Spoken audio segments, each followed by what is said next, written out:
り抜くわけじゃない。あれが本当に生きてるかどうか確かめに行くんだ。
To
Sometimes when you leave the theater, like with that feeling, like fuck, I missed it already, and you want to like watch it again. Wish I was in it. Yeah, it's kind of like not.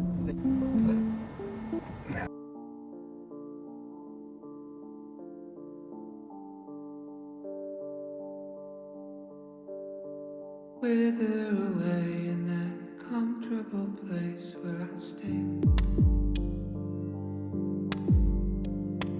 Barely awake as I sleepwalk my way through the day. Don't ask how I've been if you run into me, it's so fake. First it's all quite piss poor and that's not the answer that you need. I've lost my appetite for the bait. Time after time it's a waste. Lost my appetite for what you time after time can ever say. Not a care for the convo, I'm up in my head, I'm in space. Floating alone, it's the one place I feel incredibly unsafe.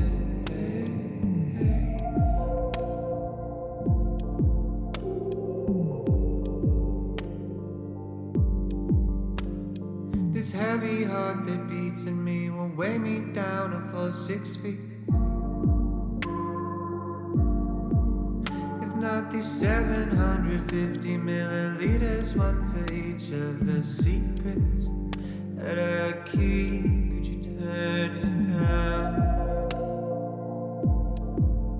Turn it down. It's all too loud.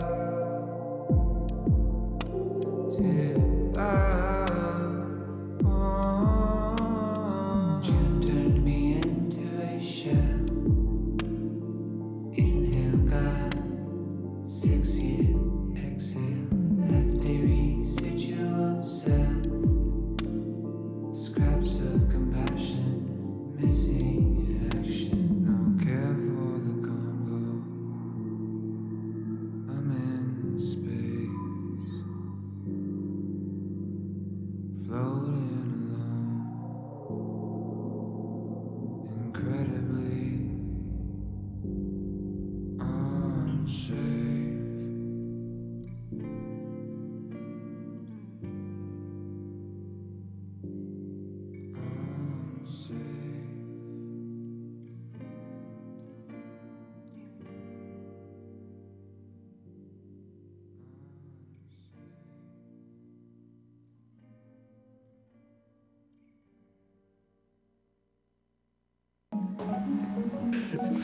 Anyway, I truly feel that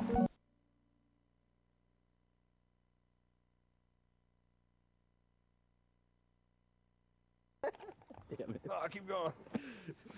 Anyway.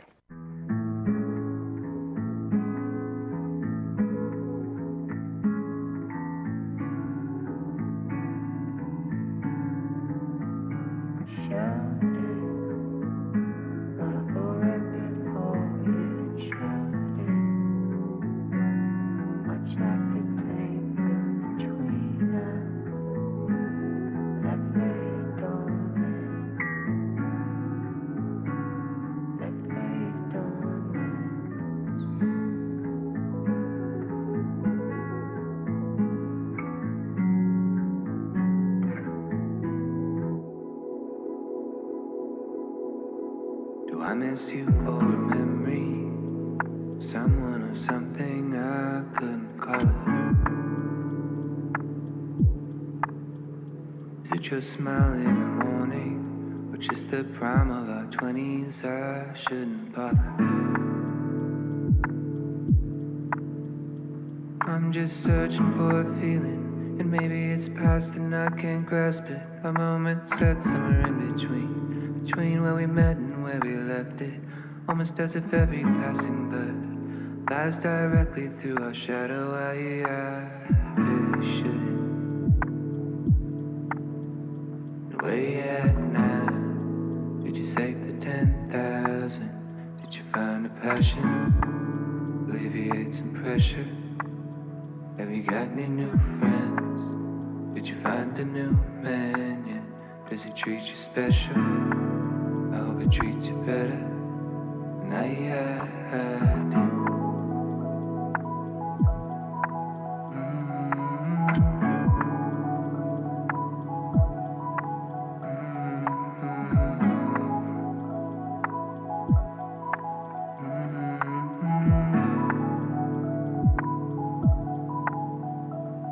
In a hoodie, in a backyard somewhere, we were talking, and your eyes all sparkly, got me nervous, not a clue as to what it would be.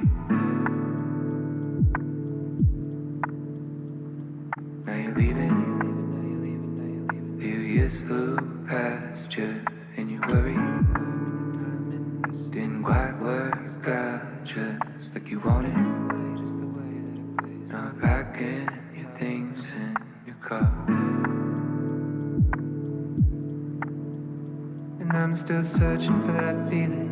And maybe it's past and I can't grasp it. A moment set somewhere in between two moments I described them. And now that another bird has passed, I'm stuck thinking not of her but of you. I couldn't help it.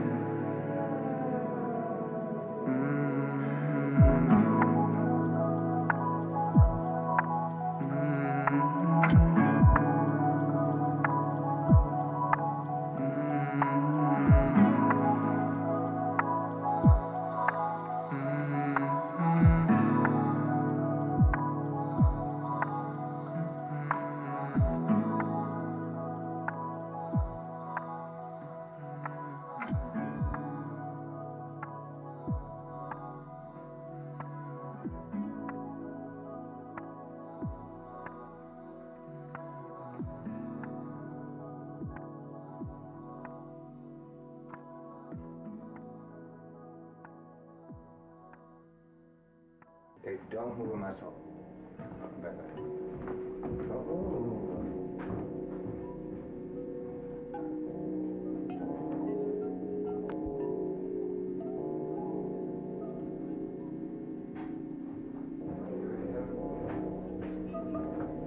Still got a vibe, or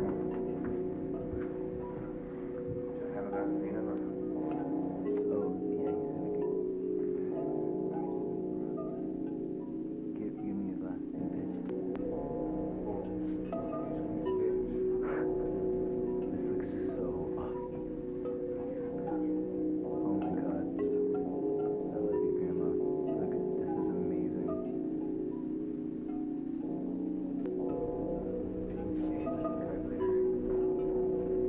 at your fucking hands. Okay.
Meter low, hanging low. I'm on empty, headed home. I'll make it home. I guess I'm okay. I don't know. No, I'm not sure. I wasn't thinking about you, but the piano roll had me feeling cold with memories of you. Yeah, we were younger, I was struggling. We were good, standing still, right beside me. You were good to me. didn't say the same, but we laid the blame to waste. By the wayside you went away. Took the good times, took the bad times, let them breathe. Left in the wake, the space.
There's a question and an answer and a worry in the middle.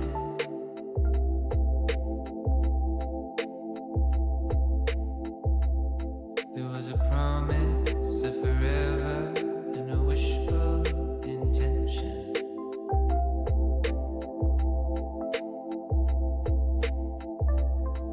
What a world it would be if we all made out like the books we read, all the films we see. It's a travesty.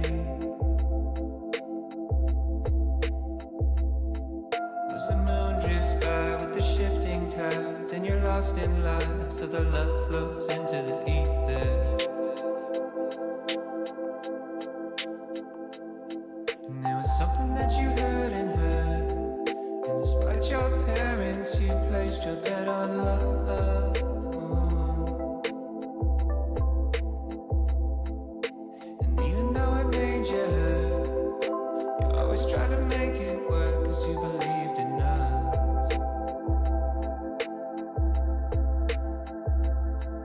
Said you're pretty, but you drink too much. You've got a head on your shoulders and it's good enough, but something broke you.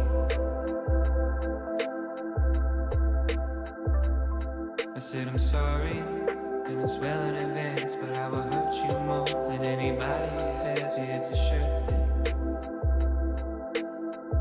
Oh, is it a sure thing? She said, I know that you didn't know back then, but getting all that you should know by now. Never was about the pain you held, not in the way that you shut me out, not in the way that you hate yourself, or all the ways that you let me know it was that you and I, we were on our way. Kind of feeling that was unexplained, and you still feel like it felt back then. It's what you tell me when nobody's listening, and you ain't happy where you're at right now. Talked about it for a couple hours. Change in the past few years, a couple deaths and a few relationships, a little older and a little scared of making all the same mistakes I made. She said you're weary because you think too much. You've got a mind of your own, it's free enough, but it'll drain you. I know you're sorry, and it's right on time, cause you told me what would happen if I stuck around. I know you warned me.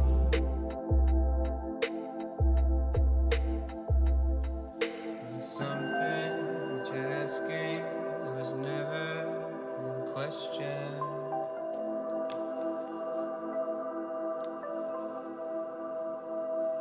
Something that you're asking was never in question.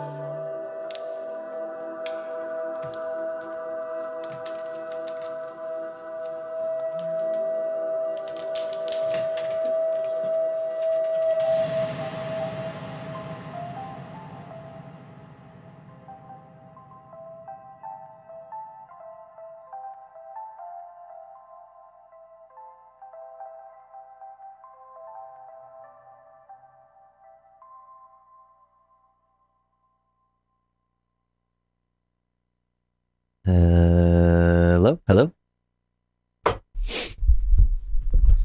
Hello, hello.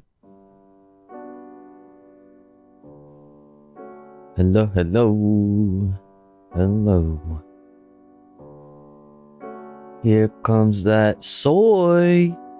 Hello, soy.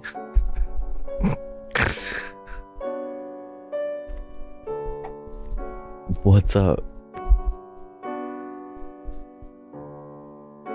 What's up? Hello, hello. What's up, what's up? How's it going?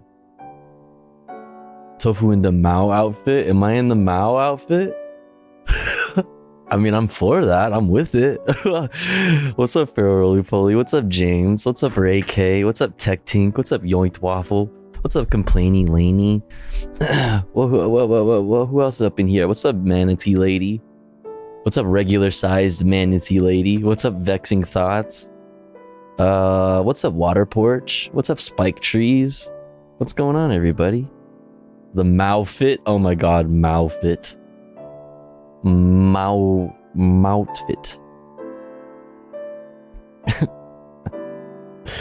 That's funny. What's up? How's everybody doing? How are we feeling right now, today? In general. Actually, not today in general. How are you feeling right now at this very second? If you had to use one word to describe the way you're feeling right now, what would it be? Gotta get Tofu an actual Mao fit? Wait, so the Mao fit would be Mao. So you're just thinking of like, it's just a collar. It's just like a collar. No, I know what the Mao fit would be. I know what the Mao fit would be. Hold on. Okay, hold on.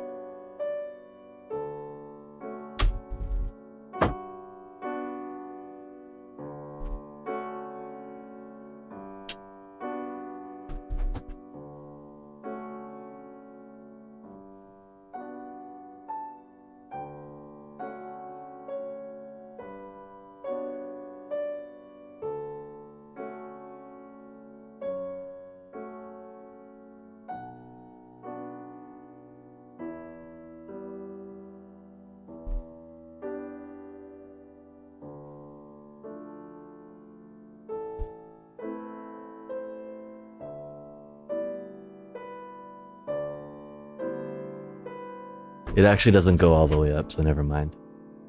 Never mind. It's really long, though. You see how it's really long? That was the thinking that I had, but it didn't work. Never mind.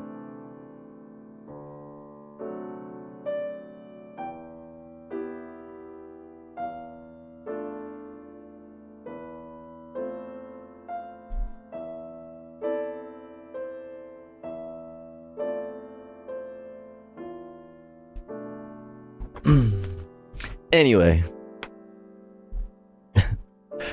Anyway. How's everybody feeling? What's going on? What's cracking? What's crack-a-lacking? Yo, Car Talk! Let's go! Thank you. It's tofu time, tof wiggle, tofel. So true. Literally true. That's so true, bestie. It is, in fact, tofu time. Thank you so much for 7 months. Very poggers. I hope you're doing well. Very cool, very cool, very cool. Thank you, thank you, thank you. Been sleeping all day? That's cool. Worked 9 hours yesterday and I am in agony? Jesus. Well, I hope I hope you're able to get some rest. What's up, Dr. Robotnik? Just finished off day 3 HRT. Let's go! That's a W. Let's get some W's in the chat. That's fucking amazing. Let's go. So happy for you. How do you feel? I hope you feel amazing. Because you deserve it. That's crazy awesome. What's up, Marking? How's it going? Hecka W's, man. I feel like I should be worried, but I'm actually not, and I'm kind of cozy right now, still in bed, just waking up. You feel like you should be worried? Why is that? Why is that? Why is that? Anyways, see this right here that I have up on the screen? This is a tweet. Yes, indeed. Indeed, vexing thoughts. Indeed. This is a tweet. It would be so cool if you went over to this tweet and interacted with it, said hello to it, blew it a kiss,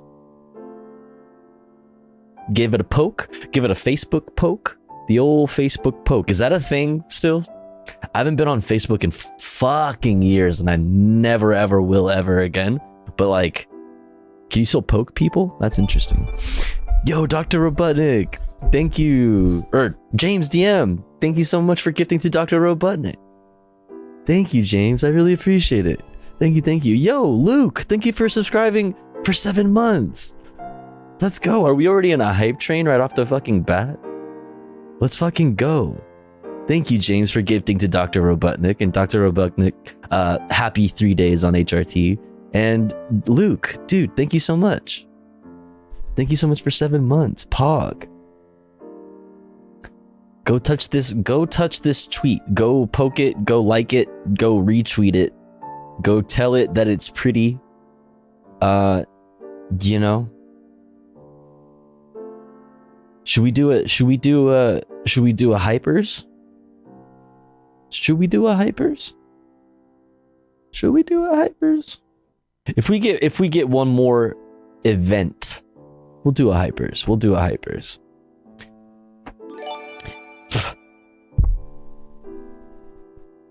Okay, say no more. Yo, James, holy shit.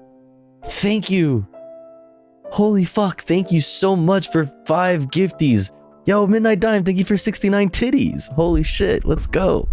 Yo, James, thank you so much. I really appreciate that. Yeah, we're definitely doing we're definitely gonna start it off with a little bit of fucking, you know what I mean? Little hypers.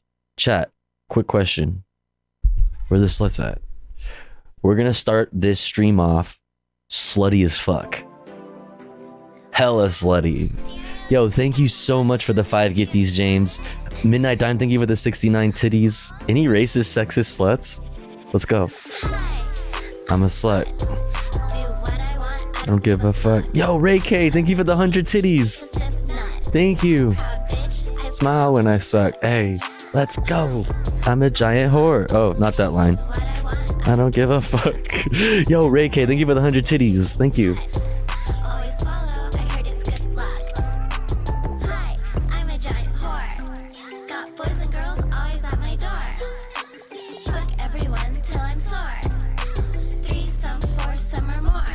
More messy titties for tofu. True. That's true. That's true. Titties for me, titties for everyone. The post nut glow. 1, 2, 3, 4. I wanna be a whore. 5, 6, 7, 8. Call me a slut. It feels great. I'm like pussy 8. Hi. I'm a slut. Yo, Fellini, what up? I don't give a fuck. What's up, Cultivize? What's up, Ian?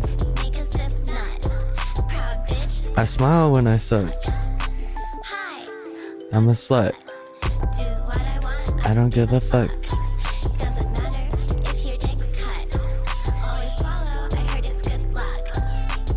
Communists in.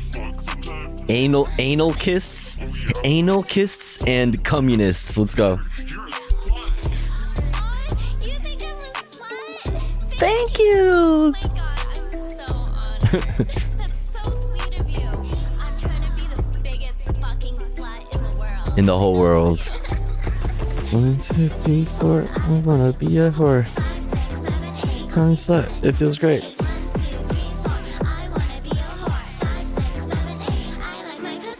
Hi.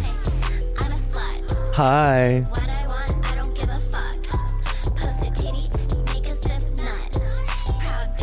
I smile when I suck. Gargle.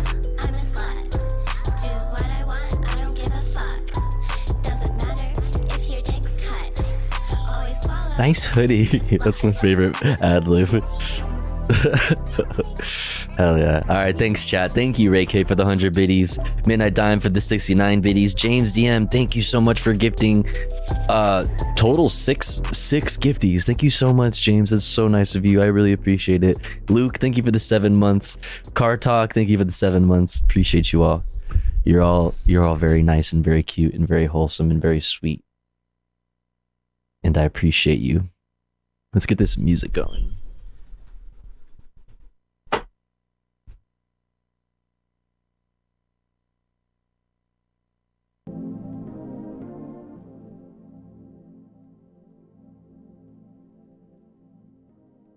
All right. Anyways, what's going on, chat? How are we feeling? How are we feeling? Hope everybody's been doing well. I don't think I saw anybody say any words. If you had to describe the way you're feeling right now with one word, what would it be?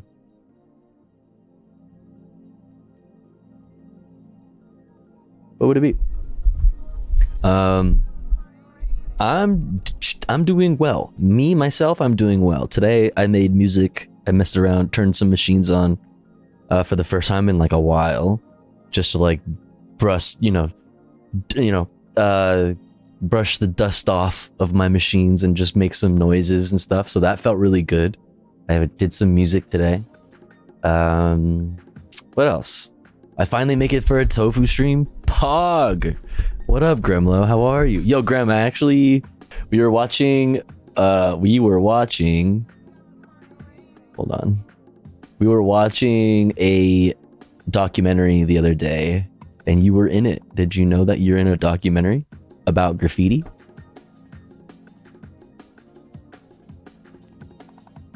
Did you know that you are in a documentary about graffiti in the 80s? That's literally you right there. That's Graham. Crazy. Didn't know you were such an OG doing graph since the 80s. That's fucking sick. I had no idea.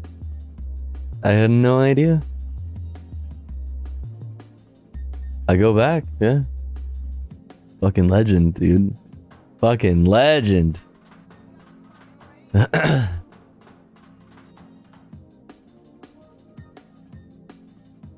Anyways. So yeah, I'm doing good. I didn't stream yesterday because I was angry and I didn't think I would do any. I didn't want to just like sit and watch all this, you know. I didn't want to just like make the whole stream yesterday about fucking Tyree Nichols and just do that and just sit there and be doomer as fuck. So I took the night off.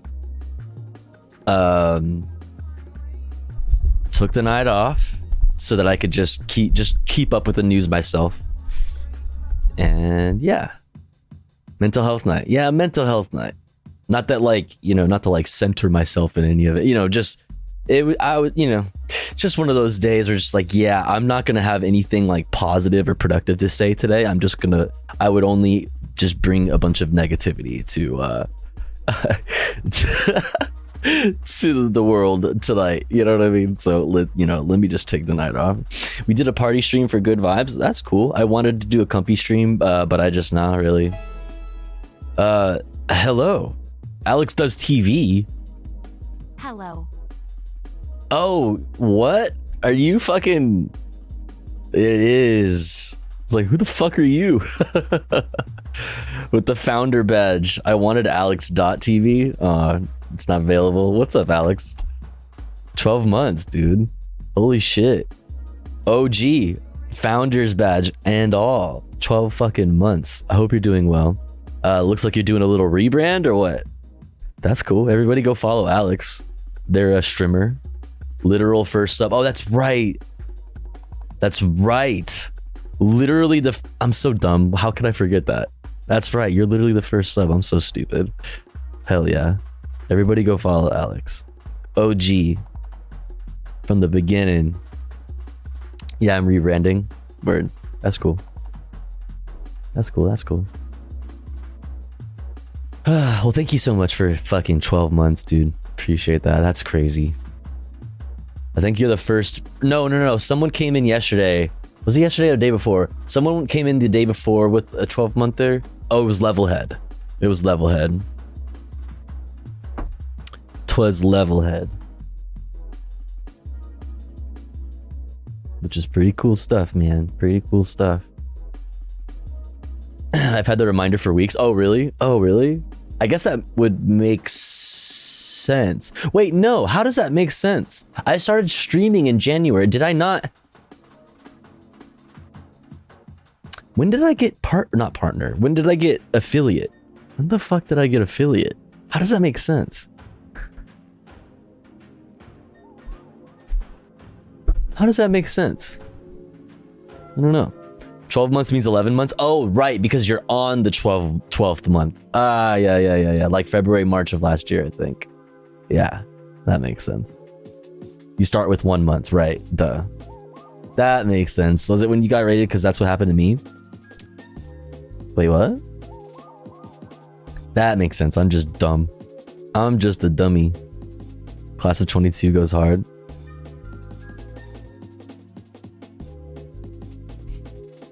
When you got affiliate? Oh. Well, I had a bunch of nice people really help me out, like Alex. You know what I mean? Direct raids my way and all that stuff. Hola, Chad and Tofies. What's up, Liv? Was it from a big raid? Like a few, like, I don't know. It was just over like a week period. Week or so.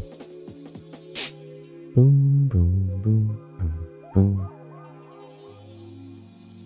Anyways, hope everyone's having a good one. Hope everyone's having a good one. We have a bunch of news. We're gonna go over a bunch of news. It's gonna be a large portion of it's gonna be focused around Tyree Nichols. Obviously, there's a lot of news around that. And we have some other news, and then we have comfy reacts, and then we have fucking, you know, we can play chess later. We can play chess later. I think I remember Jay Marianne's push. The year melted together, to be honest, dude. Yeah. I still feel like it wasn't even that long ago that like TwitchCon wasn't even that long ago, but it was just like quite a while ago, actually. Now.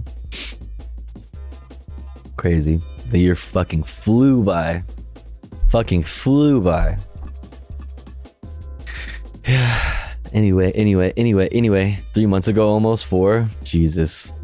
What even is time anymore? Time is just... I just try not to think about it. I get dizzy when I start thinking about time. I start to get dizzy. It's moving too fast.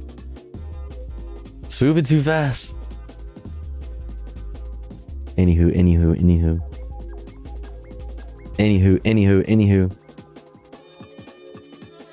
I think there's like 1 million people streaming tonight. So what I'm gonna do is, before we get started, we're gonna start off with the usual today in history, move into the headlines, then talk about some other stuff. But I'm gonna go ahead and run our ad break right now before we get into everything, so that we can maybe let some more people funnel in before we get started. If you want to avoid those ads, you know what to do, right? Don't you know what to do? If you don't know, you just gotta subscribe. You just gotta subscribe for $5 or for free with a Twitch Prime by connecting your Amazon Prime to your Twitch account. Damn, that's crazy. Or you can, you know, get gifted a sub by somebody who's feeling really generous. Currently at 6 out of 18 daily subs. I'll be back in 3 minutes. BRB.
I am cool. I am very cool.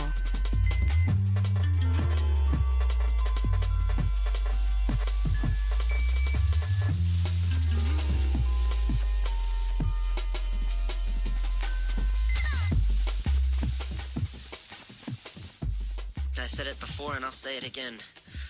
Life moves pretty fast.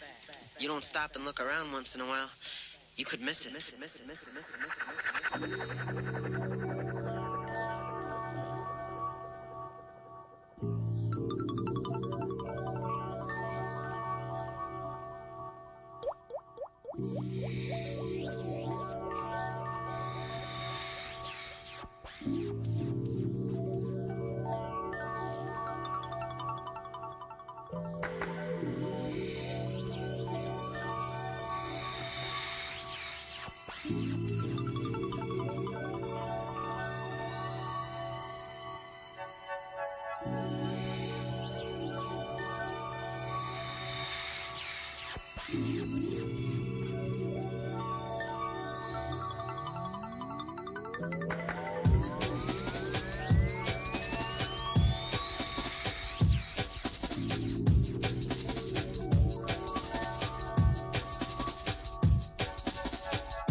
Okay.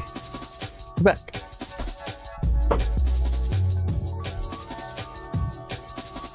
We're back. Let's get into this shit.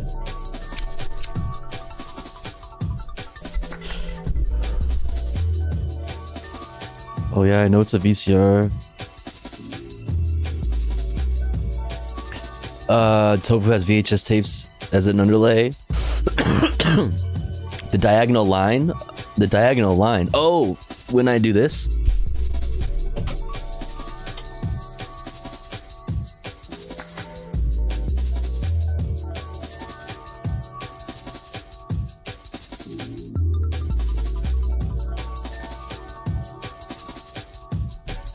No, on the tape. If you play it.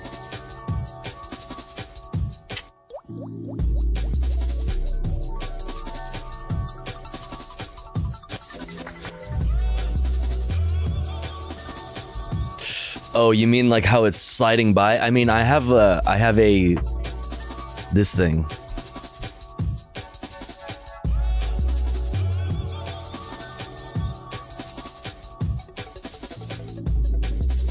This right here. This right here is a video mixer that like distorts the image and saturates it and like distorts it and makes it all warbly and weird, and it gives you the ability to like mix between two video sources. So that's what makes it all look all weird. Those lines that you're seeing, that's probably what that's from. But yeah.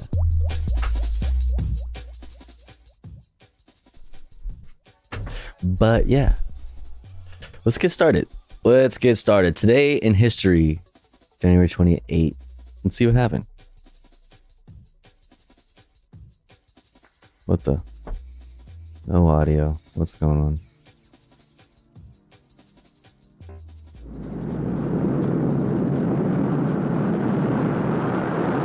January 28th, 1986. Oh, geez. Space Shuttle Challenger explodes 73 seconds after takeoff from Cape Canaveral, Florida. Right off the bat. All 7 crew members on board the Challenger, among them schoolteacher Krista McAuliffe, are killed. President Ronald Reagan tells a shocked and grieving nation, "We will never forget them. nor the last time we saw them this morning as they prepared for their journey. So sad. Waved goodbye and slipped the surly bonds of earth to touch the face of God. 1596. To touch the face Sir of Francis God. Drake, the mariner who became the first Englishman to circumnavigate the globe, dies off the coast of Panama. 1853. What's up, Garden Party Cutter Lady? What's up, James State? Jose Marti. Oh shit, James State. Thank you so much for 6 months. I just saw. Thank you so much for 6 months. Thank you, thank you, thank you. I really appreciate that. Good to have you here. Thank you, thank you. The Cuban revolutionary who fought for his country's independence from Spain is born in Havana. And in 1959. I want to say this, that it's a great game. It's a game of great lessons. Vince Lombardi is named head coach of the Green Bay Packers. In the following decade, he leads the Packers to victory in the first 2 Super Bowls. Today in history, January I guess that's cool. Sandy Kozel, The Associated Press.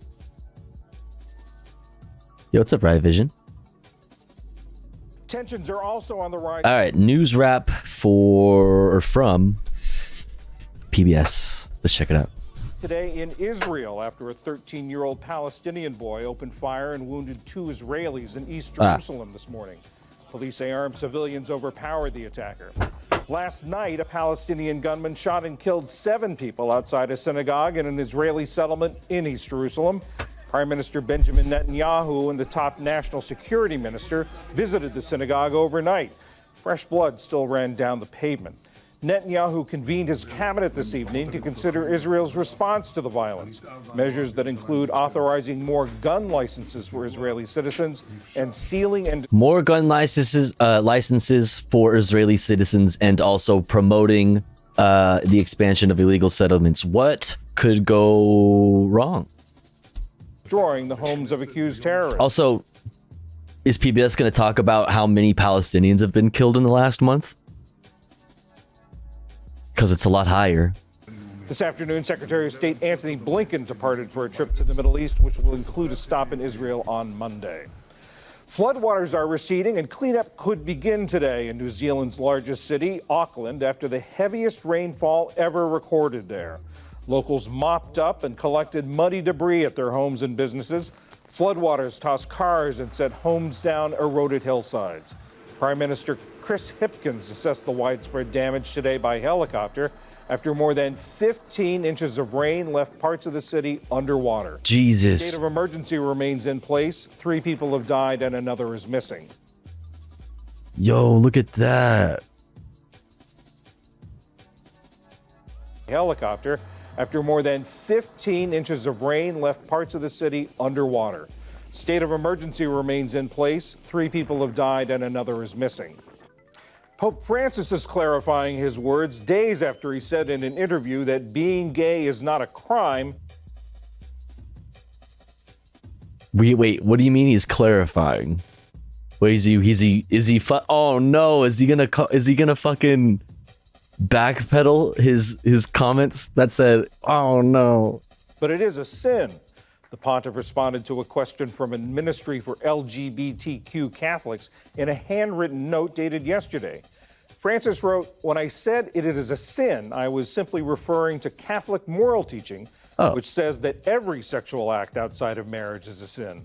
The Pope went on to say that each case should be considered individually. Oh yeah, it's okay. That's okay. So he's clarifying for people that for the people that think it's weird that he said fucking homosexuality is a sin. Like, no fucking shit.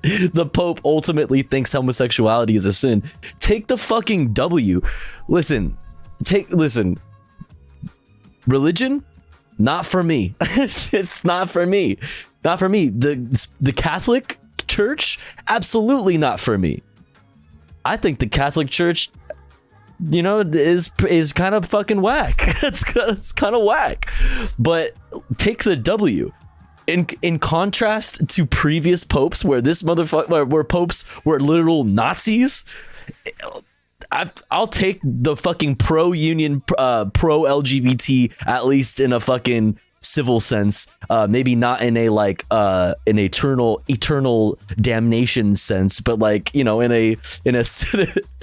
our, you know, in our on our earth, in our society. I'll take the W. Why are you guys so weird? Are you gonna cancel the are you gonna cancel the fucking Pope? What are you doing? Former President Donald Trump hit the campaign trail today for the first time since announcing his 2024 bid. He went to the early primary states of New Hampshire and South Carolina. What's up, normal-sized manatee lady? What's up? Welcome in. 2024 Republican candidate who's officially entered the race, but others are expected. He still upholds an oppressive structure? Absolutely, but it's a different conversation, right? Like, not what he said about gay people. Like, okay, you're surprised that the Pope... Like, who was mad? Like, who needed the Pope to clarify? Like, wait, did you say that homosexuality is a sin? Like... Yeah, no shit. Like, no shit he thinks that. Like, but motherfucker. Yeah, I don't know. It's silly. It's silly. I was ready to cancel him. We're canceling the Pope, chat. Hashtag cancel the Pope. Let's go. We're going viral. We're doing it. We are doing it.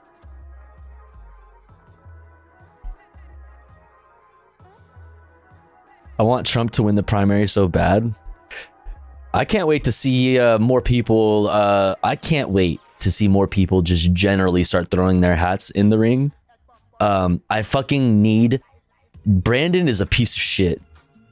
Because you know what he's going to do, right? Here's my thing, right? Here's what I think is happening. Brandon's not going to explicitly say whether or not he's going to run. And everybody on the Democratic side is like... holding off on announcing that they're running to see if Brandon throws his hat in the ring, you know, obviously. So he's just like sitting in, like keeping everybody on their toes so that nobody fucking throws their hat in the ring, and is going to be in a pinch for time if, you know, when the time does come, whenever that is. And that way he has time to do some backroom chatting and see who they're gonna fucking, you know, like anoint as the successor. But yeah, the Hagen fighting will be great. Hope Ted Cruz runs again so Trump can humiliate him further. Dude, there will never... Peak Trump was the primary of 2016. The Republican primary of 2016. Trump going hard, talking shit to like Marco Rubio, Ted Cruz, and that was fucking fuego. That was fuego. Peak Trump. That was the top. That was like, if you go back and you look at those debates, they're fucking amazing. They're amazing. He destroys little Marco. He destroys everybody. What's his name? Sleepy. Who did he keep calling Sleepy? Sleepy Ben. Yeah. Who else? Dude, there were so many. Anyways, Lil Jeb. Oh, dude. So good. Anyways, let's keep it moving. His former Vice President Mike Pence and Florida Governor Ron DeSantis.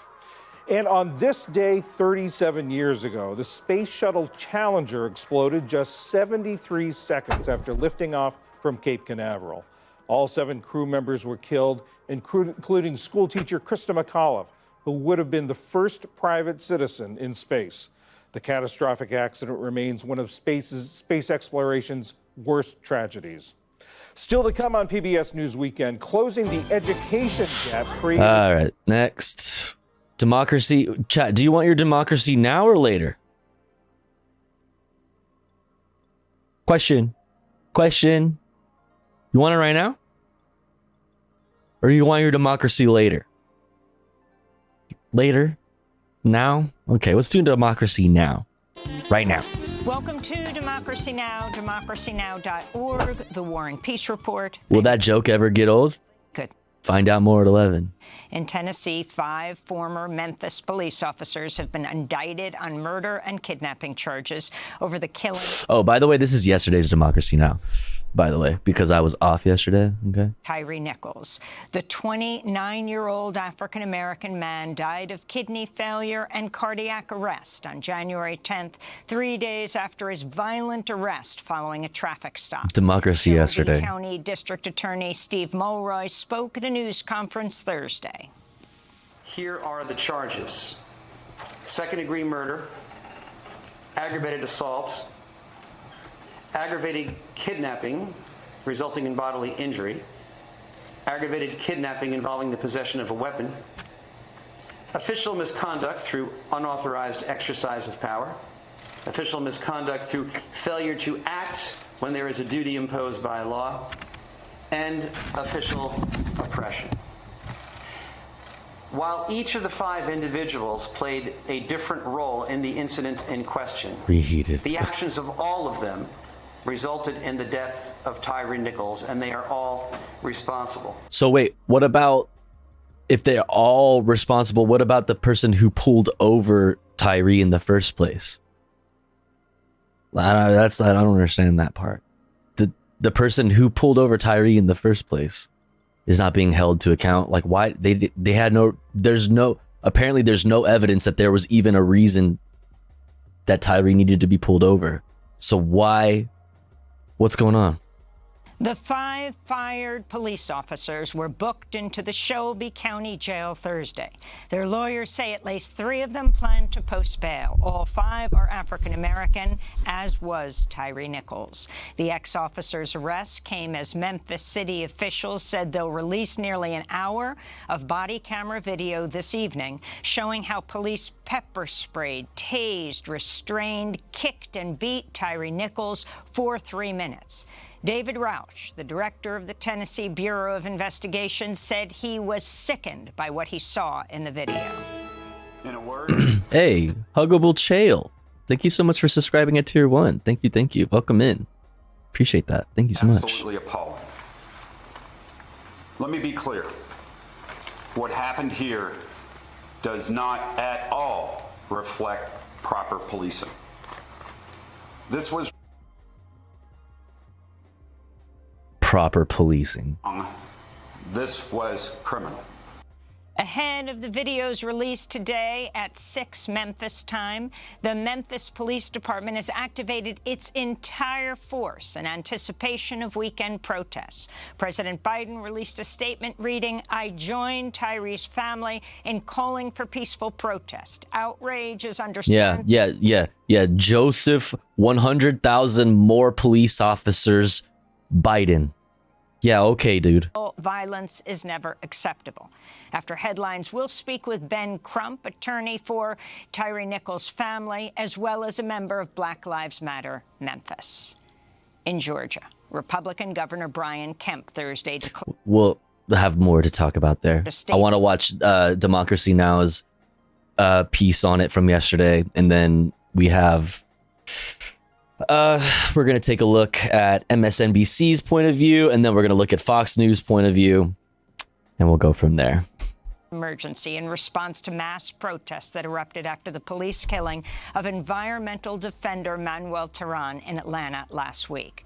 The declaration gives Kemp the power to deploy up to 1,000 National Guard troops over the next 15 days to quell the mobilizations. Tehran, who went by the name Tortuguita... just a little bit ago, Mari showed me on Twitter a picture somebody took and posted on Twitter of a gas station full of fucking Humvees in Atlanta. Just full of fucking desert camo fucking Humvees. Yeah.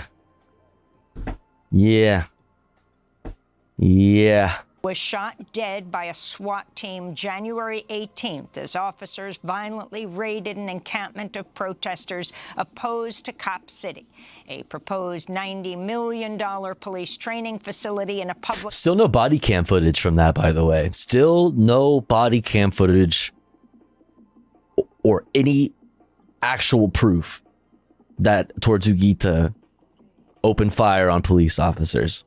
We still have no like report to see like who, what, like how many police officers fired their weapon, how many rounds were fired, where were they stationed on a map. Like we need this. I need all the fucking information. Where's all the fucking cameras? Like, nah.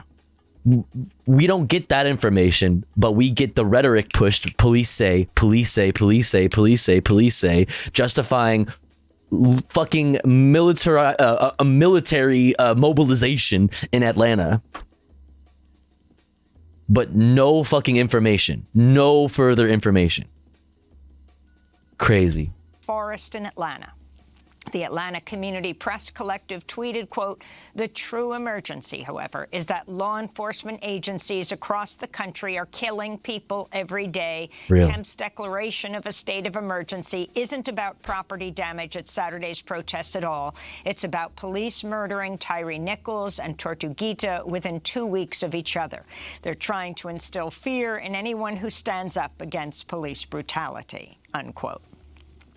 In Haiti, police officers blocked streets in the capital Port-au-Prince Thursday, burning tires and damaging people. Why would he open fire on them? Why then? Why would one person open fire with a pistol on that doesn't make any fucking sense. How would that help their cause? They were smarter than that. They know what the fuck they were doing. They've been holding the fucking forest for months, and you're gonna tell me that all of the sudden there was violence from the protesters, from the activists when y'all start raiding the forest? That's crazy. That's some bullshit. That is some fucking bullshit. That's why we need to know who fired their weapons, who was where at what time, all the fucking footage from all of their body cams to corroborate that. I have a feeling, I think, I'm not alone in this. A lot of people think that, like, how many officers opened fire? Where were they all stationed?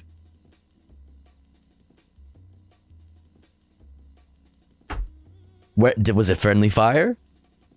There's just zero end game on that. It's convenient that they're trying to build this training facility. Yeah, there's too much at stake for too many people, as well, not people, corporations, capital holders. There are too many fucking corporations investing in Cop City for this to not happen.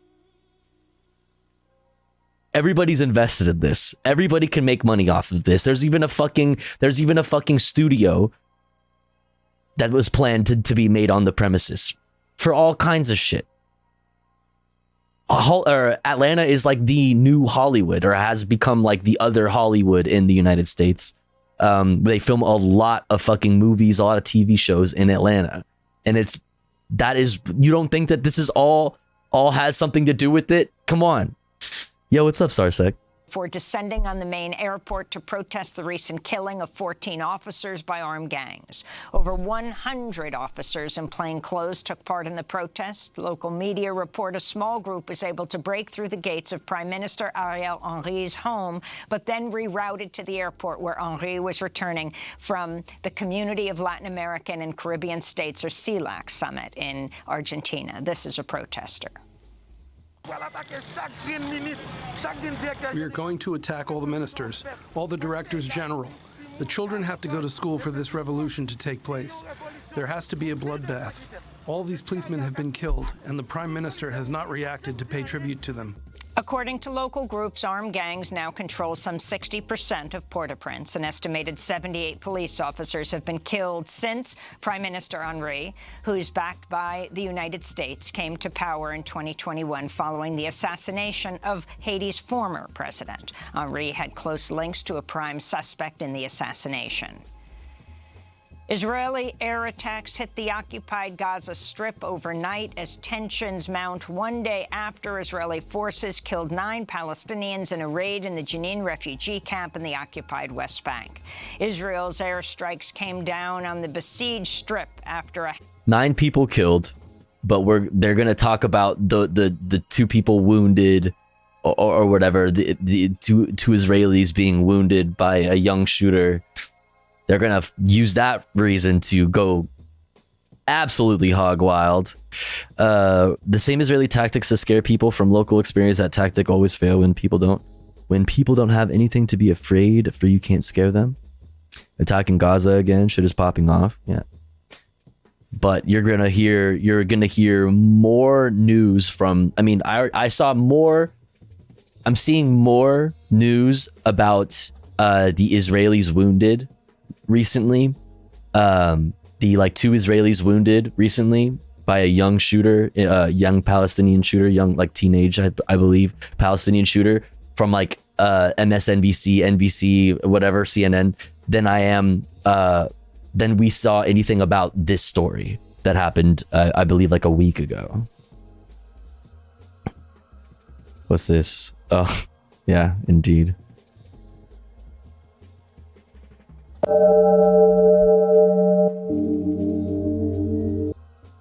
Let the Palestinians live their life. Free Palestine tonight. Free the kids and do what's right. Free Palestine tonight. Let the Palestinians live their life. Based.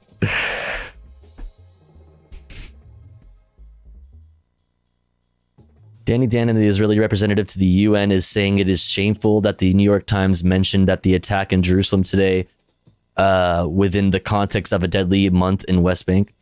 Wait, Danny Danon, the Israeli representative to the UN, is saying it's shameful that the New York Times mentioned that the attack. Oh, I see what's happening. I mean, don't make me praise the New York Times. But, you know. A handful of rockets were fired from Gaza, some of which were intercepted by Israel's U.S.-funded Iron Dome defense system. The Palestinian Authority said it's ending security coordination with Israel following the attack, while the UN Security Council is holding an emergency meeting today amidst fears of another war. Thousands of people flooded the streets of Jenin Thursday to mourn the 9 people killed. In Gaza, Palestinians protested the deadly attack. I want to send a message Be right to back, Jewish chat. occupiers. Gaza stands with Jenin and Jerusalem, overcoming the humiliation and siege. Salute from Gaza to Jenin. Israel has killed at least 29 Palestinians, including 5 children, since the start of the year. The violence comes as U.S. Secretary of State Antony Blinken's headed to Egypt, Israel, and the occupied West Bank for a 3-day visit this weekend. Here in the United States, dozens of Democratic Congress members are urging President Biden to reverse the expansion of Title 42, a Trump-era pandemic policy that's been used to block over 2 million migrants from seeking asylum at the U.S.-Mexico border. In a letter to Biden, the 77 House Democrats also denounced the administration's proposal to enact a new rule that would allow immigration officials to deny asylum claims of people who don't first seek refuge in a country they pass through on their way to the U.S. southern border. Earlier this month, Sorry, chat. I'm going to back this up because I want to hear. Title 42, Congressman this weekend. Fuck. Here in the United States, dozens of Democratic Congress members are urging President Biden to reverse the expansion of Title 42, a Trump-era pandemic policy that's been used to block over 2 million migrants from seeking asylum at the U.S.-Mexico border. In a letter to Biden, the 77 House Democrats also denounced the administration's proposal to enact a new rule that would allow immigration officials to deny asylum claims of people who don't first seek refuge in a country they pass through on their way to the U.S. southern border. Earlier this month, the Biden administration expanded Title 42 to begin expelling Haitian, Nicaraguan, and Cuban asylum seekers. Congressmember Alexandria Ocasio-Cortez called out Biden at a news conference Thursday. We have sought and aspired to be an example to uphold international law. Instead, this administration is making it effectively impossible to seek refuge at our border. The courts rightly rejected the Trump administration's attempt to categorically end asylum. President Biden should listen to the courts and human rights activists and reverse course. A damning new report by the New York Times reveals how Donald Trump and the Justice Department's efforts to prove the former president was the victim of a witch hunt in the FBI's Russia probe instead led the Justice Department to open a criminal probe into Trump's possible financial crimes. Details of that probe remain unknown, and Special Counsel John Durham... Oh, the probe and the probe. The probes are getting probed. We're going to probe the probe. Then we're going to probe the probe that was probing the original probe. Who is There's going to be so much probing, chat. Pog. Attorney General Bill Barr to look into the origins of the Trump-Russia investigation did not uncover any major conspiracies against Trump. But Barr repeatedly pressured Durham to uncover flaws in the Russia investigation, and Durham relied on questionable information in pursuit of an outcome favorable to Trump and his narrative of a hoax. This included suspicious Russian intelligence claims, which were used What's up, Space Cat Tabby? What's up, not your average Guatemalan? Executive of George Soros's Open Society Foundation. What's up, Jacato? Durham obtained the emails even after a federal judge denied his request to subpoena them. John Durham is currently working on the final report of the Trump-Russia investigation. Chevron has announced plans to repurchase $75 billion in its own stock, angering consumers who accuse the oil giant of price gouging, even as it hopes to accelerate the climate crisis. The stock buyback came as Chevron reported record profits in 2022 after Russia's invasion of Ukraine helped drive up the cost of fuel. This week, Senate Democrats reintroduced the Fair and Transparent Gas Prices Act, which would crack down on unfair practices by fossil fuel companies. In the Netherlands, police arrested 6 climate activists. They don't give a fuck, dude. They're just literally, they're rolling in the money. They're just like, yeah, like, whatever, dude. Whole ass governments are cucked to us and our fucking money. Let's go, baby. Life is good when you're an oil exec. Oh my God, this story is from the Netherlands. This is so disgusting. Their homes Thursday, charging them with incitement over their roles in planning nonviolent civil disobedience actions. Their arrest came ahead of Saturday's planned peaceful blockade of a highway next to the Dutch Parliament in The Hague. The group Extinction Rebellions demanding an immediate end to $19 billion in annual fossil fuel subsidies. In more climate So wait. They were, let me run that back. What happened to them? 6 climate fossil fuel companies. In the Netherlands, police arrested 6 climate activists in their homes Thursday, charging them with incitement over their roles in planning nonviolent civil Arrested them. rebellions, demanding an immediate end to $19 billion in annual fossil fuel subsidies. In more climate news, over 450 environmental and human rights groups have condemned the appointment of an oil company executive to lead COP28 UN climate summit in the United Arab Emirates later this year. What do you mean? What do you mean? What's the problem? There's no conflict of interest there at all. Come on. I know my shit. Okay, it's kind of like, you know, in the movies when they get like, you know, a master thief gets busted, and then, like, you know, to cut a deal with the courts or whatever, or with the police, they like go undercover and like they're so good at the job that they bust other thieves. You know what I mean? It's like that, dude. But like, I'm an oil exec, right? And then I'm going to be the fucking, you know, it's going to be sick. Ahmed Al-Jaber heads the Abu Dhabi National Oil Company. Members of the Kick Big Polluters Out network wrote in an open letter to top UN officials, quote, "There is no honor in appointing a fossil fuel executive who profits immensely off of fueling the climate crisis to oversee the global response to climate change." Who the fuck cares about honor? There's no honor in it? Yeah, who cares? But there's a lot of profit in it. A move could the fuck is honor shit? Backstory, like 2 months ago, there were right-wing protests with farmers blockading literal highways and police did nothing. Left-wing tried to do the same and literally 6 organizers got raided beforehand and the police did everything to disrupt the climate activist plans. Yeah, well, classic. Honor these nuts in your mouth? Okay, sure. Yeah. This summer, Tofu Go stars an oily lady in Undercover Noir. Oh, what's up, Evil Mario? What's up? Legitimate amidst an intensifying climate crisis where millions of lives and ecosystems are on the line, exemplifies just how insidious big polluters' stranglehold over climate policy is, they wrote. The International Criminal Court says it will resume its investigation into the possible crimes against humanity committed as part of former Philippines President Rodrigo Duterte's brutal war. Possible crimes against humanity? How about definite? Absolutely. Positively. Like, the probe was suspended. Crimes against humanity? Yeah. To say the least. November What's up, Mr. 2021, after Filipino officials said they were conducting their own review of the crimes. The ICC accused Philippine authorities of failing to take meaningful steps to investigate or prosecute the killings. A United Nations report found at least 8,600 people were killed in the so-called drug war unleashed by Duterte, with some estimates suggesting the true toll could be 3 times higher. Police often falsified evidence to justify the unlawful killings.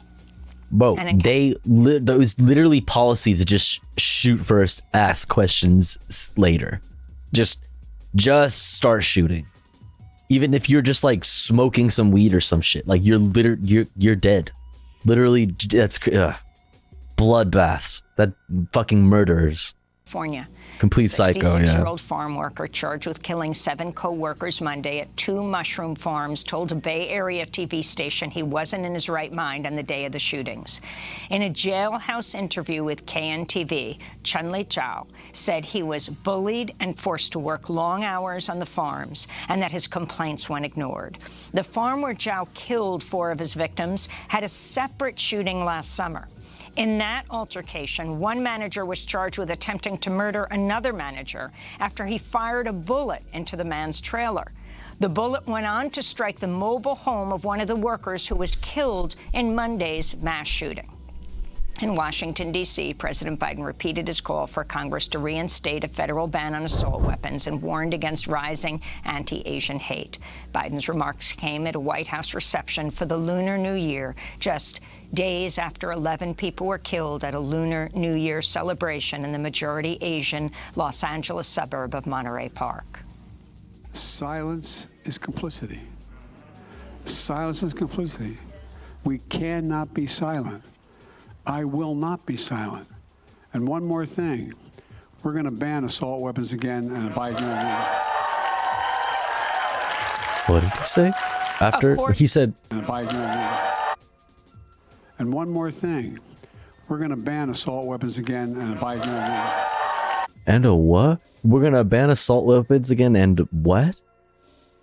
What's up, Left Justified? Welcome in. What's up, Aloe Vera? According to the Gun Violence Archive, there have been 40 mass shootings across the United States so far in 2023. And those are some of the headlines. This is Democracy Now!, democracynow.org, The War and Peace Report. Coming up, we go to... Yo, look how swaggy. Look at the fucking jacket. You guys peeping the jacket? Look at this swag. Where 5 former police officers have been arrested and charged with murder and kidnapping for fatal... Yeah, we're gonna watch that, but let's skip right to it. This is Democracy Now!, democracynow.org, The War and Peace Report. I'm Amy Goodman as we continue. And I'm Tofu Ghost. You're pure swag tonight. What the fuck is that dress shirt? It's not. It's just a flannel. It's just like a. Well, I guess it's a flannel. Yeah. It's comfy. Amy C3 versus Amy EDC? Wait, who's Amy EDC? Who's that? Tennessee.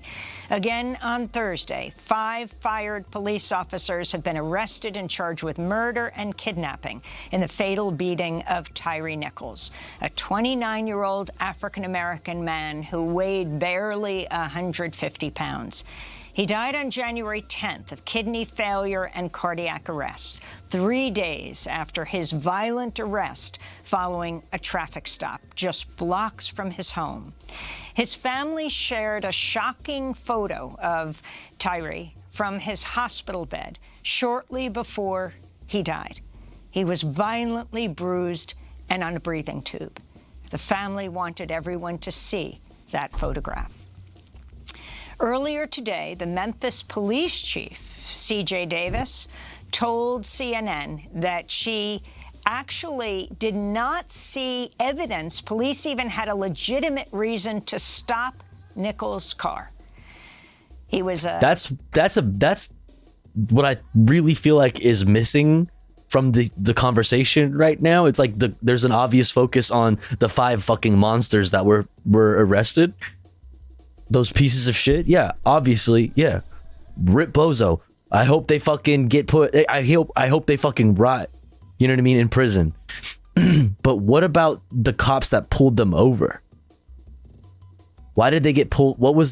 They didn't need to get pulled over. Even like the police chief and said like everybody contributed to it. So that's why all of them were fired or whatever the fuck. But it's like, well, didn't the fucking first guy contribute as well?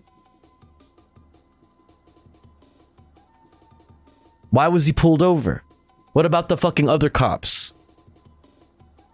I mean, come on. Come on. Come on. Yeah, why weren't the white cops fired? Come on, dude. Come on. Why the fuck were they fired before? Fired before the video even came out. Come the fuck on, dude. It's pathetic. It's pathetic. What about the other fucking people? What about the fucking cops that teed up Tyree Nichols for those fucking 5 monsters to just go ham? Like, come on. Father of a young son, an amateur photographer, longtime skateboarder, worked at FedEx for the past 9 months. We're joined right now by Tyree. Yeah, and this happens all the fucking time. This is not special in any fucking way. I make a point here at the Tofu Ghost broadcast to do a cop watch, at least one little bit of cop watch every time I stream, because it is important to constantly be talking about this and remind people that this is a thing that is constantly fucking happening. This one just happened to be caught by a lot of fucking cameras, and Tyree Nichols is fucking rest in peace, fucking, you know, rest their soul. I don't believe in God per se, so I'm not gonna necessarily say God rest their soul, but like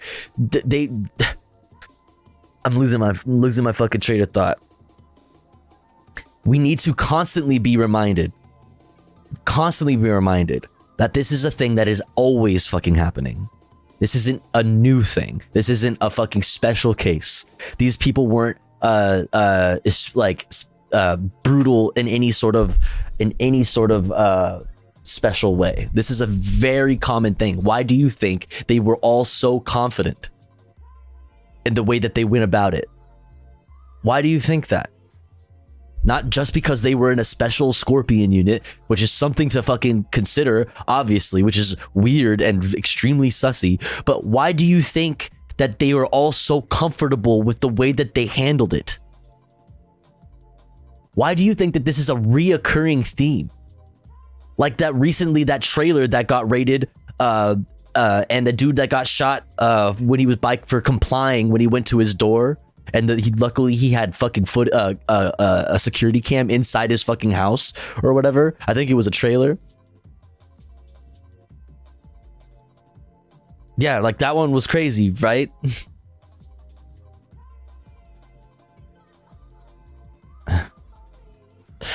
Did you see the body cam? They covered it. Cop just need to do that. That's what I'm saying. That's why I brought up that case, because the way that those police officers talked with each other on cam is very telling, and it's telling of the same themes that the way that these officers operated and acted around each other tells about. The cops like signaling to each other to turn off their cameras, or like asking if they're hot, you know, if they're recording. Just the comfort that they show with each other, the way that they hint at each other about what happened. Oh, you know, like, yeah, and he went for your gun. Yeah, that's crazy how that happened. This is a fucking thing. And it's disgusting to see people call this like a very rare instance where the cops are just acting like gang members. And come on, there's no other reason why they're calling it gang-like activity. It's crazy. Tyree's mother, Rovon Wells, and his stepfather, Rodney Wells. Let's hear from, as well as the family's attorney, Ben Crump. Our deepest condolences to you. Rovon, we have seen you trying to be a part of these news conferences as you break down. Have you seen, and I can't even imagine what this is like, to watch the video of your son, his last words crying out for you? Well, actually, I haven't seen the video. I saw what the police officers did to my son when I seen him in the hospital. I don't need to see how. Yeah. I don't need to see them do it. Yeah. I saw the end results. Mr. Wells saw the video. Miss Wells could not. After the first moments, she left the room. She couldn't take it because that was her baby. Yeah. If Rodney Wells, you could tell us what you saw. This is what the world will see today at 6 your time, Memphis time. This video. I'm so sorry you had to witness this. Of course, not as sorry as for what actually it shows, the death of your son. What I saw was the police brutalizing my son. Yeah. To say the fucking least. He didn't deserve that. He was a very, very good kid, and I didn't understand why they had to beat him the way that they did. It was just very, very horrific. I'm glad my wife didn't see it because she didn't deserve to see that either. It was just troubling. Tyree was just a few blocks from his home? No, he was a few houses from the home.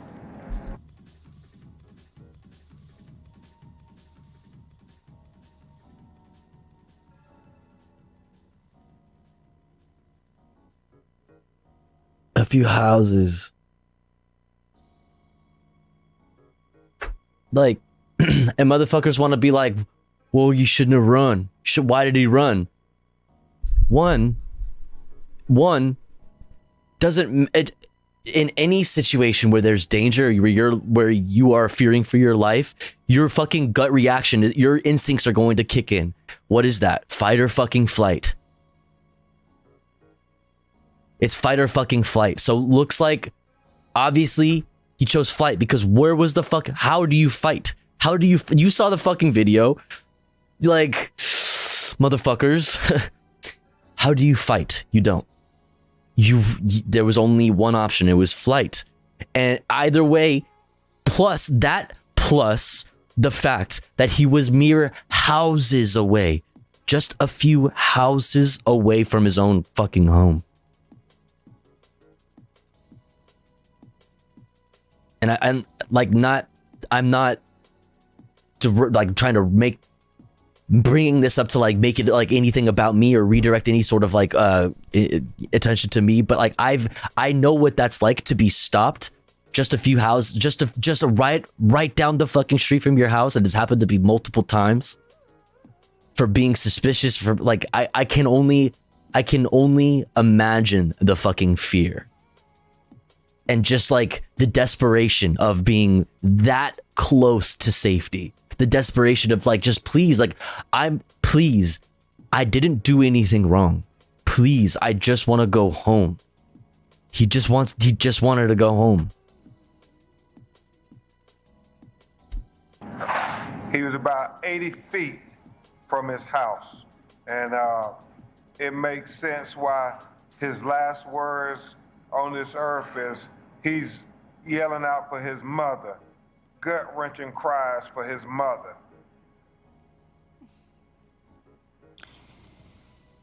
When did you learn what happened, Rovon Wells? because he was so close to his home? The police officers came to the door and asked if I knew my son. I said yes. They said, well, do you know Tyree Nichols? And I said yes.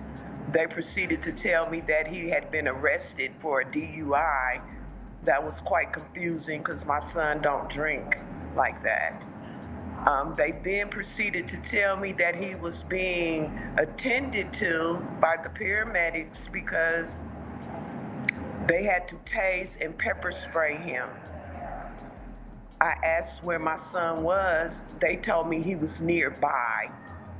So at the time, I didn't know where this had all transpired until further reports came out. Once we left the house, my husband and I went to go see if we can find our son, and we found his car a couple blocks away with the undercover police officers there.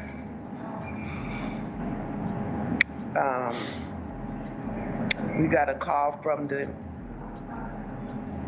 physician telling me to come to the hospital. About 4 in the morning. Yes, around 4 in the morning.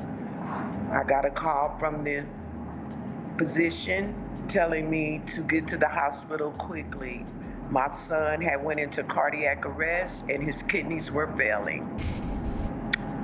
I didn't understand that because they only told me he was pepper sprayed. That's what I was gonna say. And tased. But when why is his heart failing and his God? Why is his kidney failing? God, that's fuck.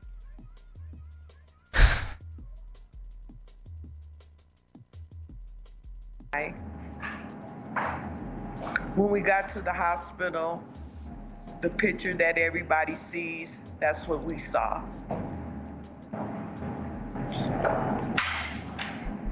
Tell us about Tyree Rovon Wells and Rodney Wells. Please join in.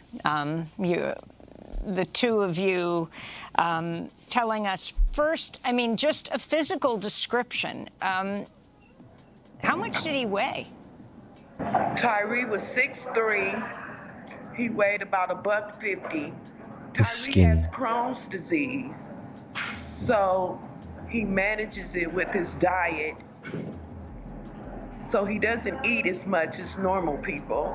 So he was fairly light. That's why this is so troubling to me, because you had 5 officers combined weight of over 1,000 pounds. Yeah. Beating up on a young man that's only $150. Yeah, it's 6'3" and 6'3" and 150 pounds. 150 pounds, like, and 6'3" versus a whole fucking unit of fucking maniac murderers. They were just having fun, dude. God damn it. It's just, it's sickening. It makes me sick.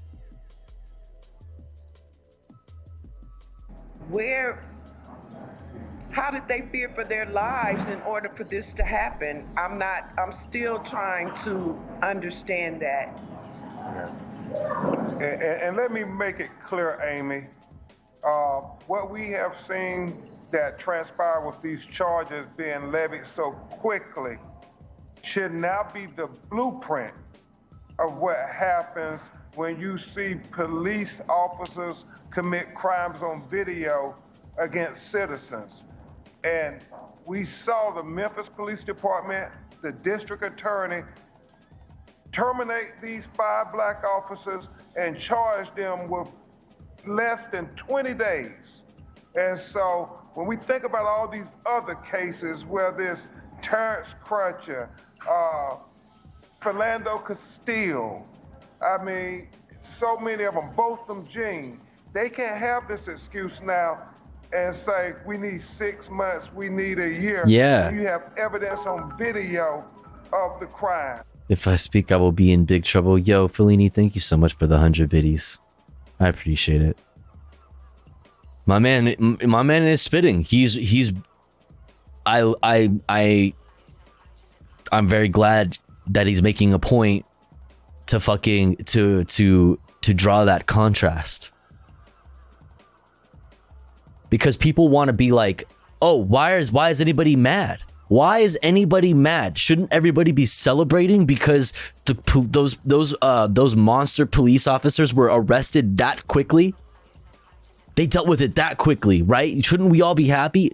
Hello, what do you think the fucking difference here is? You fucking idiot. What the fuck do you think the reason there is?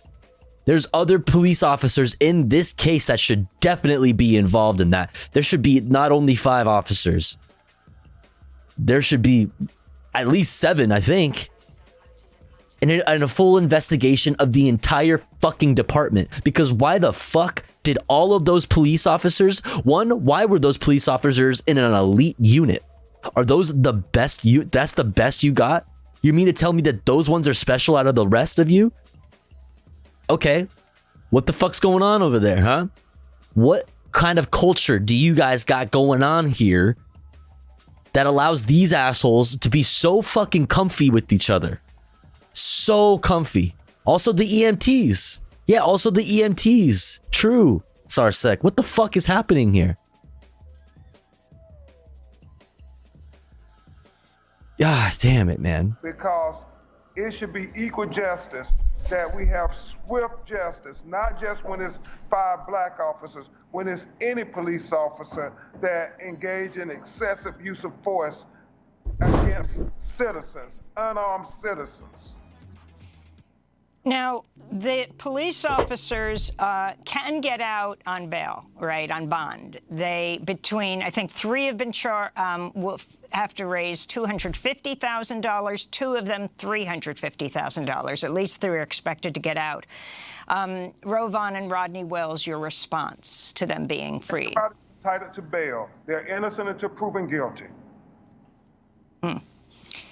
So what do you understand, Ben Crump?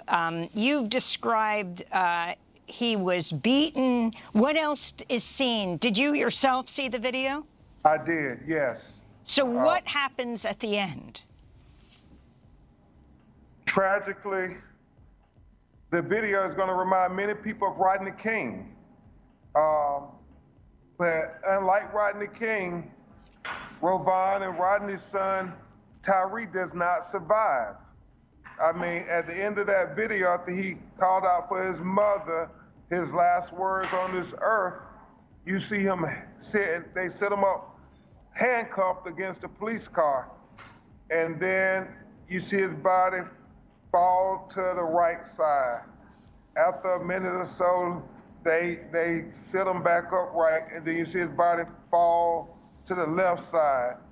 And then they pick him back up upright, and he falls on the ground and he's moaning. It's obvious he's in distress. I couldn't handle I haven't watched all of it because I couldn't handle the sounds. Like I couldn't when I first heard the moaning, it was just like it's like, yeah, I don't need to see it anymore. I don't need to see it anymore. It's beyond horrible. And it's so wild that like they even like tried to prepare the public. They try to be like, this is going, you know what I mean? This is going to make you very angry. Just letting you know. And I went into it even knowing that, and still came out the other side just crazy, just in disbelief. Like I even went into it knowing that like I'm going to see something that is like over the top. I'm going to see something that is like extra, just like extra fucked up. And I still left being like, wow. And what you want is them to display an ounce of humanity and try to render some aid to this human being that is in distress, but you don't see that. And on top of all of the escalation that we saw earlier in the video where they are using such profane language against him and they're punching him and kicking him, you are saying, when is somebody going to display humanity? And that's what's troubling, because you don't see it on that video, even as he's going in and out of consciousness, handcuffed on the ground against a police car. That's a major point too, about the whole like bad apples thing. Nobody said anything. All the people involved, everybody was just cool with it.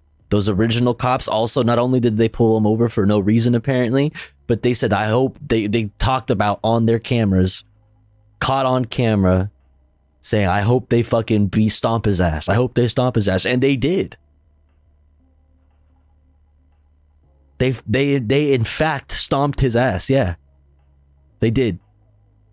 2 fire department employees have also been relieved of duty. The 5 cops have been fired and jailed now.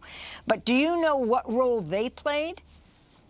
Well, based on what Mr. Wells and I and all the other people who watched the video, we saw that these fire Bad Orchard.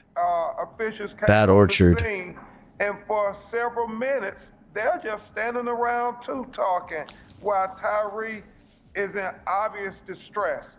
When you watch this video, you're going to be able to see that he needs medical attention, and nobody is trying to render aid. And I believe that is why these fire department officials are also being investigated in this matter. Yeah, I hope they all rot. I hope they all rot in prison. Supposed to do in the sense that they were supposed to be first responders that responds first to a person's health and welfare. Rovan and Rodney Wells, you were with your son in the hospital as he hovered between life and death for 3 days, died on January 10th. This is 2 weeks later. Rovan Wells, you have said that police tried to cover this up. Can you explain how you feel they did this? I'm just going to say this. From the initial time that they came to my door and the things that they were saying, and then the information that I am receiving, I feel like they tried to start covering it. Absolutely. Absolutely. Absolutely. Absolutely. Leaving out a ton of information, trying to create a narrative right off the fucking bat. Absolutely. Especially from her perspective. Imagine what it must be like to have to recognize the cop that told you something completely different. Just some cop that comes to your door and tells you some shit some crazy shit that it did not happen, about a DUI, about fucking only getting pepper sprayed, about a fucking only getting tased. And then seeing that same cop on the fucking video, possibly doing a lot more than that. My door. And that's just from the information that I am receiving right now and the initial contact with the police when they came to my door. To be fair, a certain level of covering up is done pretty much any time a report is written by a police officer. The report, they have to sit down. When they arrest somebody, they have to sit down and write a whole little report out. When there's multiple police officers involved, they step aside. They step off in a little circle. They step away from everybody that's not a cop, and they fucking get their story straight. There is no matter how small the fucking situation is, there is a certain level of that happening all the fucking time. All of the fucking time. So it's like, yeah, no, of course there was some covering up, because they weren't going to they were not going to write in their fucking in their report that we proceeded to beat his ass while I called him names for no fucking reason. My colleagues held him while I kicked him and beat him mercilessly. None of them are writing that exactly in their report. No, none of them are writing that. So what does that mean? They're leaving information out. They're covering it up. They're lying. Yes. And Tyree has a 4-year-old son. Tell us more about who he was, about his skateboarding prowess, working at FedEx, coming home for lunch each day to you. Just talk about how you want us to remember him. I want you to remember Tyree. Tyree was different. Tyree didn't I like that, James. Yeah. Everyone. He was his own leader. He had a beautiful soul, and he touched everyone.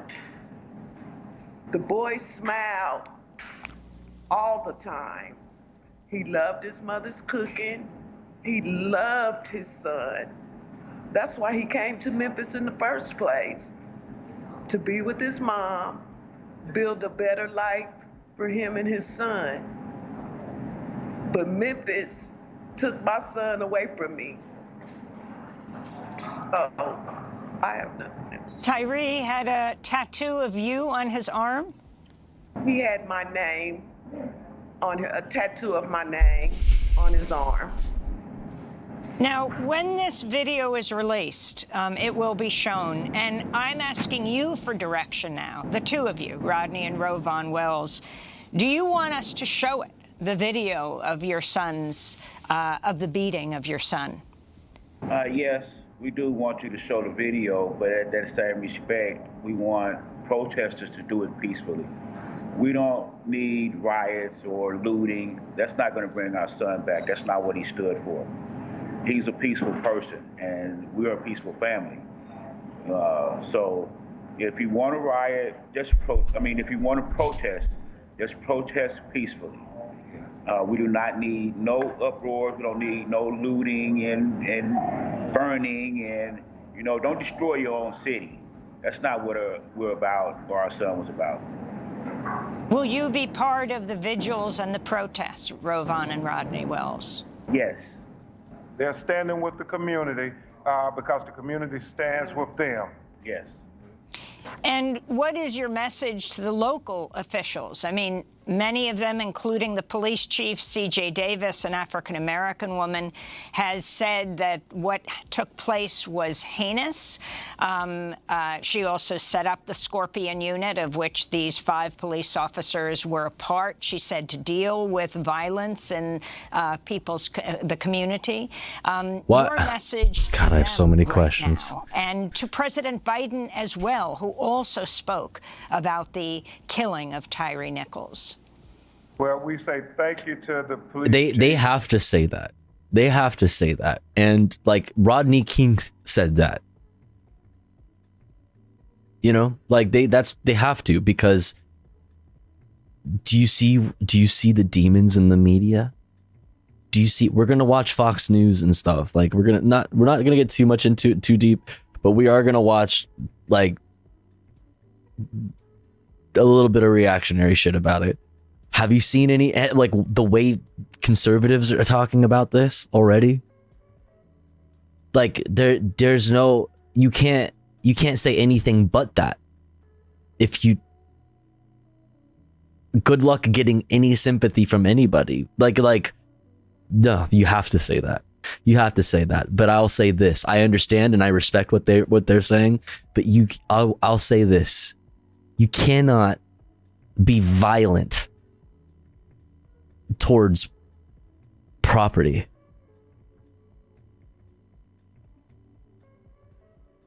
You cannot be violent towards property. And no amount of property destruction will ever, ever be equal to the amount of life that has been taken at the hands of the police. Just this year, just 2022, there was like 1,100 something deaths at the hand of police. Something like that. Just this month, just since the beginning of 2023 in LA, 4 people have been killed at the hands of LASD and LAPD in Los Angeles. 4 people just since January 1st. It's January 28th.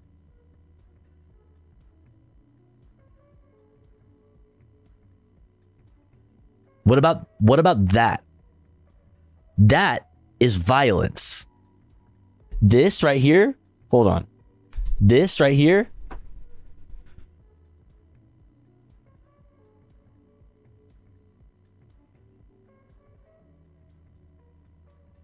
this is not violence.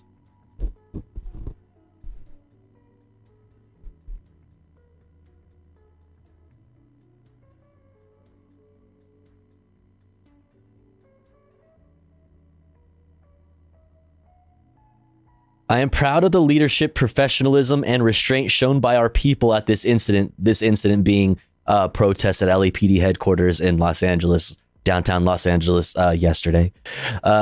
Professionalism and restraint shown by our people at this incident as they did not succumb to the continuous antagonistic and, quote, violent behavior of those from the larger, otherwise peaceful group. These are the pictures that they posted with that to back that up.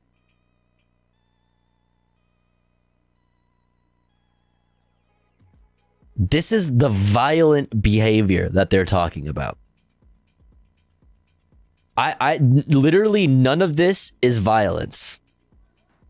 Not a single picture here contains any violence.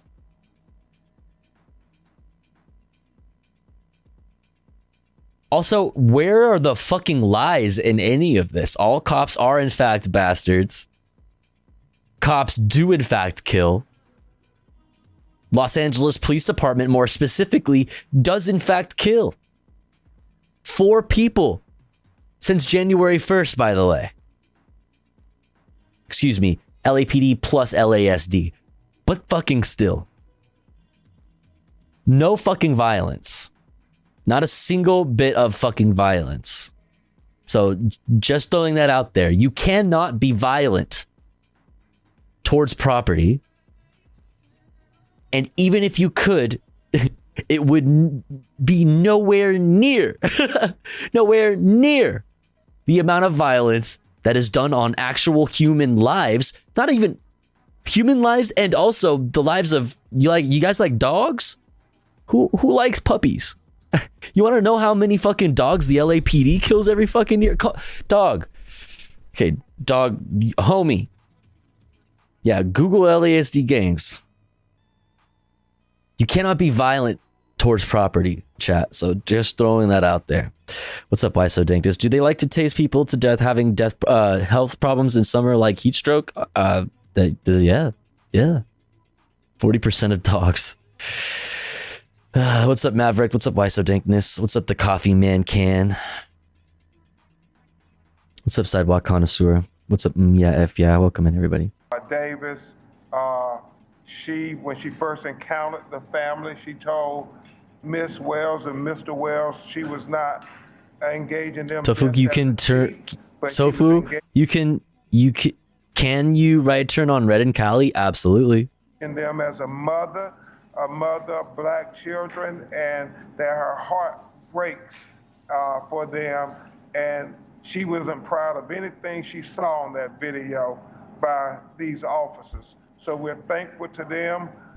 We thank President Biden for...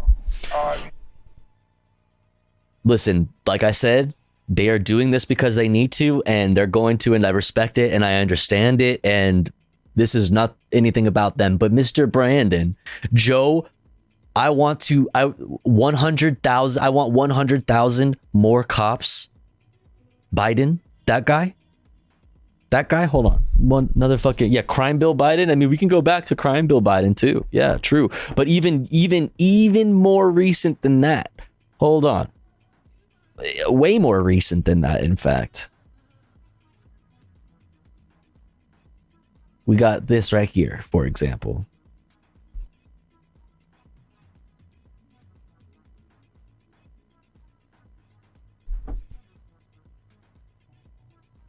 May 13th, 2022, talking about the American Rescue Plan and how they funded the police and gave them more resources and more training. $350 billion to hire back police officers, 460,000 new jobs for police officers.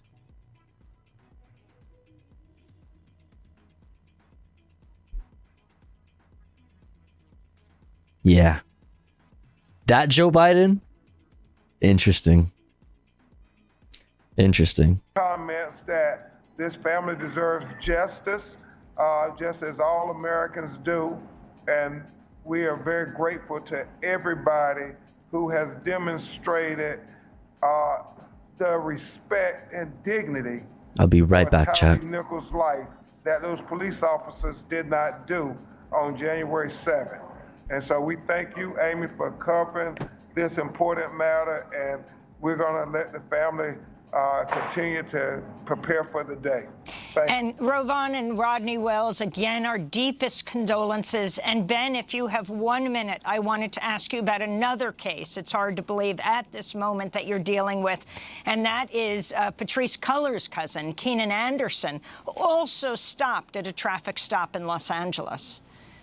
Yeah, it seems to be, no matter what, when it's a person of color, that they do the most. I mean, he's handcuffed and they still tase him 6 or 7 times within 42 seconds. We believe causing his heart to be electrocuted. And he was a 31-year-old teacher. I mean, it's just so heartbreaking, all these tragedies. And you had some minority officers involved in that tragedy in Los Angeles, which underscores, Amy, what I've said recently dealing with these officers who killed Tyree Nichols, who were all African American. What I have learned in my almost 25 years of doing civil rights law all across America, that it is not the race of the police officers that are the determining factor whether they're going to engage in excessive use of force. Yes, because when you become a cop as a person of color, you are no longer a person of color. You are now a cop. It has nothing to do with that. People in general, regardless of race, sometimes make really fucking dumb, stupid decisions and to become police officers.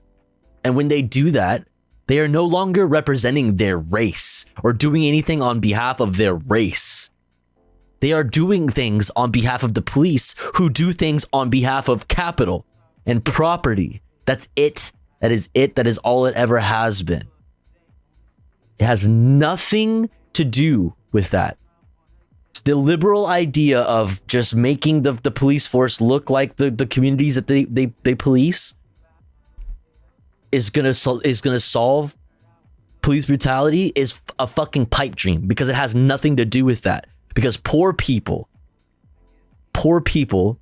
regardless of race, poor people receive the brunt of all the fucking police brutality. Poor people, regardless of your race.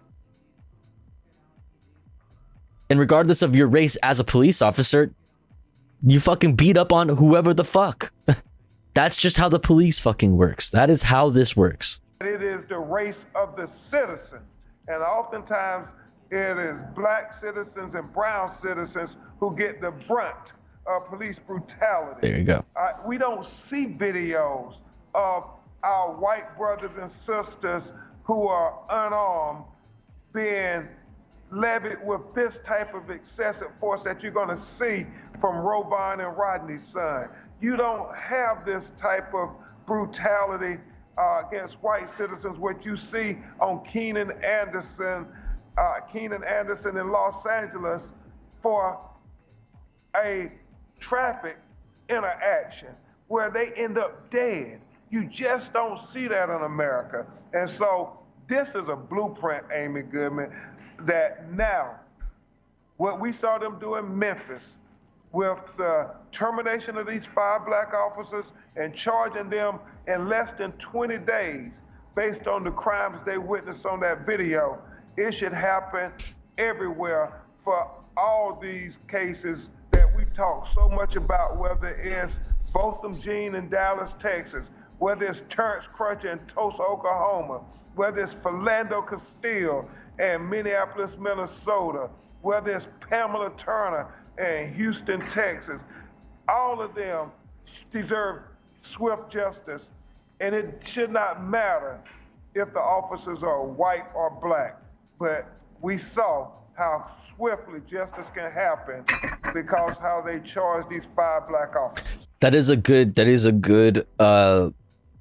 additional point to add to your arsenal to like combat the talking point that like, oh, why aren't you happy? Why aren't you rejoicing in the fact that there was such swift justice? You know what I mean? Well, now there's no excuse for all of the other cases in which there was no justice and there still is no justice.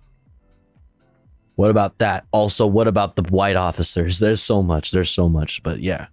I'm just wondering if Rovon wants to see Rovon Wells, if you want to see Memphis officialdom marching with you, the police chief, the mayor, the FBI, the Justice Department, if you want to see the FBI, President Biden marching with you. Standing up for justice. We want everybody standing up for justice, Amy. Thank you. Thank you so much. And Ben, one last question, because you're maybe about to bring a lawsuit in Florida around Black Studies AP course being banned by Governor DeSantis. One of the issues he raises is Ben that Crump issues is like police brutality cast aspersions on police, that he doesn't want to see Black Lives Matter subjects raised in high schools. You held a news conference in your hometown of Tallahassee. Can you talk about that and how that links into this larger story? Well, obviously, it has a profound effect on police interaction with citizens from the black community. And we have to talk about the history of America, all the history. We can't have them do a watered down version of history. Our children, black children, white children, Hispanic children, everybody needs to learn all history and learn that there's value in all our history and culture, and especially African-American history. And so that's why we gave notice of intent to sue Governor Ron DeSantis of Florida if he tries to prohibit African-American advanced placement courses being taught in the state of Florida, because our children have to understand from the beginning that black history is American history. The great Negro educator Carter G. Woodson, known as the father of black history, said that if a race has no history, if a race has no traditions that are respected and taught to the youth, then that race becomes a negligible thought in the world that can be eliminated from the world. And we won't let Governor Ron DeSantis or anybody eliminate our black history and culture from being taught in the schools in Florida or in the schools anywhere in America, because our black history matters. Ben Crump, we want to thank you so much for being with us. And again, Rovon and Rodney Wells, our deepest, deepest condolences. That does it for our show. Please spread the word at democracynow.org. All right. Yeah, a whole lot of fucking crazy shit there. Whole lot of crazy shit there. Rhonda doesn't like history because it shows him being at Guantanamo. My governor is a piece of shit. Are you in Florida? Oh, F's in chat. F's in chat for the Floridians. That's real though, honestly. That's real. All right, so we have 2 more quick videos on this that I want to see some of the reactionary responses to this from the liberal point of view and the conservative point of view, being Fox News, Tucker Carlson, and MSNBC. Let's check it out. Quick videos, and then we'll move on to other news. Joining me now is Sonia Pruitt, retired captain of the Montgomery County Police Department in Maryland. She's a founder of the Black Police Experience. She joined me last night. Captain Pruitt, good morning to you again. Thank you for being with us. Oh boy, right off, this is the Black Police Experience. Last night in our coverage, Karen Bass, the new mayor of Los Angeles, former member of Congress, was on with my colleague Joy Reid, and they were talking about the brutality that we saw in the video last night. I want to play for you. Alan Drax, thank you so much. Thank you so much for the raid. What's up? Land raid, what up? Welcome in. Hope you had a good stream. What's up? Hope you had a good one. Yes. What's up, Izzy? How's it going? Land raid. What's up, Bethany? Hyper Poggers. Hope you had a good stream. What were y'all up to? We're checking out reactions from MSNBC and Fox News in regards to Tyree Nichols. Hope you all are having a good one. Yo, Gremlo, thank you for gifting to No Rain. Very pog. Thank you so much, Gremlo. Thank you. You're still here? It's way past your bedtime. It is way past your bedtime. Thank you so much, Gremlo. Very, very nice of you. Thank you. If you guys don't follow Gremlo, you're dumb. You're dumb. Short gaming stream. Nice. What were you playing? Oh, you were playing Overwatch. Nice. Very cool. Gremho is up late. True. It is. I stayed up watching We Own the City and my fave streamer. Oh. Peepo Shy. What's up, E-Berserk? How's it going? Welcome in.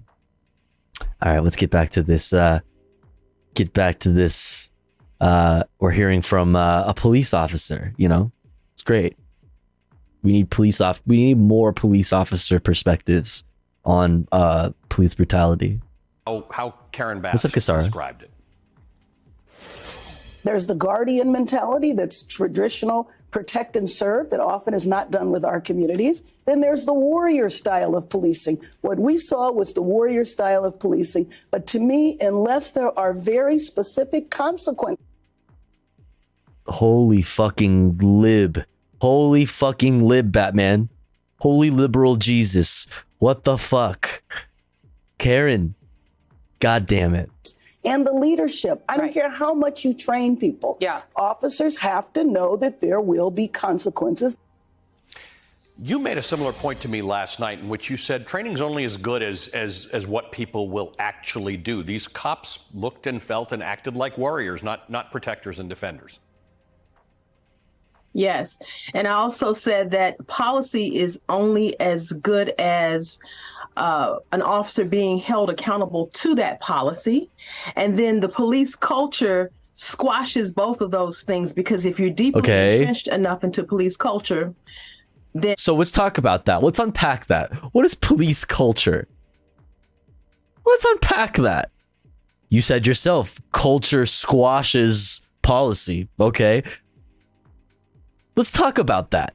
The policy and the training really... We talked about that a little bit earlier, chat. How come culture, right? So how come on all these body cam footage that we see of cops discussing things, how come they're all always so comfortable in the way that they go about these things, these situations, and two, so like in tune with each other? Like how do they always act in lockstep with each other? Seems like they always have are pretty quick to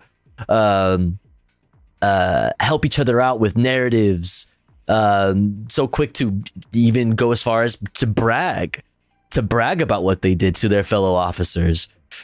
Like, what? Let's talk about culture. Let's talk about the relationships that they have with each other. Why are they so comfortable? And why do they have each other's backs so heavily? You know, why is this such a thing? Not matter. Yeah, you like, you want to talk about holding them accountable? Then why do cops have each other's backs so hard, so heavily in these types of situations? How do we hold each other accountable if everybody's just like secretly like on the same team? You know what I mean? Like, made that point to me, and I guess to Antonia's comment, the lawyer Benjamin Crump had said, what happened here after the tragedy is the gold standard of how we need to do it. Charge the police, relieve them of their duties, investigate, and charge. But how do you change that first part, right? This will be accountability. It'll actually never be justice because Tyre Nichols is dead. How do we change that first part? They get training all over this country. I think you were talking about it last night. Everybody trains their police now differently. Why do these young police officers, all of whom were recruited between 2017... Oh, they're just these young ones. Wait.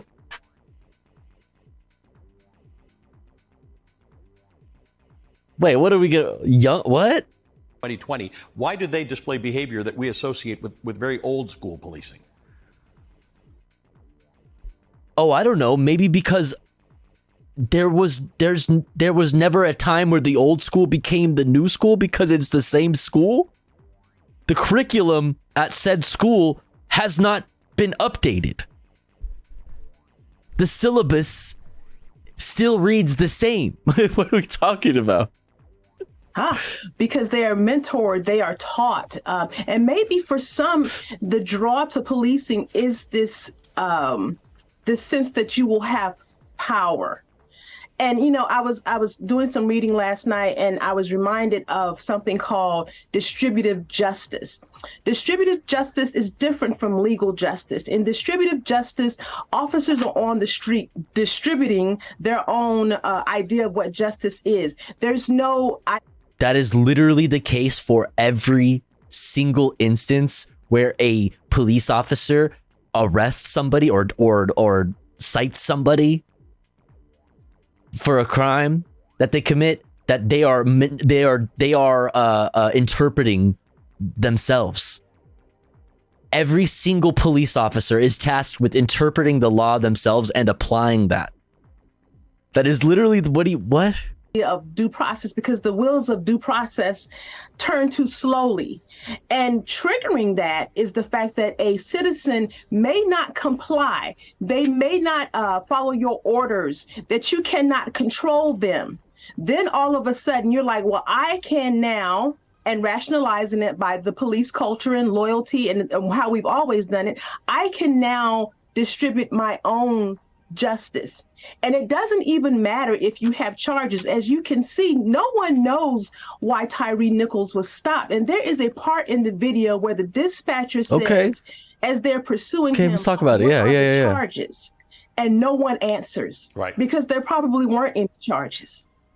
Let me ask you very quickly about the idea that... Okay, so like, what is she going to say that this is because of the culture?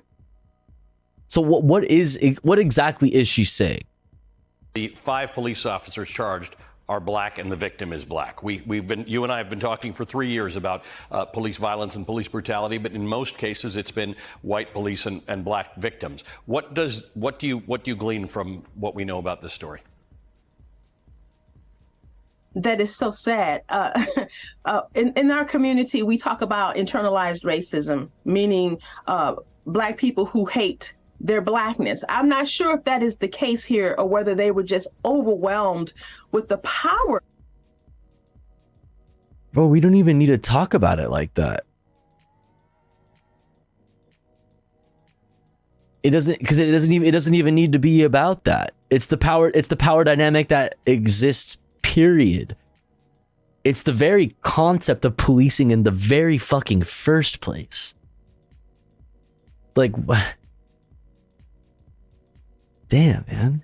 That they have been given as police officers. But what we do know is that clearly from when you talk to anyone from the Black community, that the fact that these 5 officers were not the vanguards that they were supposed to be for our community, that they were actually destroyers of a young Black, to all accounts, very kind young man. I can't, it's hard to find the words. This has been sitting on my heart because I have 2 sons. Yeah. They're young, they're slightly built. They're very kind and funny, and everyone loves them. And to think that these Black men would not see Tyree Nichols or my son or someone else's son or nephew as a member of their own family, it is just incredibly, incredibly hurtful.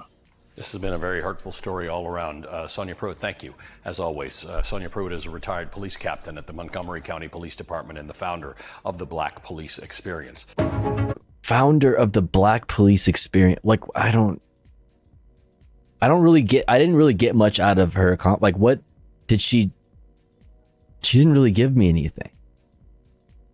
But that's the state of things, right? Liberals bringing on fucking police officers, POC police officers, to talk about like what being a police officer is actually about.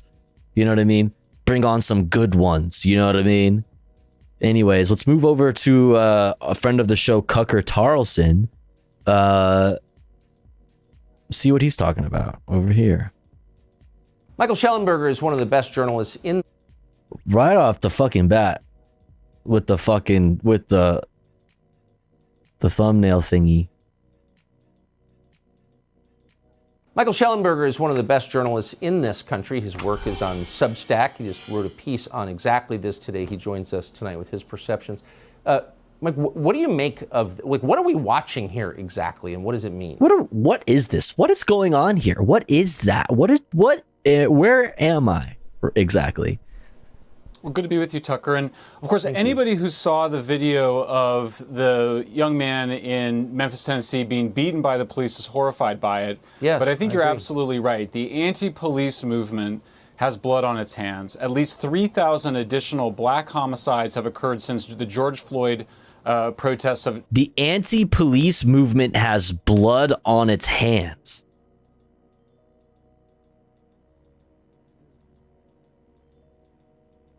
So what does that make the hands of the police or the pro-police union? Wait, the anti-police movement has blood on its hands. Whom's blood?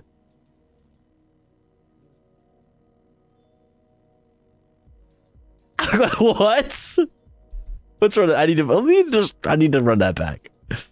Well, good to be with you, Tucker. And of course, anybody who saw the video of the young man in Memphis, Tennessee being beaten by the police is horrified by it. Yes, but I think you're agree. absolutely right. The anti-police movement has blood on its hands. At least 3,000 additional black homicides have occurred since the George Floyd protests of 2020, and also the George Floyd riots. We've seen... So that's because there's not enough police officers? So wait, the anti-police movement is to blame for the amount of police officers? Wait, how come all of these fucking police departments have been getting more and more funding? What did the how did the anti-police movement do? Like, how is the anti-police movement responsible for that again? Is it because there's not enough police on the streets?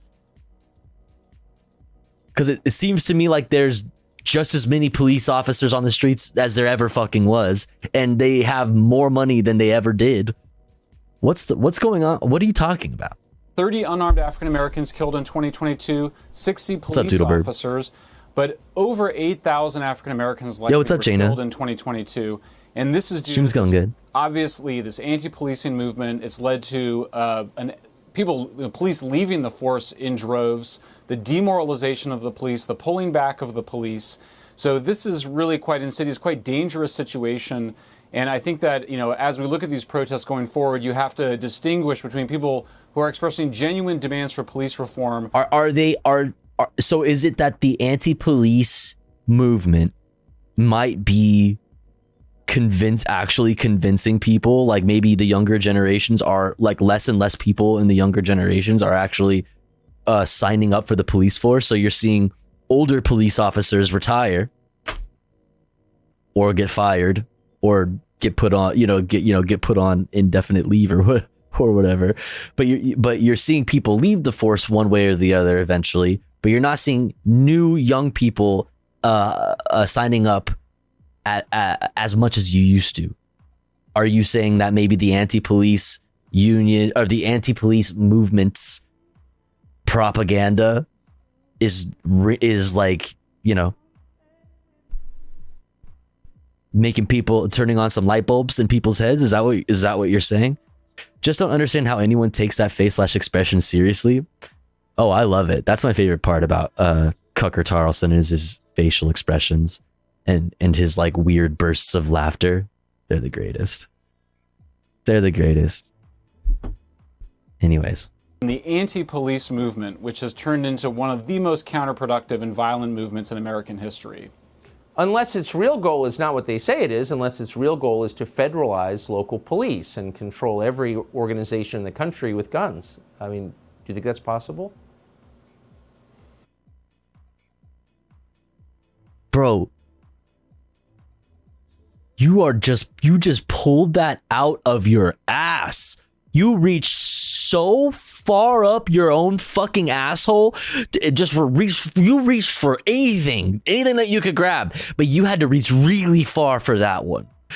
What the fuck? You just made that up. Who is trying to federalize all the local? What are you talking about? Do you know how many fucking police agencies there are in the United States? There are thousands of police agencies. Nobody is trying to federalize them. You fucking weirdo. You're just making shit up. Look at that over there. Look at that. Whoa. What was that? Shiny object just went that way. What was that? I mean, what we're seeing right now is the decimation of police forces. Police departments are, up and down, all across the country, 300 to 500 police officers short. That's why it's interesting, the protests you just covered in Memphis. Mind you, not due to defunding. There is police departments such as the ones that serve the city that I live in, the Los Angeles Police Department and the Los Angeles Sheriff's Department. The Los Angeles Police Department specifically is having so much trouble finding new recruits that they are actually paying your rent, taking advantage of the housing crisis in LA and paying your fucking rent until you become a police officer and get your salary or whatever. Still, nobody wants to sign up. Not as many as there used to be anyway. Not due to defunding, because there has been more money going to the Los Angeles Police Department than ever before. So you can't say it's because the defund the police movement that nobody is signing up for the LAPD. You can't say that. You're even holding the housing crisis, the rent crisis over fucking poor people's heads, and they're still not signing up. Why is that? Why the fuck is that? Really interesting. I'm so tired of people like Tucker and this asshole preaching about how it's Antifa. The anti-police movement is wanting to defund the police or black people for the constant brutalization they inflict on us on a daily basis. Tucker is just saying shit at this point, bro, just chatting. At this point, it's not even at this point. You are spot on, Doodlebird, but it's not even at this point. It's literally been, that is the reactionary shtick. Tucker Carlson is just like the best at it. I do that joke like, what is this? What is this? What is going on here? What is this thing? What is this? Do you see this thing? This thing exists. Why? What is that? What is that? Because I'm going to point to something else now. I'm going to point to something else completely irrelevant, completely not related at all. But what is that? I'm making a correlation between two things. I'm saying them. What is this? Like it literally, he points at things that might actually be real. Like, oh, look at this crisis. This is an actually real crisis. There are a bunch of people at the border, but then he will say a completely other thing. Start talking about fucking Hillary Clinton or Nancy Pelosi, or how, like, relating it to things that aren't related whatsoever. Yeah, he just asks questions. He asks so many questions that it's just you leave the fucking broadcast really confused and really scared. And that's the point. You're supposed to feel helpless. You're supposed to feel confused. You're supposed to feel like you don't know what the fuck to do, and you need to just give all of your fucking, put all of your hopes in the fucking, in the police. Give all of their money to the police. That's it. Displaying that there's not enough police officers, and the result is that the people that they said they wanted to save, African Americans, have disproportionately suffered. So at least 3,000. Yeah, the anti-police movement, whatever that means exactly, whatever he means by that specifically, is responsible for black people dying.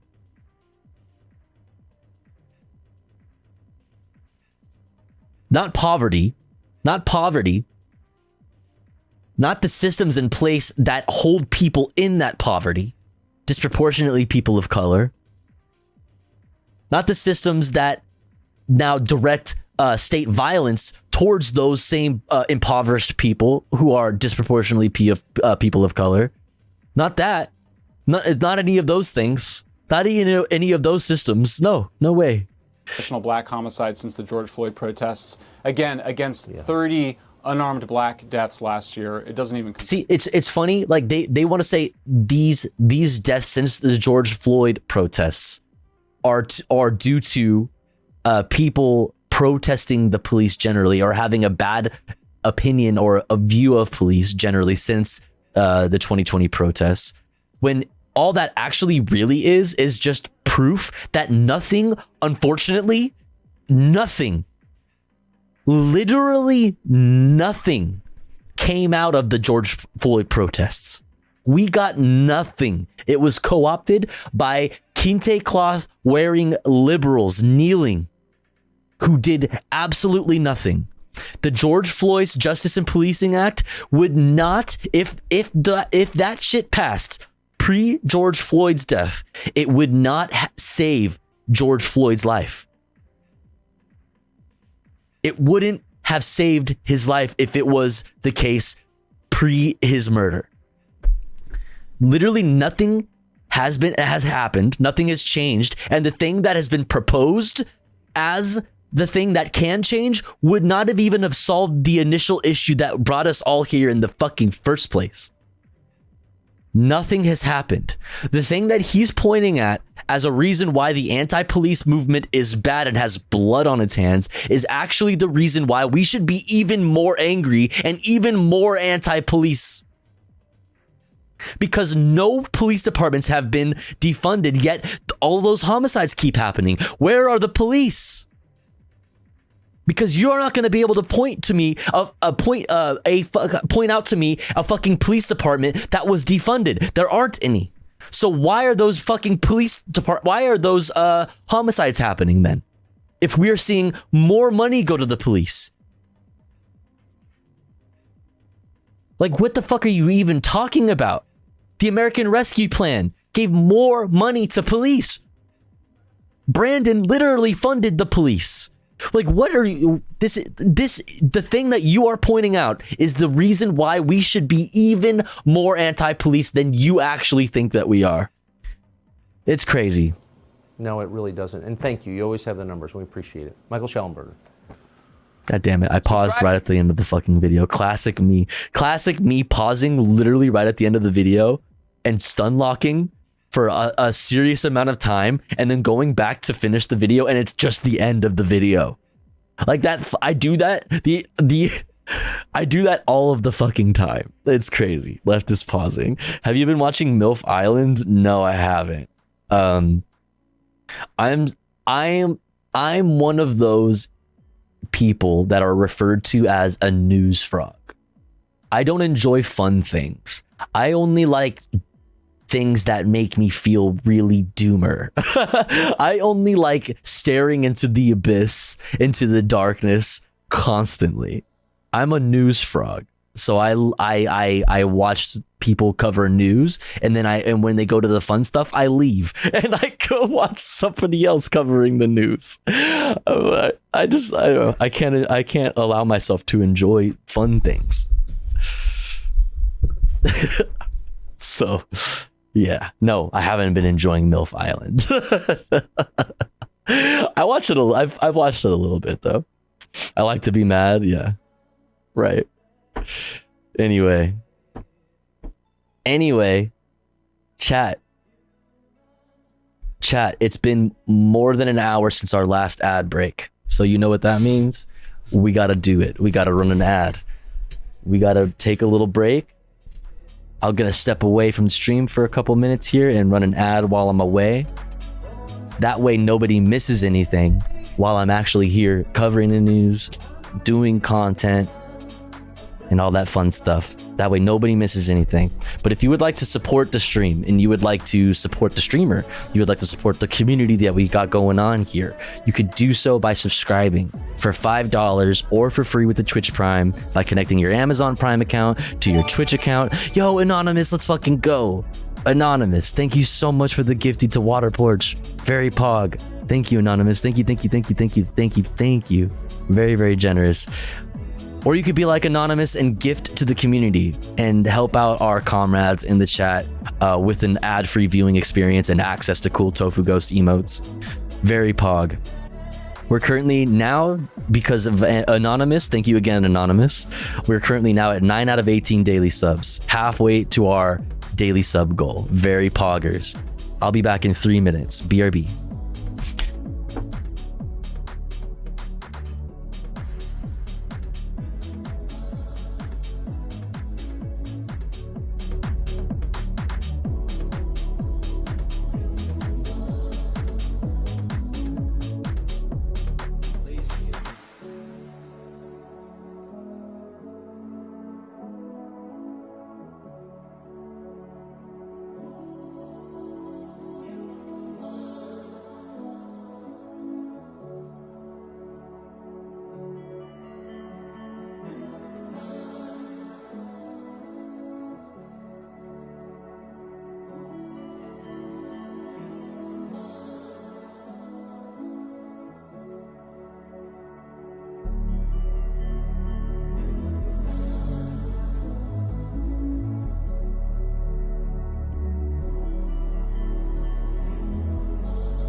Okay, we're back. We're so back. Thank you, CX. Whoa, kind of loud.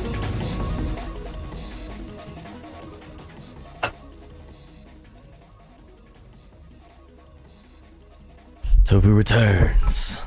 Yo, Space Cat Tabby, thank you so much for the 100 titty bitties.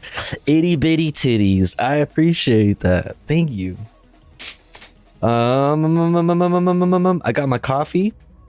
I got my water. I got my joint. Let's keep it moving. Let's keep it moving. Oh, actually, speaking of coffee, next story. Baristas serve a greedy corporation with first ever Pete's Coffee Union. Let's go. I like Pete's. So I'm very happy to hear this. Glad to be able to deliver this good news. Here is a tweet you love to see. We just explicative rather, was that was blurred out, the F-bomb. We just won 14-1. History is made. First Union Pete's. We will not be the last. Hashtag First Union Pete's.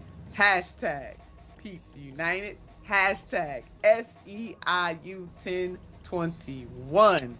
Now, Pete's Coffee in Davis, California, about 20 minutes outside the state capital of Sacramento, became the first Pete's store to unionize. Congratulations. We want to bold that, underscore, underline it, message in a bottle on a train. Y'all go head on, Pete's. Message in a bottle on a train. Asking for I love support. it. The Davis stores I love wrote Nina Turner. the following. We are overworked, understaffed, and underpaid. Baristas' raises are less than 1/10 of inflation. There are pay discrepancies that do not align with seniority, skill, or any kind of logic. And we have been forced to shut down multiple times in the past month due to understaffing. We've had no viable recourse for removing toxic managers other than waiting for the problem to resolve itself. We need change now. Now. Tofu Ghost, next episode of MILF Manor, the sons are going to do go-go dancing for the moms. The latest episode, one of the moms admitted to sleeping with their son's best friend, and he had a full-on Joker moment / breakdown. Something's wrong with the cis people. Oh no. Oh no. Oh goodness. I've only seen little bits of it. I'm trying to think. All I remember is that there's like a blonde Fox News head ass looking ass mom who's fucking racist, who doesn't want one of the other moms to speak Spanish. Classic Karen. I don't know. I remember that, and I remember that there was a son who had like a 7-some who was pretty handsome. But that's all I remember catching. Oh my god, the blonde bimbo mom. Yeah, she's a fucking racist. Anyways, let's keep it going. Not tomorrow, not a few days. Right now. 7-some, so orgy? Yeah, I guess it's just an orgy at that point. What's up, K Variable? What's up, Natoxi? Decent schedules and corporate transparency. But 2 stores against a multi-million-dollar corporation is a lonely battle. Pete's has always taken pride in its loyal customers and loving community, and we need that now more than ever. Y'all better go ahead on, Pete's United. Tell the story like it is, as my grandmother would say. TIS, like it is. Also has I love her. For friends. Check out this Anita Turner's funny. Yo, what's up, Pork Filter? Welcome in, y'all. article from last week. Pete's Coffee workers are following Starbucks workers' lead in organizing unions. You love to see it, baby. With a little help. To be fair, not that it's being unfair, whatever. On top of that, to add on to that, I feel like there has been the Starbucks union, the unionizing of Starbucks was really like the first domino getting knocked over for a lot of other industries as well. Absolutely. Everybody was like, yo, Starbucks is going crazy. Starbucks over there doing the damn thing. Yeah, catalyst. Thank you. As one of the song lyrics to a song goes, we've documented Starbucks unionization efforts on the show many, many times, and we will continue to do that. And they are not abandoning their fellow baristas at Pete's.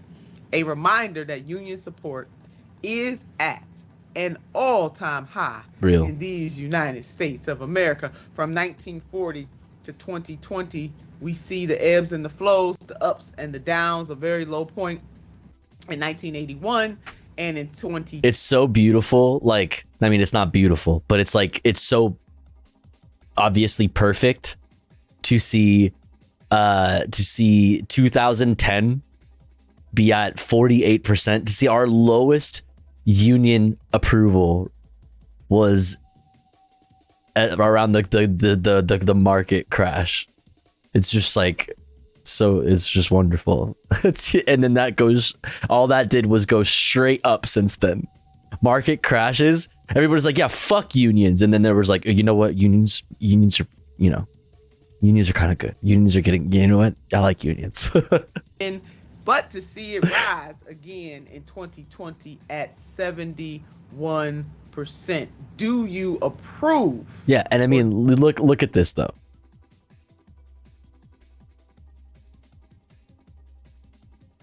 2009 market crashes, and slowly since then it's just like gone up, right? People are realizing, yeah, like, you know what I mean, whatever, I have nothing, why am I poor, and then you see at 2020 right here, just go shoop shoop, way steeper. Yeah, disapprove makes sense to me. Unions and the American people are saying we wholeheartedly approve. 71% of Americans support labor unions, and we must continue to lift these workers' voices. In the meantime, we love to see unions all across the trades continue to form. Workers of the world unite. Jackson, this is some beautiful news. Let's go. We definitely love to see it. Love to see it, love to hear it, love to know it. Absolutely. And this goes back to, well, a couple important things. One, you know, what we were just talking about, you know, there being hope moving forward, because the problems that workers are facing are both universal and unnecessary and simple. It's not like these aren't issues that are difficult to fix. And one of the things that I was talking about relatively recently, actually, I think a couple of days ago, is, you know, it's true that every economy is going to be mixed. Every socioeconomic fabric is going to be mixed together. You're not going to have any pure system of any kind. However, anytime any type of political system starts to shift too much into anything, that's when corruption is rampant. And I say that to say, capitalism cannot function without a permanent lower class. It simply can't. You need a permanent underclass of people who have no choice but to work. That's real. And, you know, like, we'll look at, you know, stats like 8.8%. These are the good TYT folks.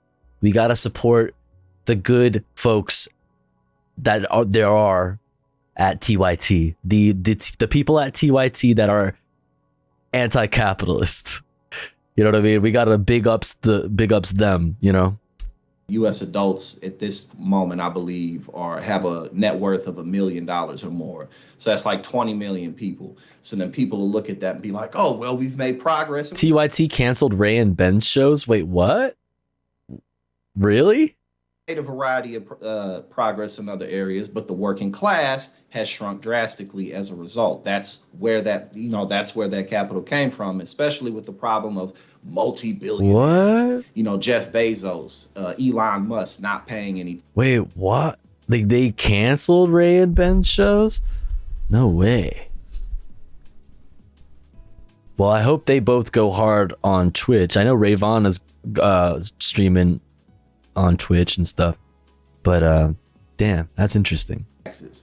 But people will say, but we can make more millionaires. Like, no, because there's not enough capital to go around for that. And so, you know, why are all these people trying to unionize? Because the limited capital is going into limited hands. So we're going to see more and more of this. The workers are not going to, you know, get more quiet. They're going to keep coming out more and more, especially as they lose faith in the government's ability to really do anything about it. So, you know, the system that we live under right now just needs change. It simply is not sustainable anymore. That's right, Jackson. It is untenable. It is not sustainable. 70% of our economy here in the United States is a consumer-based economy. So it really behooves all people who care about keeping this economy running smoothly, running strong, to ensure that the workaday people of this nation have disposable income, because they will spend it back into the economy. We are all connected in that way. So again, shout out to these workers wherever they are, whatever industry they are in, for standing up for their rights. Real. This is about liberation of mind, body, and soul, and opportunity. And again, we love to see it. So you go ahead on Pete's Coffee in Davis, California. We know that we are going to see more of it. On that, we've been talking about a lot of really fucking bad news. And this is the one area where we are seeing nothing but good news. Well, mostly good news, and nothing but momentum. The labor movement. Remember that? Talk to your coworkers about how much you're being paid. Open up the conversation in the break room about what, you know, about the job that you guys do. That is like the number one best thing that you can do. The number one thing that you can do to do a reach around across the aisle and get everybody on board. And that's how we create camaraderie on the basis of class. And that's how we start to attack other social issues. That's how we start to get more people on board with LGBT rights, and et cetera, et cetera, et cetera, et cetera, et cetera. So like the number, also on the Tyree Nichols thing, the reasons why we have such trouble getting any sort of progress at all in the fight for, you know, fight against the police, in essentially abolishing the police, is that we have the number one strongest union being the police union. They are so strong and so powerful because of their union. Remember that. Support union jobs. True. I did this and quit once I found out new hires made more than me and got denied a raise. Well, do it. Obviously, be careful. And you know, but that's good. Tofu, is this you? What?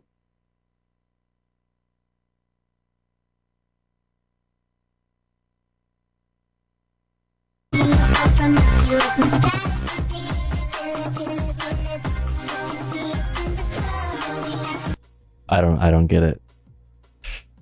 I don't get it. Anyways, let's keep it moving. Flint still suffers without clean water after nearly a decade. So Flint is still without clean water.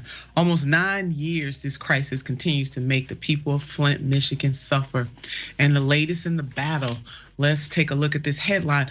Flint residents urged. Oh, is my camera frozen? Bottled water donations end amid ongoing water My crisis. camera froze. Is that why you said that? My camera's frozen. There. Now it's not. That's weird. Is that why you said? I'm so confused. Lead service line pipes is set to be completed in August.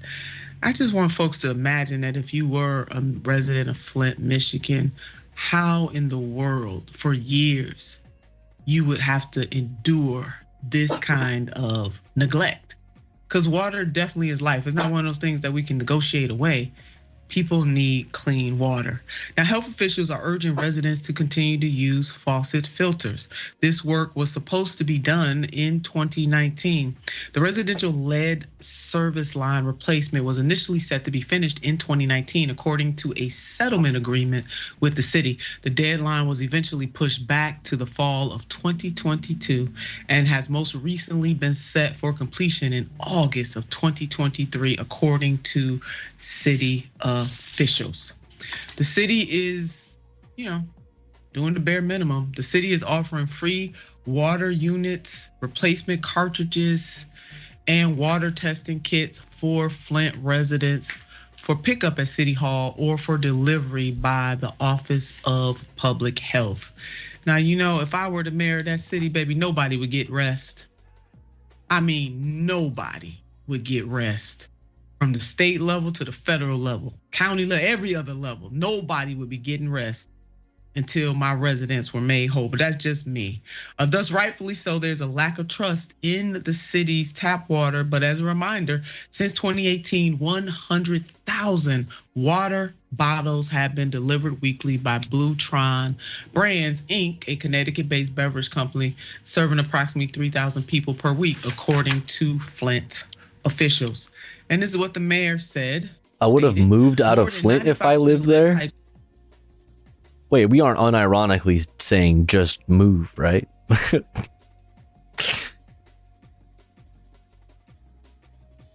We are unironically just saying just move, right? Replaced, and we will continue to work until the job is done. I will work. That's like the oldest. That's like the oldest thing in the book. Like what?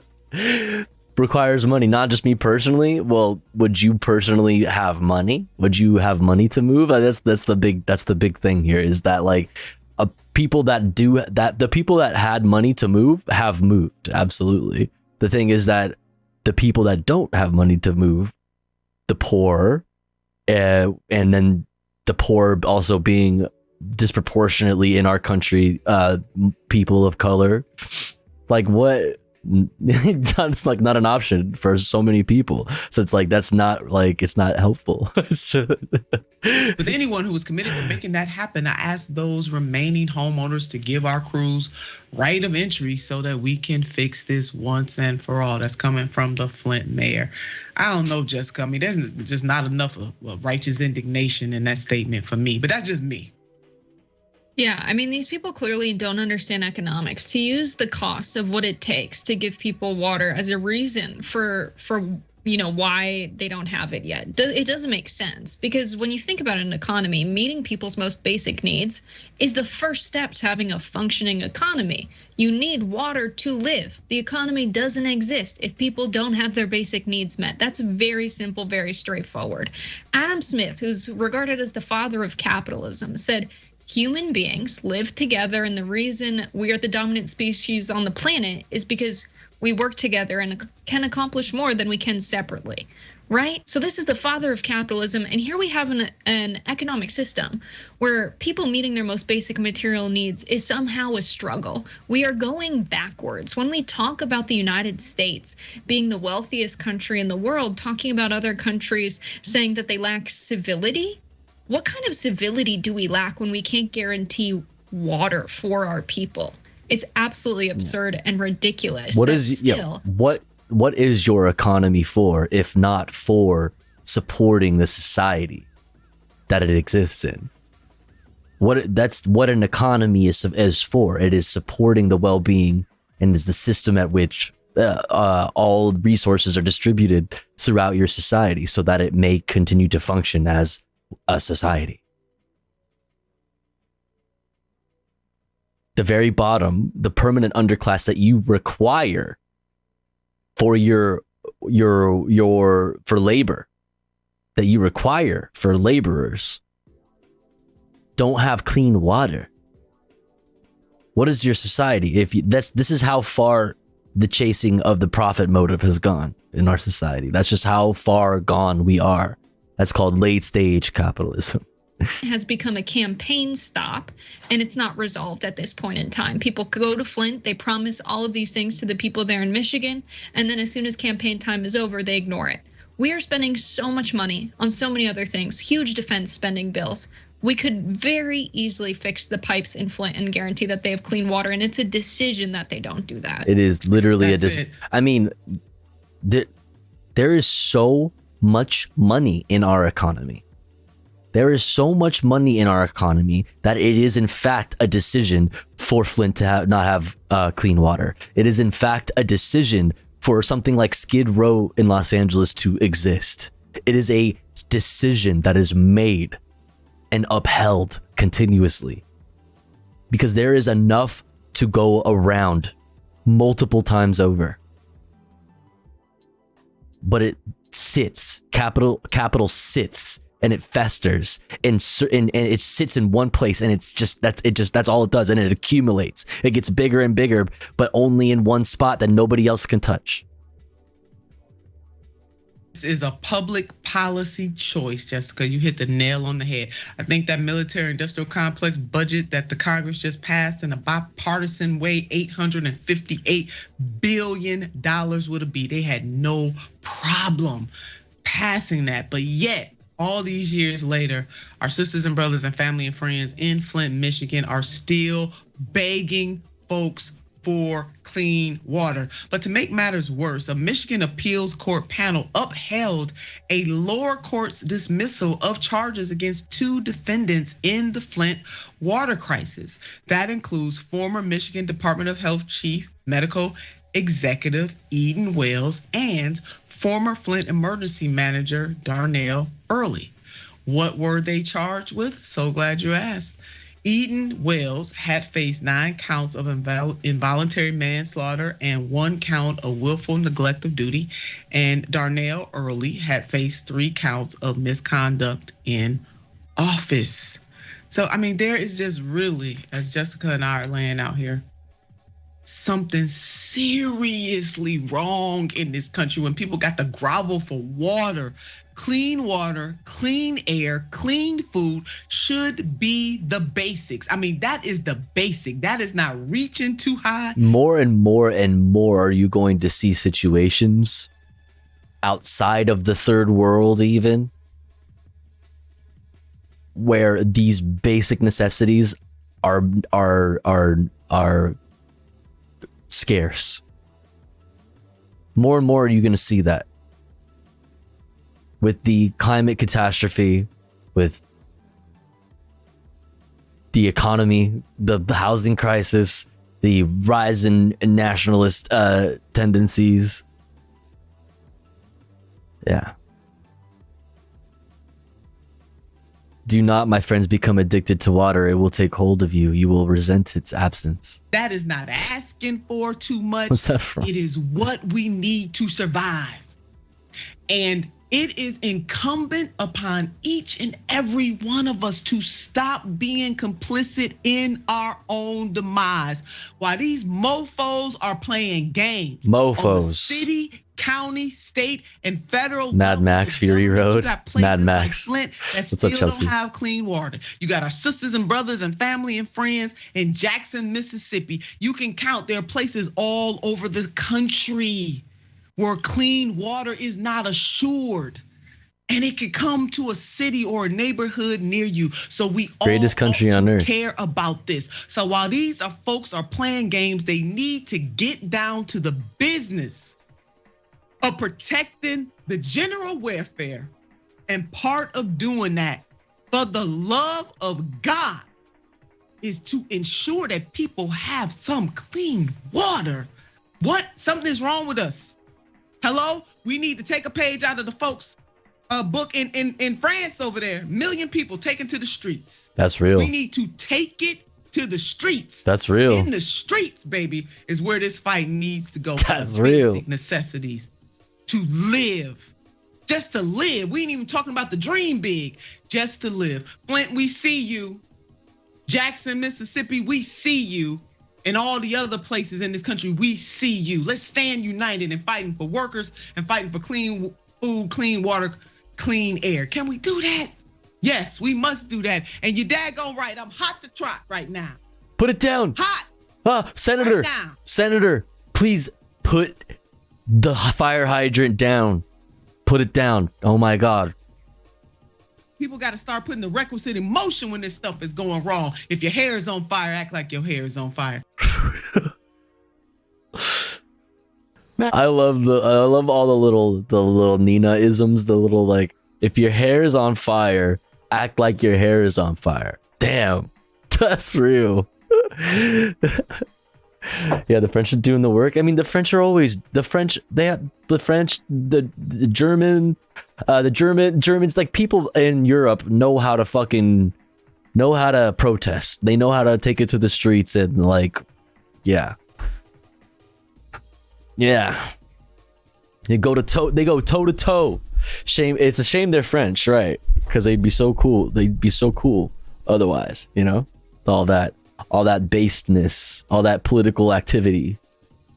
Anyways, let's keep it moving. Fox News off the rails food stamps debate from the Majority Report. Let's see what Sam Cedar and Emma are talking about. This is on Geraldo Rivera's program. I think they've had to shift from using the debt ceiling to leverage cuts to Social Security and Medicare.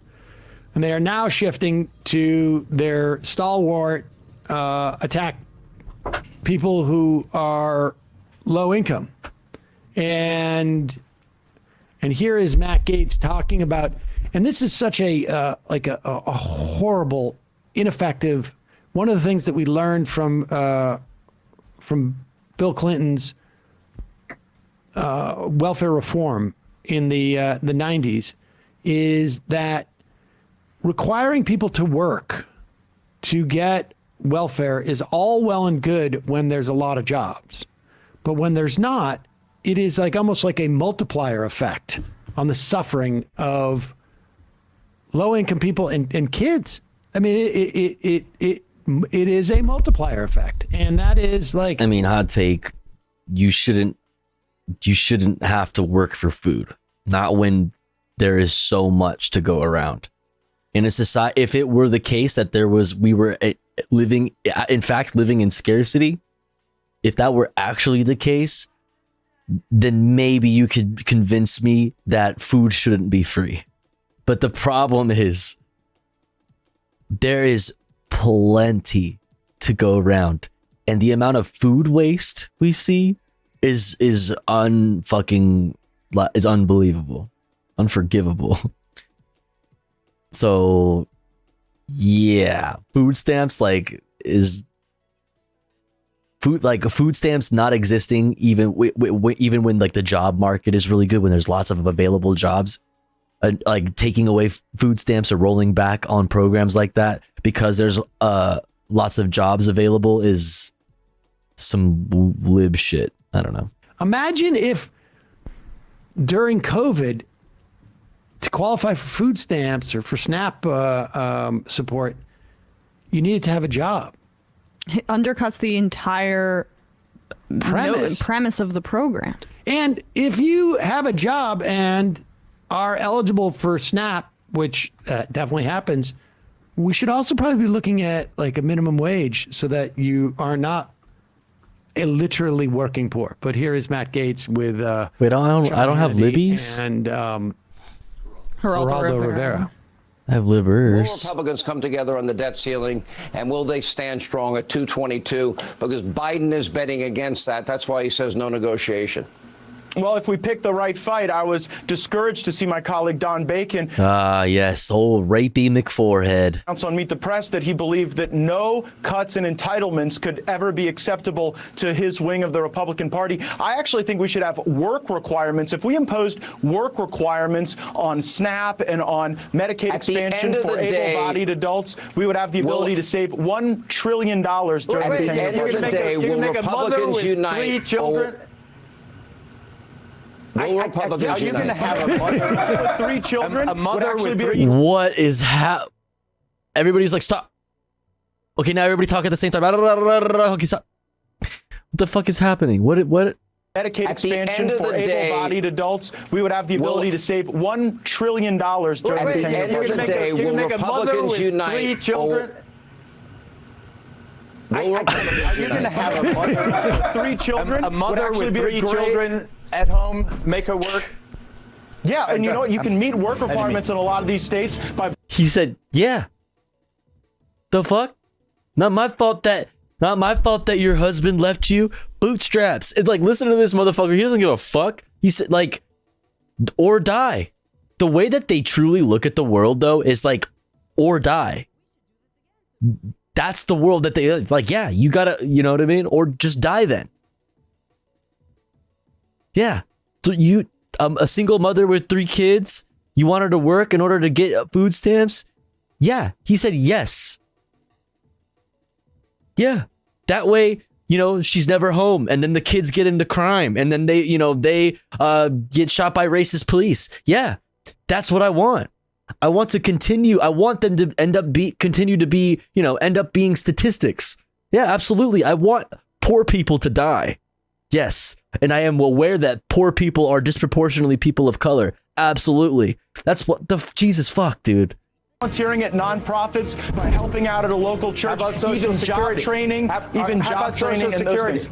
Well, let's start with Medicaid. When we reform Medicaid, I think, we got along better than I thought we would. This actually worked out. All right. Actually, he's quite disappointed. He likes when Geraldo comes on and, you know, starts some shit and fights with people. But the interesting thing here is Gates, you notice, is staying away from Social Security and from Medicare. SNAP is not generally considered an entitlement. Medicaid is not generally considered an entitlement. These are programs that are geared towards specifically folks living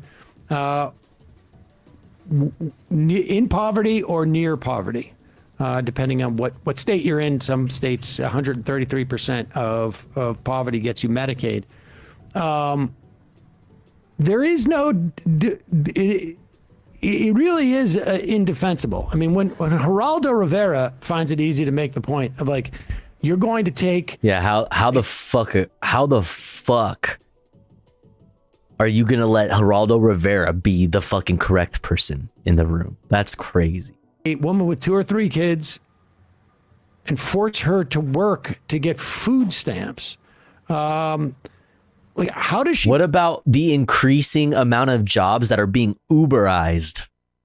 What about the increasing amount of fucking industries that are just becoming purely like contracted workers, like purely made up of contracted laborers? How do you survive? You can't survive. Yeah, the gig economy. That's the. What did I say? Uberized. It works too. Like, I mean, well, go work for that nonprofit that's some local rich person's tax dodge. I mean, even if she was able to find the job, where many instances they can't, even if that was the case, like, how do you make ends meet when you've got to pay for childcare? Well, they're just trying to undercut these programs. That's it, right? Like the fact that it's implausible is the point, because then you can undercut those programs and further demonize the poor. But they're running out of opportunities to leverage the debt ceiling because Trump, put that marker down about Social Security and Medicare. Yeah. And that's fortunate for all of us, because I'm not convinced that, there aren't some ghouls in the Democratic Party who wouldn't have been, well, they made us do it. Mm-hmm. We'll see, though. Joe Manchin would love that because, he doesn't want the safety net to become a hammock. Right. And they want to raise the retirement age. A little bit about the White House's willingness to kind of accept some of that line of thinking, given the new chief of staff change. They might be more open to something. I agree. Cuts. I agree. All right, let's keep it moving. Next up, Laverne Cox perfectly explains the GOP's true motivation behind anti-trans laws. Yo, Cult of Eyes. Pog. Thank you so much, Cult of Eyes, for gifting to Left Justified. Very poggers. Thank you so much. Thank you. I really, really appreciate that. Thank you. Hey, a Subaru Outback delivered my last Amazon order. Oh man. Oh, that's actually, yeah, yikes. What's up, Suckle Dragon? Raised to 67 in Australia. Jesus, what's up, DB Golding? Yo, thank you so much, Cultivize. Thank you. I really appreciate that. Now Left Justified can enjoy an ad-free viewing experience and get access to cool Tofu Ghost emotes. Very poggers. All right. Laverne Cox perfectly explains the GOP's true motivation behind anti-trans laws with the Humanist Report. Let's check it out. There's just a lot going on. And what really has called me to course is this latest bill from Oklahoma that would ban gender affirming care up until the age of 26. Is it when right off the bat, when they told you that it was in defense of the kids, you know they were lying, right? When they said they were trying to protect children from genital mutilation and fucking gender politics, whatever the fuck that means, you knew they were lying, right? Gotcha. Just like the same way that they're all about free speech, you know they're lying, right? They just want you to hear, they just want to be able to scream and yell about fascism. You know they're lying, right?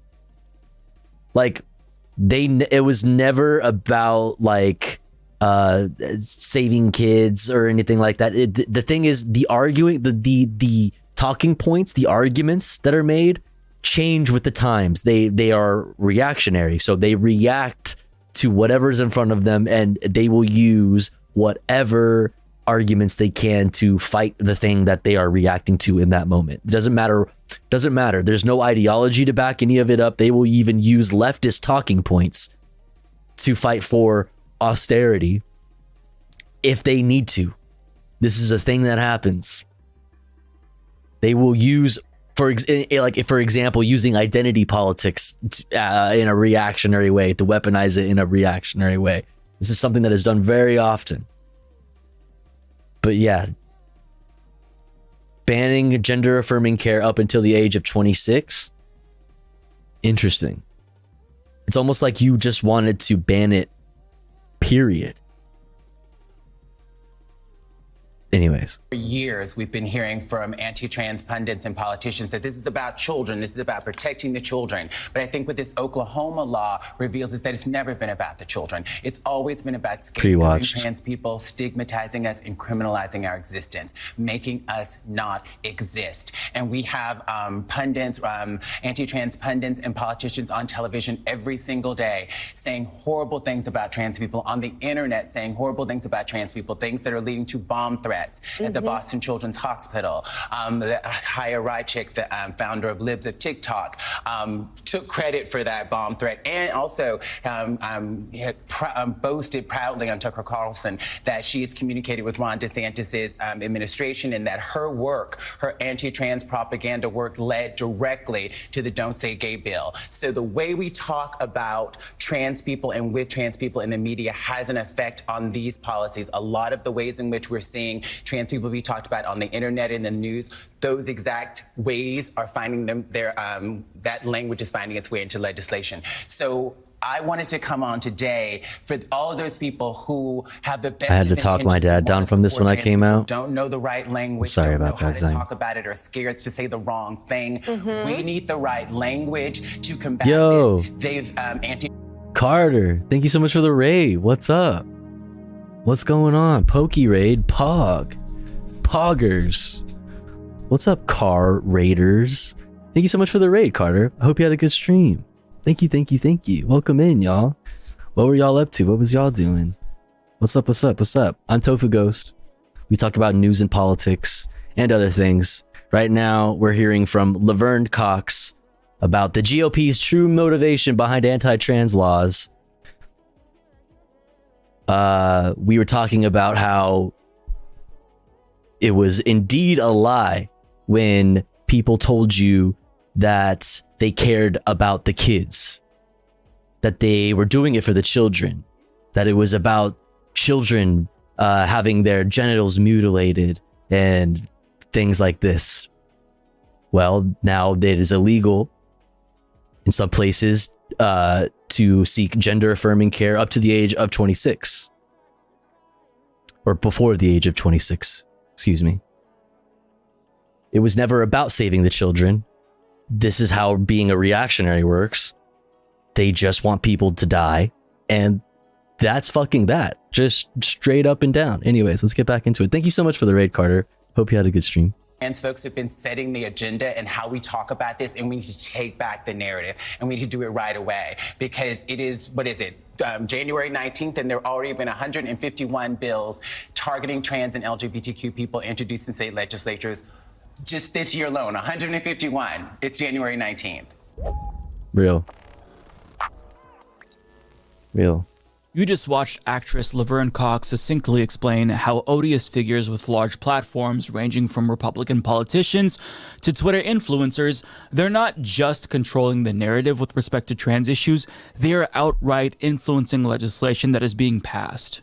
And if we keep allowing them to monopolize discourse, things are only going to continue to get worse for trans Americans. So what we need to do is recenter the conversation, and Laverne Cox specifically explains how that can be done. Let's listen. So if you want to sort of if you have to get an education to some of these folks who are using the wrong language and saying the wrong things, what would it be?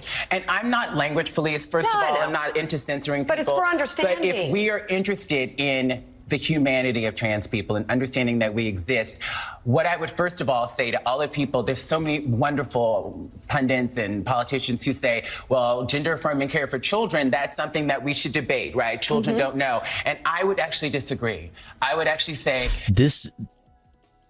well, let's talk about what that gender affirming care is for children.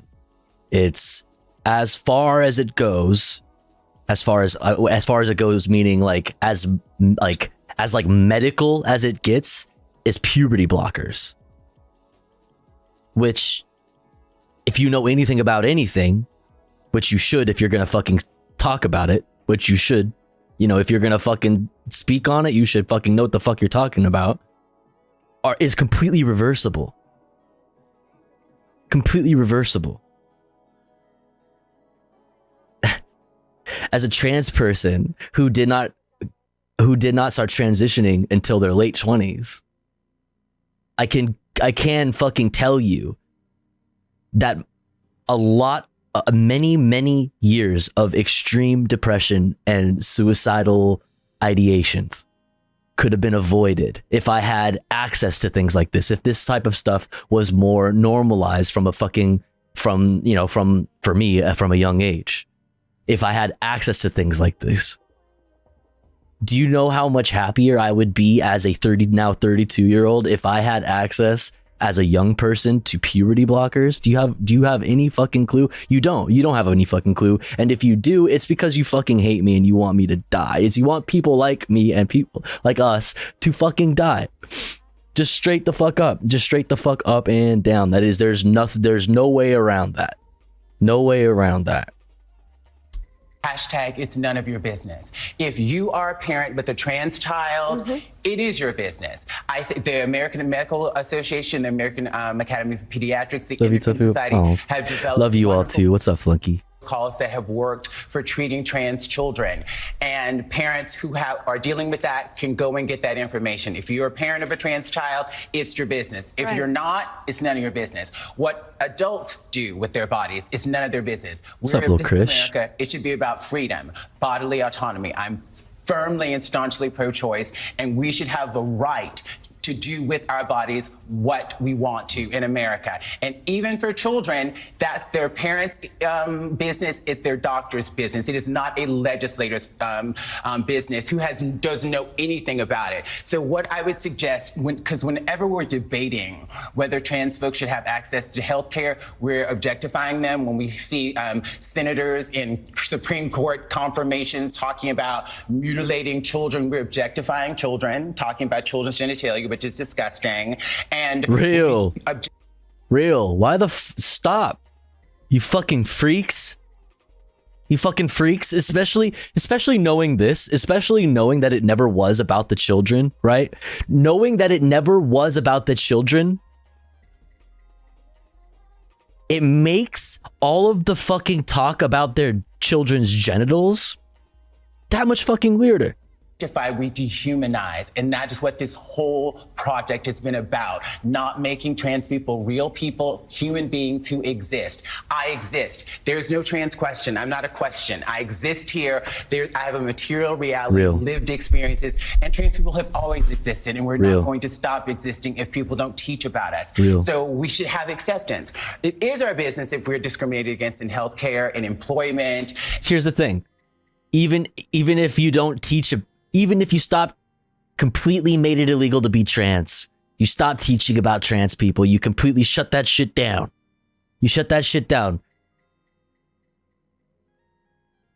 Maybe trans people won't exist in the way that they exist, or more and more so anyway, currently out in the open right in front of your face, but they will exist in another way, in the form of suicides, in the form of terribly depressed sections of your population. Terribly depressed. More statistics, just more fucking weight to add onto your society, period. It doesn't go away.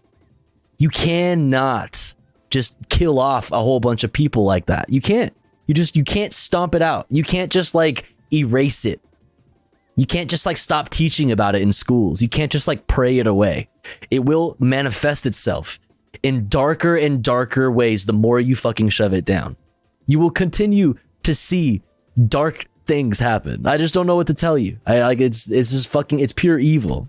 Housing, which many of these people want to do. That is our business if we believe in liberty and justice for all Americans. But what people do with their bodies is none of our business. Yeah, every single thing that she said there is 100% spot on. This is about freedom. This is about liberty. I don't know why in 2023, Republicans still monopolize words like freedom and liberty when the policies that they produce year after year in state after state are antithetical to freedom and liberty. Everything that they do essentially restricts freedom and liberty, from a personal standpoint with regard to bodily autonomy to an economic standpoint. Because just like free speech, it's never been about free speech. It's never been about free speech. Fascists don't like free speech. It's never been about free speech. They'll use it. They'll use it in the meantime. Absolutely. Liberty, freedom, these things are not these. They do not believe in those things. Those are in American culture, descriptors or words that we use to describe our world, the world that we live in our American society, and they are just simps for the state. They just love the boot. The boot tastes really fucking good to them. It tastes fucking phenomenal. Those words are just words that are used for whatever reason in our society. In our American society, anyway, in our country, in my country, to describe what it is to be from America. We use those words because of our fucking our history with the revolution or whatever. There was it was rhetoric at some point about freedom and about liberty, and we just kind of stuck with it. Those are the things that we think about when we think about America. It's just about the state. They don't actually. If you really broke down the concepts of liberty and freedom, they're not for these things. The boot just tastes really good. Against freedom and liberty. So to continue to let them pretend as if they're the ones with this monopoly on freedom and liberty, it's completely bogus. This is something that I can no longer take them seriously about. They claim that they care about genitals of trans youth getting mutilated. But where's the outrage for circumcision? As of 2010, more than 50% of newborn infants are being subjected to a surgery that they're unable to personally consent to. Yet, Republicans are fixated on on trans youth and falsely claiming that they're the ones who are getting their genitals mutilated or removed. This isn't about these specific issues, and we need to stop pretending as if they're actually concerned. This is about bigotry. And as Laverne pointed out, they'll claim this is it's about stamping out degeneracy in the society. Like, just put it plain and simple. It's slowly...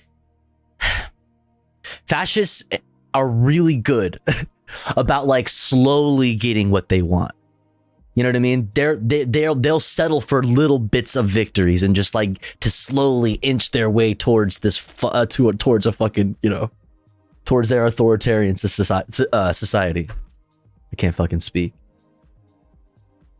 Protecting children, but yet you see increasingly more bills being proposed that ban transitioning for adults. So if this is really about the children, then how do you explain that?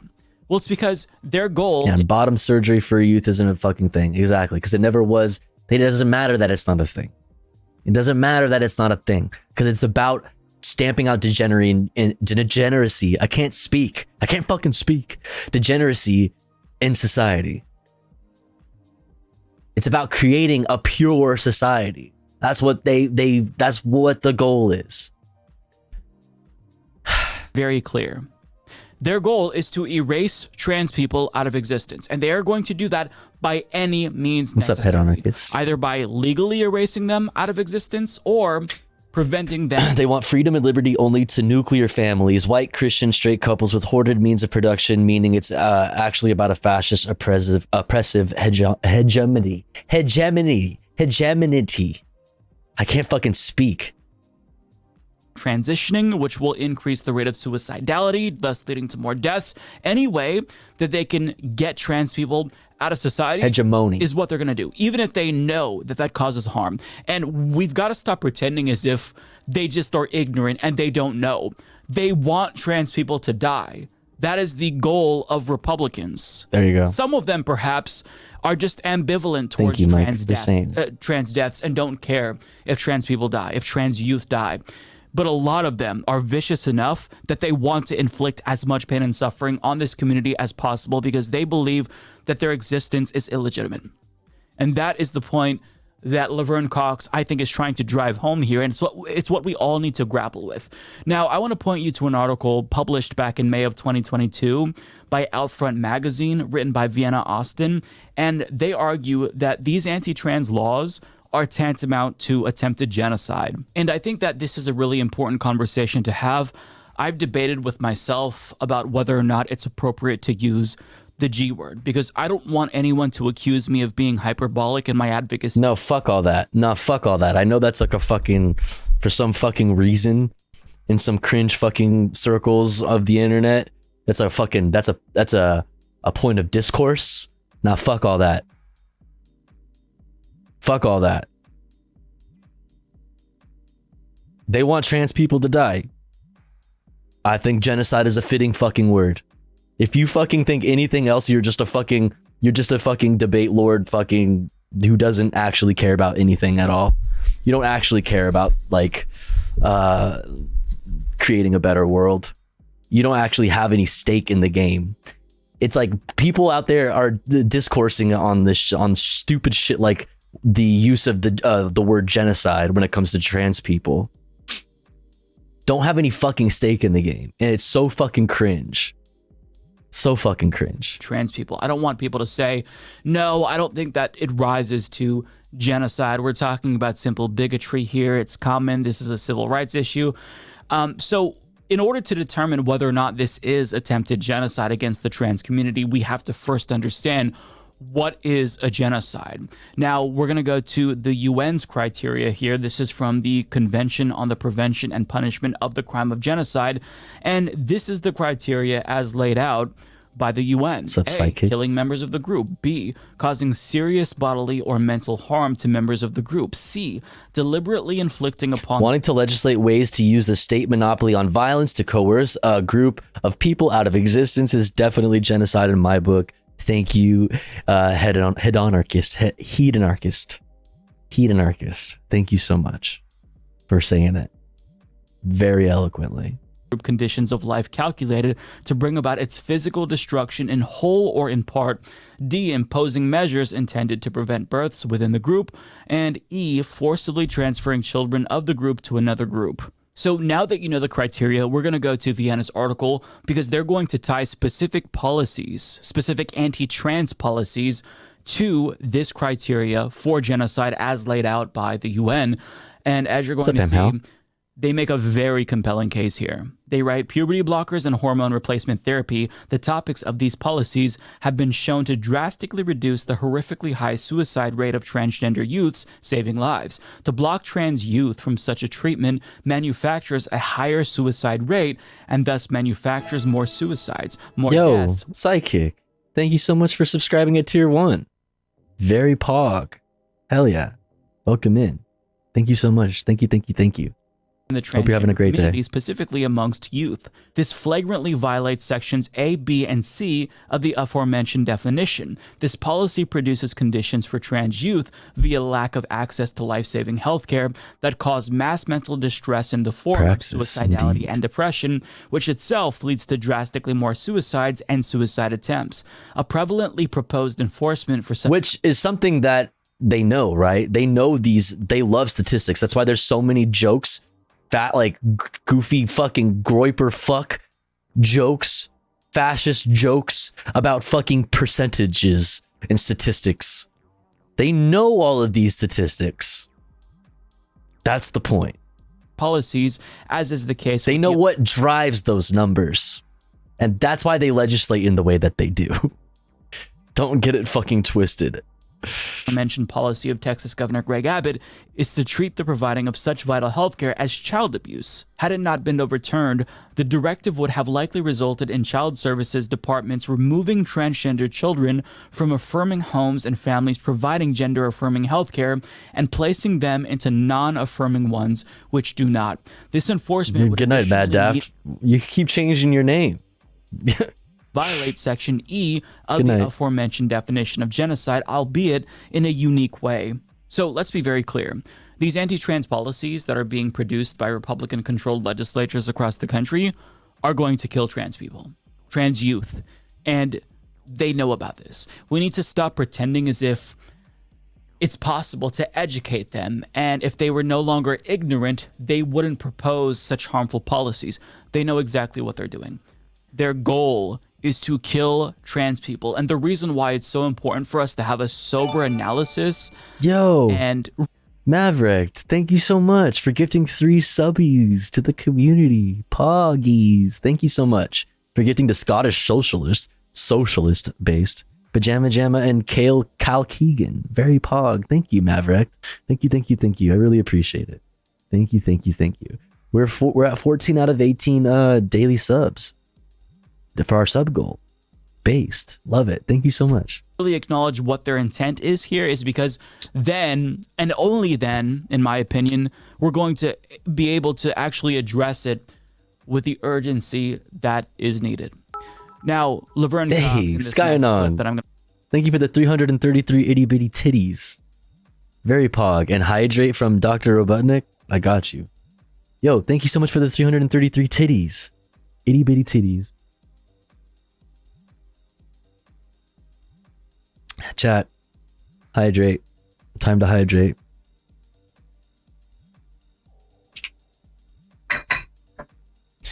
Like, oh, we in hype train? Fuck it, dude. We need a little pick me up. We need a little pick me up. We need a little pick me up. Let's do a little hypers, chat.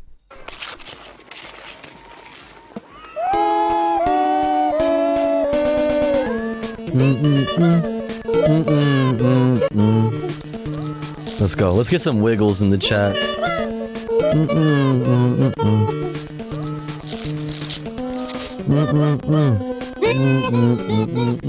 Yeah, yeah, yeah. Ba-da-ba. Wiggle it up. Wiggle the bad vibes away. Wiggle it up. We're hanging with Tofu today. That's me. I'm Tofu. Fuck yeah, pog. Thanks, chat. Thanks, y'all. I appreciate it. You guys are very sweet and very cute. remember to, take care of yourself. Take care of yourself. Get up, fucking walk around, drink some water. We cover a lot of doomer shit. We talk about a lot of fucking, lame shit, but we still keep a very comfy space regardless. So remember to take care of yourselves. Yo, the debate queen. Thank you so much for subscribing for 2 months. Pog. We'll keep it going then. We'll keep it moving then. Thank you so much, debate queen. Any funny monkeys? Any funny monkeys in the chat?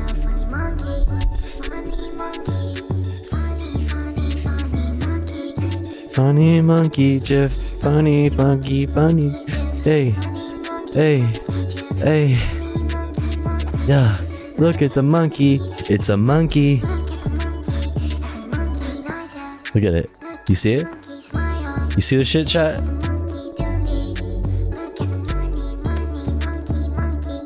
So that's a funny ass monkey. Goddamn. Yo, thank you for the 222 titty bitties. Thank you so much. Thank you, Skyanon. Yo, Garden Variety Cat Lady, thank you so much for gifting us up to Jazzy Bread. Thank you.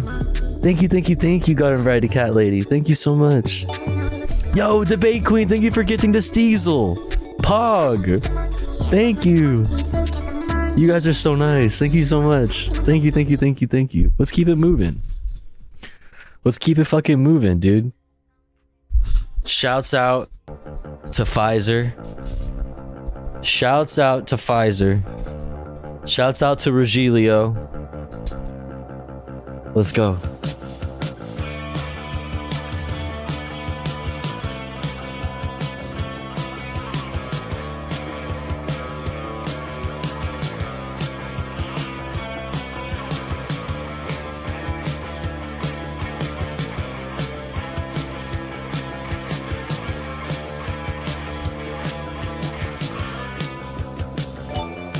Yo, live transmission. Yo, Debate Queen, thank you for gifting to Keanu Weaves. That's a funny ass name. Thank you.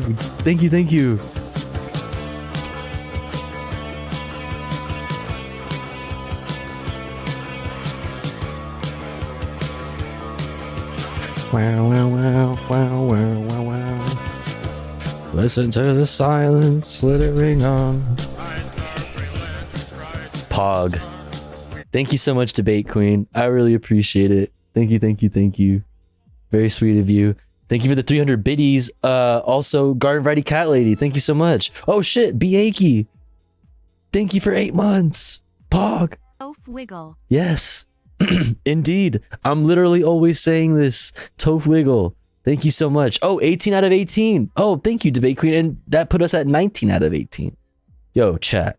Thank you so much. We just surpassed my daily sub goal. I really appreciate it. It means a lot because I do this full time technically because I haven't really been pushing the music stuff as much lately. So it helps. Every little bit helps. Thank you so much. I really appreciate it. Really appreciate it. Thank you. If we get any more, we'll keep us up the hype train going, but otherwise we're gonna get back into the video. I really appreciate you, chat. Thank you so much. You're the best. For you doesn't specifically say the word genocide, but she explains how all of these issues, anti-Semitism, sexism, transphobia, they're all interrelated, and the Nazis also targeted LGBTQ. Let's go, Maverick. Let's go. Thank you so much for 200 titties. Let's fucking keep it going. Any racist, sexist boys in the chat? I'm just trying to see some. I'm trying to see something. Any racist, sexist boys in the chat? Where are you at? Hell yeah. Yo, Cult of Eyes, thank you for gifting the K variable, Pog. Thank you. Me. Thank you, Cult of Eyes.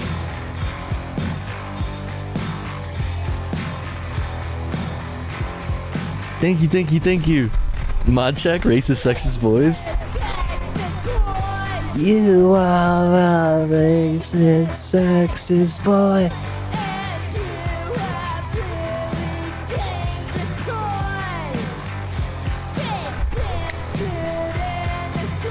You are a racist, sexist boy.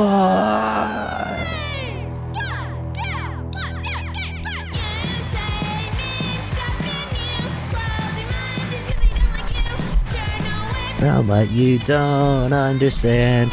Tofu Ghost, Digimon, Tofumon, Digighost. You take that back right now, Skyanon. What?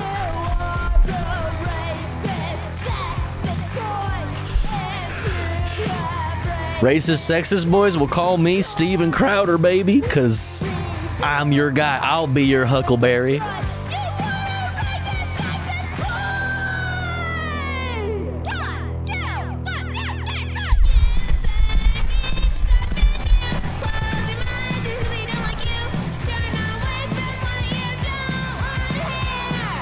Bow, bow, bow, bow, bow, bow, bow, bow, bow, bow.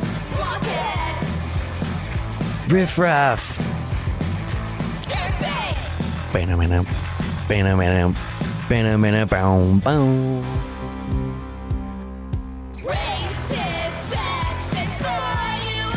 Racist, sexist boy. Who will be my racist, sexist boy? Who's gonna be my racist, sexist boy? Welcome in, Cry JPEG. Oh, Crowder is reformed now, just like Santos. Yeah, Crowder was a bisexual.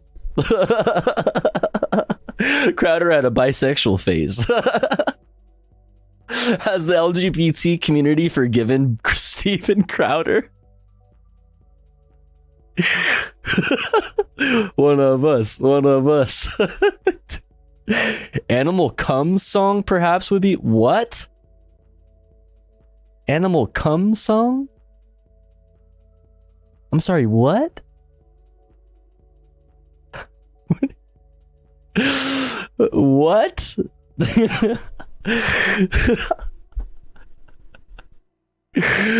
Animal Cum song is a banger. Trust. Listen, if we get another... Okay, Animal Cum song it is.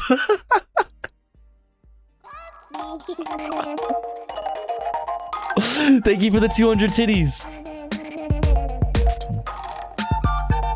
Yeah, hey. Yeah. Okay.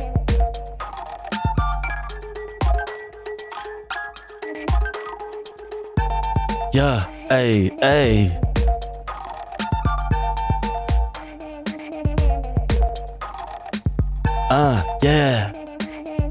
Yeah.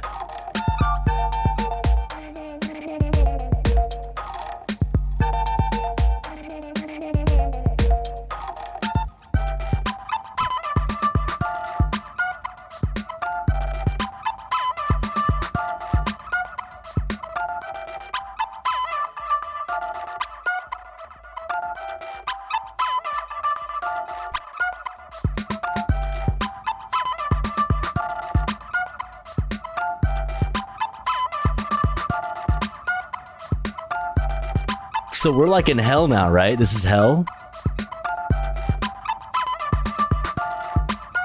So like this is I've died and gone to hell, right? Is this forever?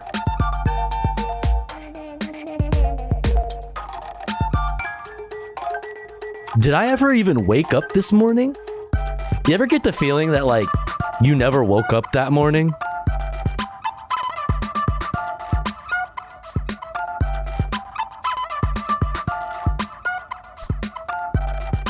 What's up, Super Jammo? This is the music.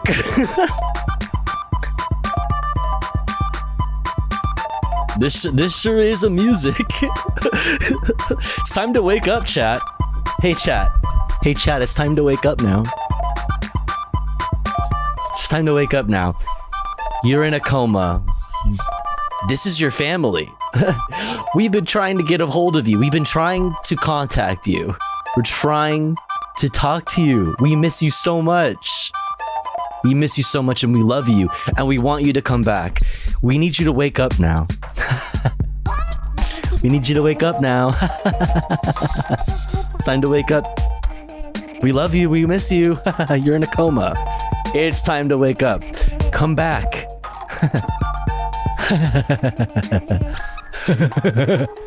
Anyway, yeah, that's a song. That certainly was music. We've been trying to reach you about your car's extended warranty. No, I want to stay here with tofu.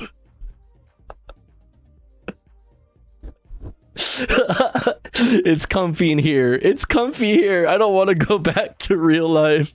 Oh no. Oh Jesus. All right. Anyways, what were we talking about? Oh yeah, anti-trans laws. Fuck. How did I get here? People, and in fact, that was one of the first acts that they did. So let's listen. People should know that one of the first things that the Nazis did, and I think it was in 1933, was they burned Magnus Hirschfeld's gender for sexuality. Magnus Hirschfeld was studying trans people, LGBTQ people. Lily Elbe, who the Danish Girl, the film The Danish Girl was about, she had her first gender-affirming procedure at Magnus Hirschfeld's clinic. The Nazis burned it. Tell them, sis. And there were LGBTQ people in concentration camps stamped with pink triangles. So in this moment of a rise of anti-Semitism, we see this rise, this documented rise in anti-trans legislation and rhetoric. These are not a coincidence. So as we fight anti-Semitism, I wonder if all the hogs that like had thought it was really super fucking just like amazingly clever and like, you know what I mean, just like super insanely clever to wear like Star of David. I guess that would be the way to say it. In reference to like vaccines and like COVID mandates and stuff like that. I wonder how many of those hogs that thought that was like super clever know about the pink triangle thing. And I wonder if they would be like, oh yeah, like the Jewish thing was bad or whatever, but like the pink triangle thing, that's fine. We're cool with that one. It is very comfy here. Love you, Tofu. You're incredible. Keep doing what you're doing. Oh, Flunky, I really appreciate you saying that. That's very nice of you. It's good to have you here too. I feel very blessed to be able to have cultivated the small community that I have.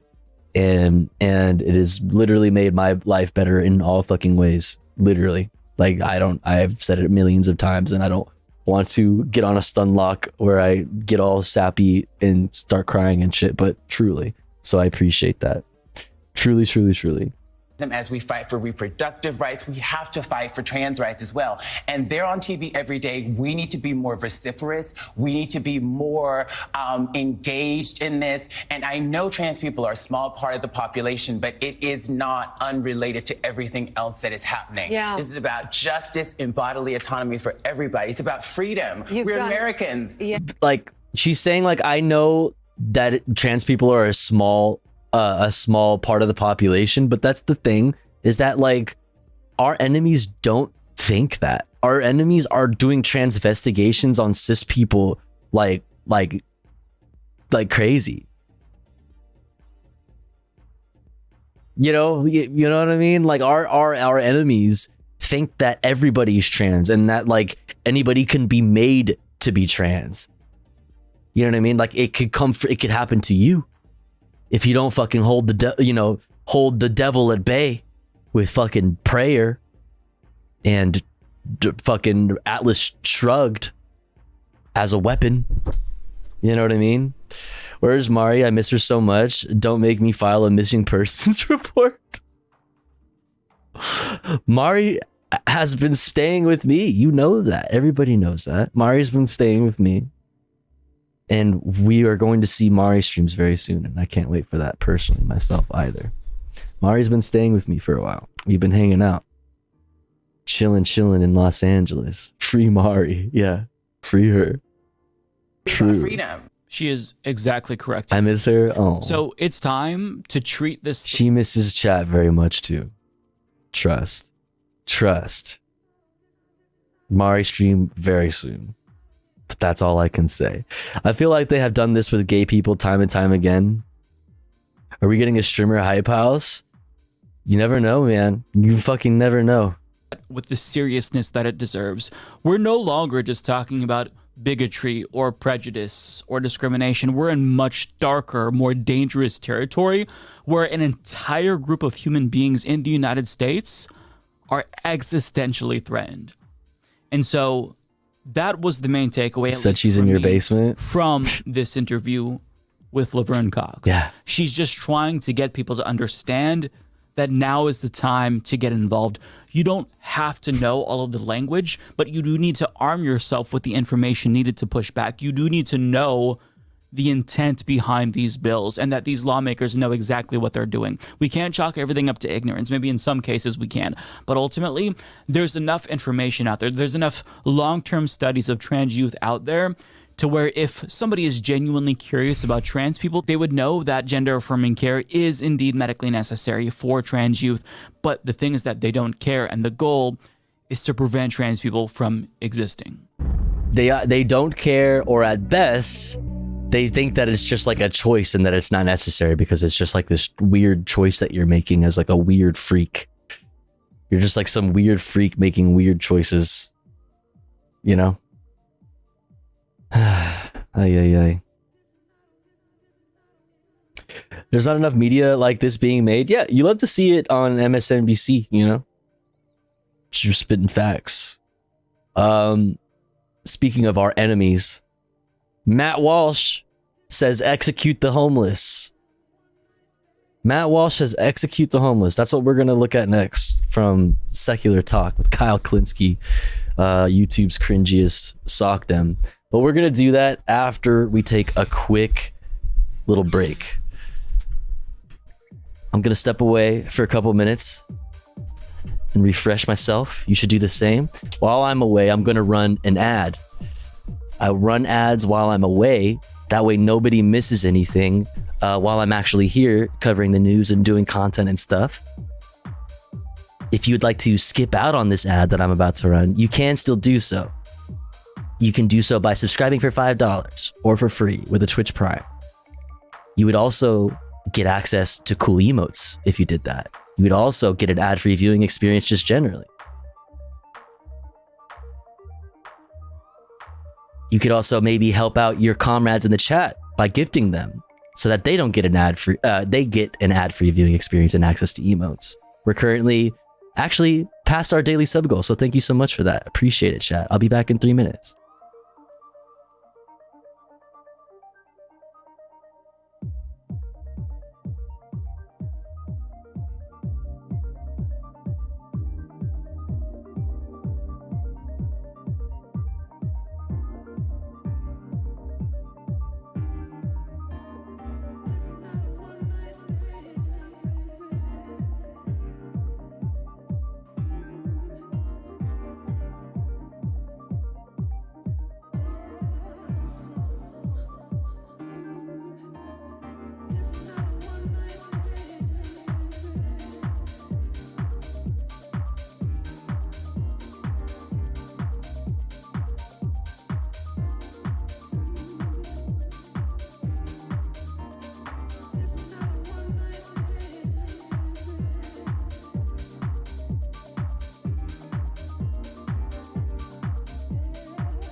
Okie dokie, we're back.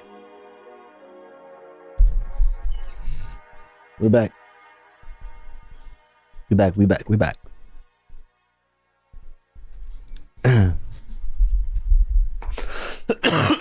Excuse me. Missed you. I missed you guys too. I'm so long. 3 minutes. All right. Matt Walsh says, execute the homeless. Let's go.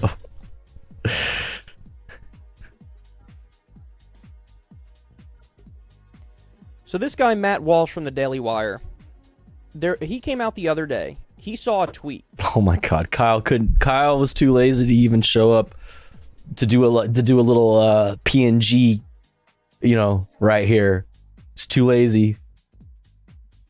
He couldn't even show up with this blue Yeti in bed. Too lazy. That showed this beautiful airport in Singapore. I mean, it looked like something futuristic. It was clearly very expensive airport, very beautiful airport. There were like trees and foliage inside and a beautiful shuttle and a glass ceiling. And so he looks at that and he goes, in order to have stuff like this, we need to start executing and torturing people. Just total bro, you want to talk about fascist? Yeah, no facial expressions, no vaping, no 2003 style generally, but goatee. I'm so sad. You're robbing us of our fucking content. We need this. We love you, Kyle. Not for reasons that maybe you think, but we love you. Those things are totally unrelated. What an amazing non sequitur. No, you know how you get nice airports? You fund nice airports. You put a lot of money towards infrastructure and you clean it all up, right? That's how you do it. He's like, bro, we should start caning people, torturing them and stuff. And we should also... Wait, where did all my Kyle emotes go? Oh, no. Did we lose all of our Kyle emotes? Oh, man. Does drug dealers have to do with any of this, right? So he does that. Everybody and their mother's dunking on him. They're like, this is the dumbest thing I've ever heard anybody say. Yeah, no more Kyle Zooted. Which, of course, is hilarious because these guys like to masquerade we support freedom and liberty, bro. That's what we love. So he comes out bro. And he says the following. People are scandalized that I advocated harsh punishments for criminals like in Singapore. My critics are right. Much better to be tolerant of drugs and crime so that every American city looks like a post-apocalyptic wasteland. This is working out great. And then he's got a video here of an area with a lot of homeless people and a lot of littering and a lot of trouble. And, he's trying to say, see what happens when we're permissive, bro? And he goes on to say, we wouldn't want to execute the people who've turned our cities into a zombie film. That's what that's supposed to say. That would be mean. Let's keep them alive so that our communities can be unlivable, disgusting hellscapes. Great plan, guys. The thing is, what's funny about this to me is that I fully expected this title to be somewhat clickbaity. You know what I mean? And to be oh, he's advocating for things that would kill homeless people. You know what I mean? And I'd be like, yeah, good title. Makes sense. You know what I mean? Yeah, sure. But no, he's literally saying it. He's literally no, just straight up, he's just saying it.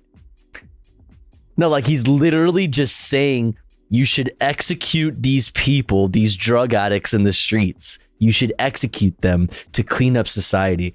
It's not even it's not a clickbait title. It's I fully expected that. Even though it's Matt Walsh, you know what I mean? I was it's he's probably just going to say something that is in support of some crazy draconian fucking fucked up policy, whatever.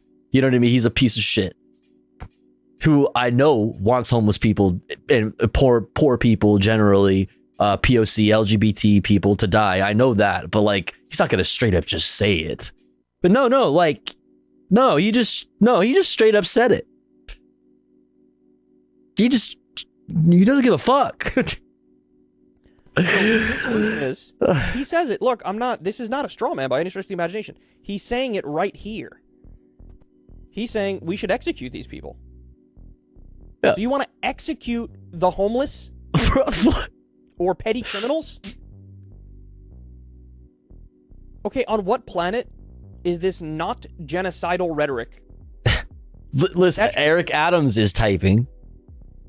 The fuck? Gavin Newsom is typing.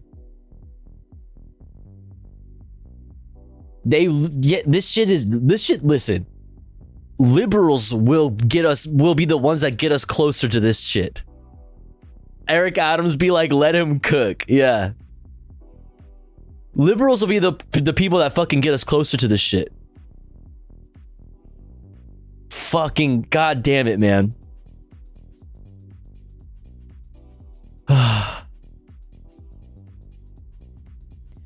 So this guy, Matt Walsh... Wait, what happened? Oh, I accidentally hit back? Oh, God, that's painful. Fuck.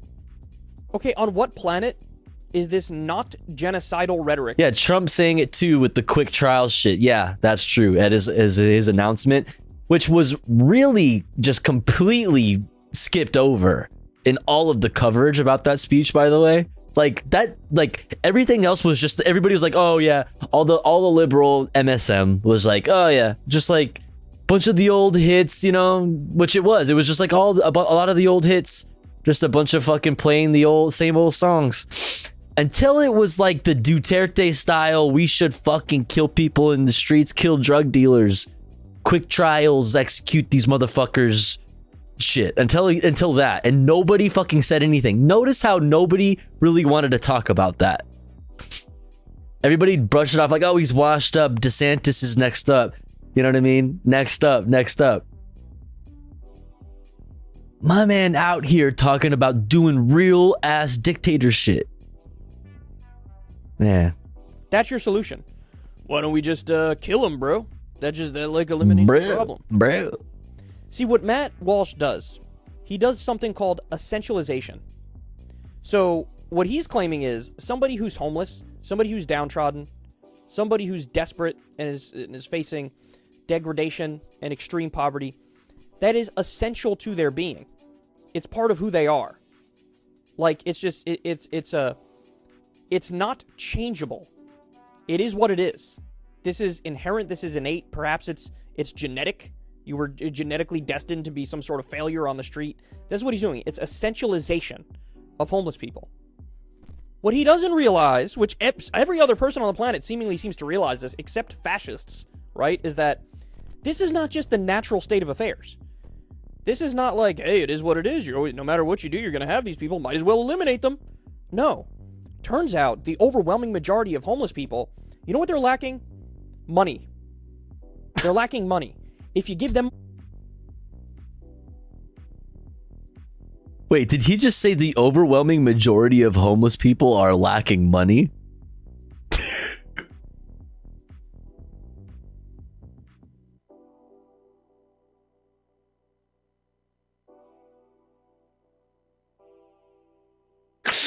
Wait, bro. No, what? My man just said the overwhelming majority of homeless people are lacking money. Did you know that? Holy fuck. I just learned about poverty today. That's no. What? That can't be true. I don't believe you. Let's run that back. We'll eliminate them. No. Turns out the overwhelming majority of homeless people, you know what they're lacking? Money.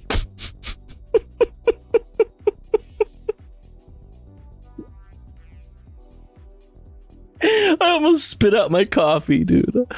Almost fucking spit out my coffee. They're lacking money. If you give them more money, they get off the street because they can afford a place to live. Wow, what a novel concept. What a novel concept. It is 2 a.m. I know. I am Pharaoh Roly-Poly. You don't have you. Hi, I'm Tofu Ghost. I'm a degenerate. Hello. Hey, what's up, guys? Hold on.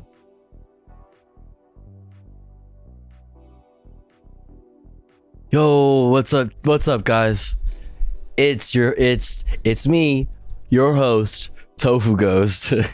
Hey, it's me. I am in Los Angeles.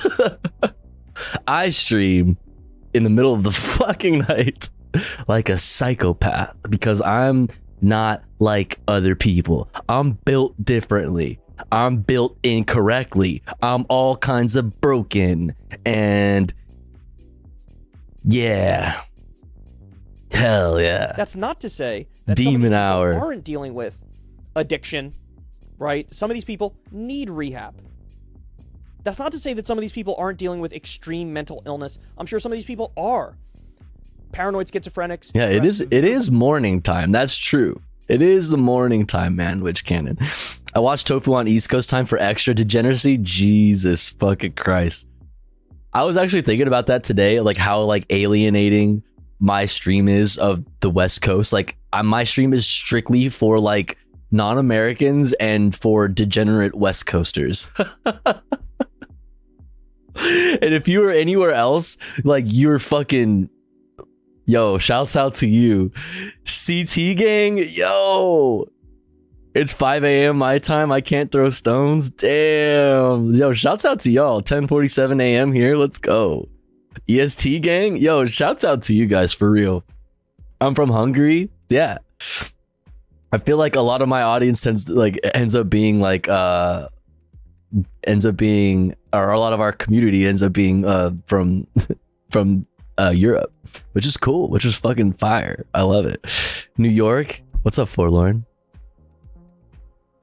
Yeah, y'all are crazy. Okay, well, y'all in the middle of the country and on the east are insane, and I love you for it. And you're insane, and I fucking love you for that. Bipolar disorder, right? So how would you address this? How would you fix this? Well, step number one is having mental health care facilities. Step number one is taking care of people, having a rehab that is universal and accessible and paid for by the taxpayer, free at the point of service, like a developed nation would do. Yo. Right? A lot of these problems began when Reagan... Safe injection sites. Universal health care. What was that thing that... Remember that whole shit? The free crack pipe? Brandon's free crack pipe? That kind of shit unironically saves lives. Simple as that. Down these mental hospitals and just let everybody out on the street. So we should help these people, right? We should do it in a humane way. But again, that's only a certain percentage of the homeless. There's a huge percentage of the homeless where it's just, hey, I don't have money. I'm down on my luck. Why does he keep... It wasn't even a, like a slip up. He didn't even like mess up his words. Like my man keeps he's like double, triple, quadruple down on most homeless people don't have money.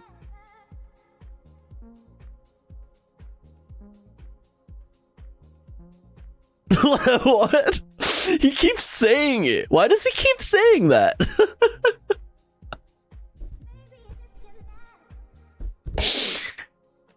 Where's the homeless people that have money? What are you talking about? Are you talking about like the 3 crust punk kids that are like squatting in Oakland? Like, what are you talking about? I can't get a job, or the job I have doesn't pay nearly enough. There are different tiers to homelessness. Some people are homeless, and they're basically sleeping on friends' couches and bouncing from couch to couch. That's one version of homelessness. You can't even see it when you're walking the street. Another one is, the next level is sleeping in your car. There's a lot of people who have to sleep in their car. You know? That's what they call the invisible homeless. Over 40% of homeless people in the United States are those that are living out of their car or living at a friend's house, a family member's house temporarily, sleeping in the parking lot of their job, showering at gyms. Like, there is a huge portion of homeless people that is the case for. So you just don't see it.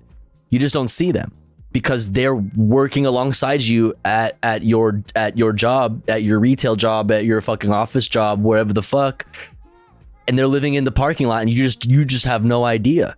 You think that all these homeless people are just the very visible ones, the ones that are mentally ill, that are dirty.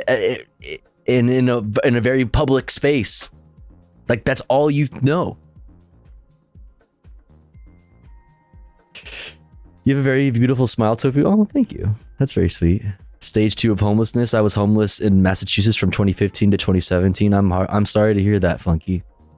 I'm glad that you're no longer in that situation. Jinx spoke about living off of out of her car in her youth. Word, yeah. Real shit. That's so fucking real. That's like such a great example. Most people, you don't even know. You are standing right next to them in line at a store. You know what I mean? They like, you dropped something, they picked it up for you, they held the door open for you at the fucking mall, or they they have jobs. They served you at the fucking restaurant. You don't know that they are sleeping in their fucking car. You have no idea. You don't know that they haven't showered in a couple days and the last shower that they had was at the fucking YMCA or some shit. Man. Many people deal with. The way to address this is with anti-poverty programs. If you actually care about eradicating poverty, eliminating poverty... Not that that matters. Not that like any one... Disclaimer. Not that any one like type of homeless person or any, specific situation, any specific homeless situation is like more deserving of like help or whatever than the other. That's what I'm saying. The point is that you are reacting to what you are reacting to the most visible part of homelessness in the issue, and you are and on top of that you are prescribing just straight up violence to solve that issue. Anyway, let's keep it moving. Giving people good jobs. The best way to eliminate poverty in a society capable of producing more than what it's capable of consuming within multiple lifetimes is communism, by the way. Just saying. True. UBI so they can afford the basics. You're not going to deal with nearly as much homelessness. If you put a roof over people's heads, guess what? They ain't going to be homeless. Now, maybe even with the perfect system that you craft... Yes, solution, crimes against humanity. You may still have some tiny number of people that are homeless. That's possible. But then we deal with that, again, in a humane way, in a reasonable way. The idea that homeless people are just bad people and they're essentially homeless, that's nonsense. It's lazy thinking. It's stupid thinking, and it's fascist thinking. It's called being a reactionary. Vermin, and we need to That's called being a reactionary. He doesn't view them as people. We're going to put this right here. We're going to put this on the fridge. We should execute these people who've turned our cities in We're putting this one up on the fridge. Well, if you want to execute the people who are responsible for this, I got to introduce you to a lot of corporations and a lot of billionaires and the entire donor class who rigged the system in their favor and against working people. Remember that, guys. RAND study came out a few years back. The top 1% has effectively stolen $50 trillion from the bottom 90% of the country. So that means if you just kept the wealth disparity the same as it was in 1974, every single man, woman, and child in America will get an extra check of $1,144 a month every month for their entire life. Now, you know what would happen if all of these people had an extra $1,144 a month? They wouldn't be on the street. Now, would they, Matt? So this guy is incredibly loathsome. I mean, this is really something. So, I'm very hesitant to use that F word, right? Fascist. But he ain't even really hiding the F word. The F word. My man said the F word. My man also said multiple times that the overwhelming majority of homeless people lack money. I'm gonna like lie awake tonight staring at the ceiling just thinking about that. You know what I mean? That one really fucked me up. That one really fucked me up. Anyway, let's keep it moving. What time is it? 1:55? Let's keep it moving. Let's keep this. We'll save this one for tomorrow. Weather extremes are devastating California. Let's keep that one for tomorrow. Let's watch the new Second Thought. Let's start to wind down a little bit here because it's getting late. This episode and others like it are brought to you by the generous support of my patrons on Patreon. If you'd like to help support this channel, join our patrons-only Discord, and get early access to every video, consider becoming a patron at patreon.com/secondthought. To a non-American, driving down roads lined with American flags, past people dressed like this, past fields where, hand on heart, Americans sing along to the national anthem for even the most forgotten Little League game, and past bars where a USA chant is on a hair trigger is all very strange.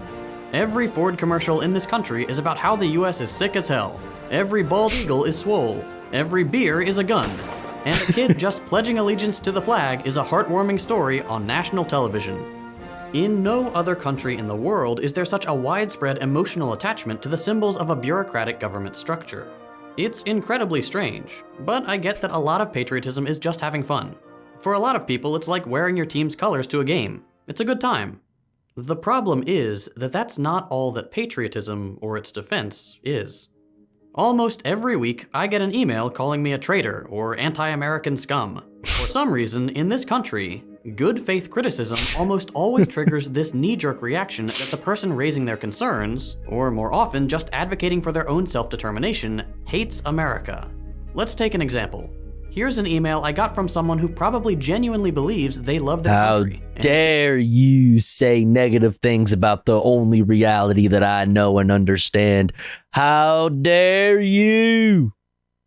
I don't want to think about anything that might turn my world anywhere near upside down. How dare you? What they're doing is a justified defense.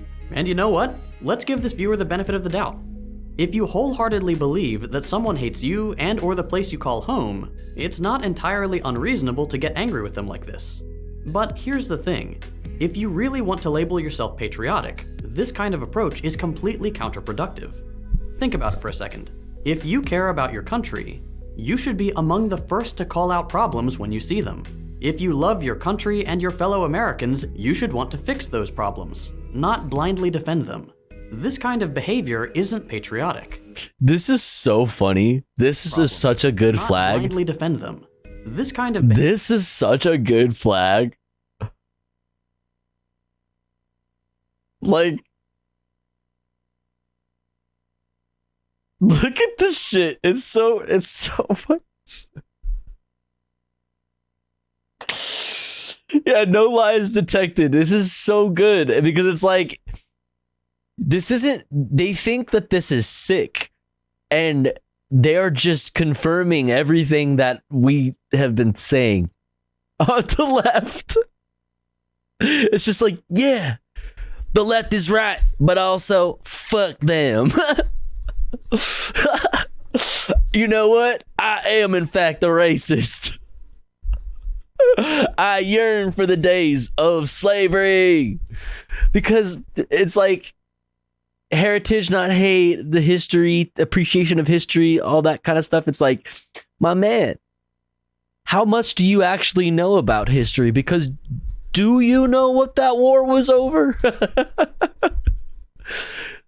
Do you?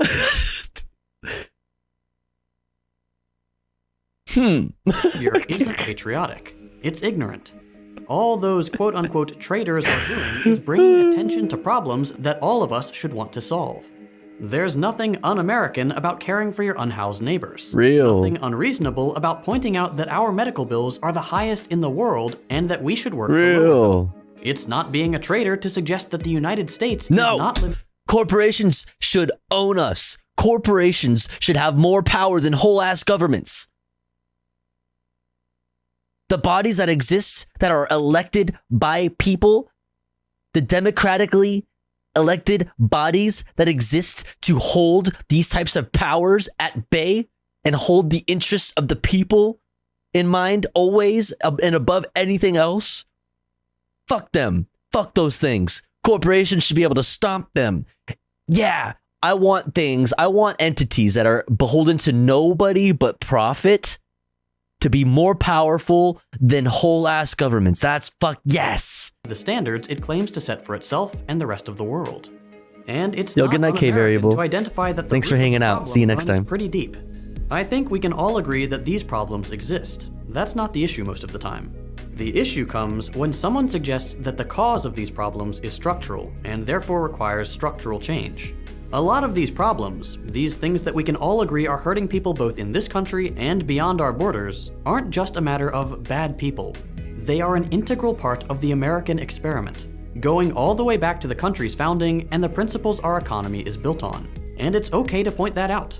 The Constitution allows for amendments because it was written with the idea that things would change. And what was accepted by the founding fathers doesn't have to be accepted by us today. It's such a funny concept. It's like none of these people actually know anything about history or about the Constitution or about like how government works. Like they simp so hard for things that they don't actually understand. It's endlessly frustrating. It makes no sense. What's this? What this? You know what? I am in fact a racist. I yearn for the days of slavery. You know what? I am in fact a racist. I yearn for the days of slavery. You know what? I fucking hate you. I fucking hate you.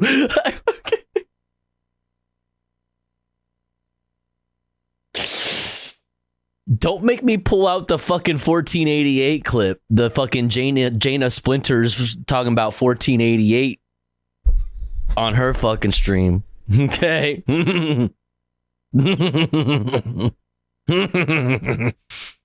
This was retribution for that? Okay. New sub alert? No way. No way. Just because the Constitution is still around doesn't mean that everything in it is good or works. It just means that it's a document that effectively protected its own existence. Fun fact, many of the founding fathers, who are always portrayed as dusty old dudes in History Channel documentaries, were actually in their 20s. You wouldn't want a constitution written by a bunch of frat boys to be immortal and unchangeable, would you? Okay, so hopefully I've made it clear that a better conception of patriotism would require a willingness to soberly assess and tackle our country's problems. With that, we've already broached the topic of what's called uncritical patriotism. But there's no reason we can't let go of patriotism entirely. And this video will make that claim for American patriotism specifically. Patriotism, especially here in the States, doesn't actually build genuine solidarity like the glorified image of patriotism might have you believe. It's not really about standing together in any meaningful way. Instead, patriotism in this country actually reinforces divisions along aesthetic lines convenient to those in power. It encourages exceptionalist thinking and xenophobia, with consequences neither good for the world nor for average Americans. And having been injected with anti-communist rhetoric during the Cold War, patriotism has become this loyalty to the myth that the US is the sole bastion of goodness and freedom in the world, which makes any claim— What do you mean it is? What do you mean? Something might be wrong, unjust, and possible for us to change. Also, I'm not even convinced that there is any such place outside of the United States. I'm not convinced. I've only seen other places on the TV, and we all know that that's fake. Seem like a declaration of war. Let's talk about that. I'm not convinced that other countries exist. You can't prove it. Prove to me right now that there are other countries. Patriotism is always promoted as solidarity. Behind the symbols, the territory, the language, the culture, whatever patriotism— Connor is going to Australia, but I don't trust it. Australia is literally the most fake of countries. The most fake of them. There are many fake countries, and that is the fakest one. That one definitely doesn't exist. We all like these three colors. It's community and solidarity with other people. This idea that even people you've never met and will— I just also want to point out, I always like to point out how dystopian it is. How stock footage, royalty-free footage is such a sign of our dystopian times in many different ways, and this is one of them. This is a good one. These people are being paid, presumably. I hope they're being paid. They should be, because they are laboring. But these people have been paid because this is an operation. It costs money. They got together, got a bunch of actors together to throw a bunch of trash on the ground and then put gloves on and get some bags and pretend like they were cleaning it up because they could film that and sell that footage for money for people to make other content about that stuff. It's like so weird that you see this kind of thing and people sell this and buy this kind of footage. The same thing, like whenever we see like stock footage that's like fake riots or like fake people getting arrested or fake images of like or fake videos of like homeless encampments and like soup kitchen lines and like workers being like frustrated, like working from home and then being like really stressed out. Like the fact that this like such a profitable industry really freaks me out. I don't know. It's creepy. It's weird. And you're there for them. It's a nice idea and said in this abstract way. All right, so now, all right, guys, everybody you sit here. All right, cool. Here's your coffee mugs, your empty coffee mugs. We're all friends, right? We're all friends. You're having a good time. You're just taking a break after you're moving or something. I don't know. Just like look at each other and say words. Inherently it's just, it freaks me out. But there are a couple problems with the reality of patriotic quote unquote solidarity. For starters, it obviously doesn't extend to everyone, and patriotic solidarity specifically is weaponized for conservative ends. The political... Those people are not being paid to be in the footage, just praying to try and do something to get into the Actors Guild, and the stock footage company is completely exploiting them. Oh, that's why I said I hope they're being paid. But God damn it, you're probably fucking right. This world just keeps getting worse. What's up, Nicola? I hope you're well. Benedict Anderson puts it very clearly when he says, regardless of the actual inequality and exploitation that may prevail in each, the nation is always conceived as a deep, horizontal comradeship. And as you might expect, this is something that those who benefit from inequality and exploitation can use. If enough people can be convinced that unity along the lines of nationality is more important than pretty much anything else, then calling attention to all the internal conflicts within a society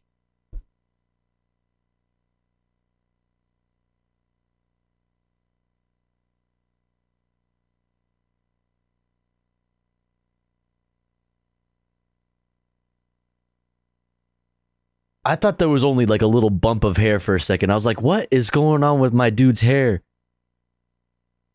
Where is the hairline? Is the hairline like... It looks like... This looks like it should be... This should be where the head goes. Like this is actually a small head, or this dude is bald and there's a person with this haircut behind him at a distance. You know what I mean? Like there's a person that has this haircut behind him, like 3 feet behind him. You know what I mean? Like it looks like this is where the head is supposed to go. It looks like the hairline, it goes like that too, though. Like these are actually sideburns right here. There's somebody behind him. I'm sorry. Let me stop body shaming. I'm not body shaming. I'm just confused. Be swept under the rug as dividing us. For patriots, unity is what makes the country proud and strong. So it's better not to point out how that unity is held together by one group oppressing another, or we might risk losing that unity. But obviously, not calling out oppression benefits the people doing the oppressing. Through the idea of the nation, people come to identify with their exploiters in a way that justifies their continued existence. For example, some people are proud that their country has more billionaires than other countries. For some reason, being born within a couple thousand miles of one another and within the same border gets people to identify with those who have hoarded more wealth than we can even understand. Most people share almost nothing in common with their country's billionaires, and almost everything with the average person in another country. But that feeling of pride gets... What do you mean? Mark Zuckerberg is just like me. Mark Zuckerberg is so totally normal. Totally normal. Nothing weird about Mark Zuckerberg. He loves the meats. So true. just like a normal human person does. To disregard one set of differences and make smoked meats. Smaller differences with foreigners seem a lot bigger. As a result, totally normal human stuff. That is necessary for billionaires to exist seems less important when we're told it's in the service of something we share, the greatness of America. Even though the greatness of America does almost nothing to make your life better, but billionaires getting tax cuts and skirting labor laws definitely makes it worse. This is something that's really apparent when conservative patriots talk about the experience of Black Americans, for example. In a recent interview, the conservative economist Glenn Loury said, quote, "Look, here we are. We are African Americans, but we are Americans first. We are not African in any way that's meaningful. Yes, our ancestors may have been enslaved, but they were also emancipated. We are literally the..."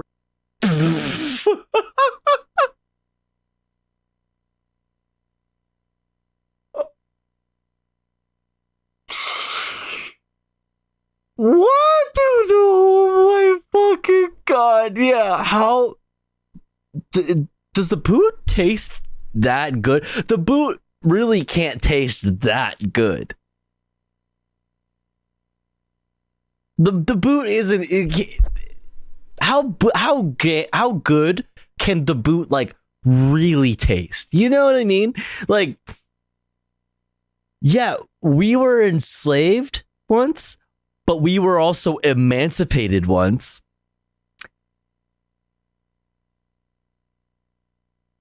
Do you know what you know now? You don't know what you just said, do you? You don't know what you just said. People of African descent on the entire planet. We have 10 times the income on average of the typical Nigerian. There's an enormous black middle class and black billionaires. The translation: pride in the existence of the possibility of black success justifies the continued exploitation of the vast majority of black people. If you are black, you should be grateful to have the incredibly unlikely chance to have more money than you know what to do with, instead of complaining that this system is rigged against you. I'm gonna throw up. Is rigged against other black people in another country. By implying that black Americans should prioritize their national affiliation rather than their class and race, Loury is subtly implying that black Americans should not be so critical of a system with a legal and policing system that targets and kills them disproportionately, that exploits their racial otherness to deny them a comfortable life unless they assimilate to the dominant white norms of behavior, and that black Americans should distance themselves from people living in another country whose poverty can be explained, at least in part, by the same phenomenon of slavery that is at the root of the present inequality between black and white people in America. But liberals want to keep making it about race. They want to make it about race. The monsters that killed Tyree Nichols, all black. Proof that racism isn't real. Proof. The fact that other people have it worse turns rightful indignation into pride for those who can be convinced, and makes those who stay rightfully indignant look ungrateful. Loury defends capitalism, and he knows that capitalism requires exploitation. He's just hoping that by calling attention to your nationality, you'll accept how exploited you are because someone else has it worse. A non-patriotic approach might look at the inequality between black Americans and black Nigerians and find that the plunder of Africa through colonialism and slavery caused both the present inequality between white and black Americans and the inequality between Americans and Nigerians, and from there can ask what should be done to rectify this injustice, and what structures are keeping it in place. By contrast, a patriotic approach to these facts gets people to think that the best we can do is protect what we have. Never try to get more. Never question the nature of the system as it exists today. And never hope to achieve justice, especially for those not part of the patriotic community. At the end of the day, the existence of black billionaires still relies on the exploitation of black people, and is still supported by the... And don't you forget that you don't get $1 billion without exploiting people. That's just how that works. That's just how it works. Discrimination of black people. But drown all that in a little American pride, and it goes down a lot smoother. To recap, patriotism replaces solidarity among people who suffer under the same structures of injustice, in this case international racial capitalism, and replaces it with solidarity between those who do the oppressing and those who are oppressed. Let me seriously ask, what is the point of patriotism? Why choose to believe you're better or even meaningfully different from someone on the other side of the world? Your material concerns are the same. You have bills, you want to take care of your family, you want the freedom to pursue your own happiness. There is far more in common between you than the differences. Not me. Not me. I'm built different. I like being oppressed. I don't want to be happy. Fuck that. I like licking the boot and being impoverished. Yes, I deserve it because I am a poor person and I deserve to be poor because I'm a degenerate. Yes, I'm Bill Dipperly. By a borderline decided hundreds of years ago in random wars and brutal, bloody conquests. The world is not going to be made better as long as the oppressed fight one another for the crumbs dropped from the table of the oppressors. Moving on. For patriotism to work, you need to have a general idea about what it is you're patriotic about. And this is one of the great debates of American politics. What is the soul of America? Generally, a patriot might answer with something like freedom, opportunity, or justice. And if that's you, those are good things to defend and give value to. I'm right there with you, 100%. But there is no reason that you need to attach those things exclusively to the US. Absolutely defend freedom. Absolutely defend justice. Absolutely defend opportunity. But why connect those things to this vague idea you'll have to defend too?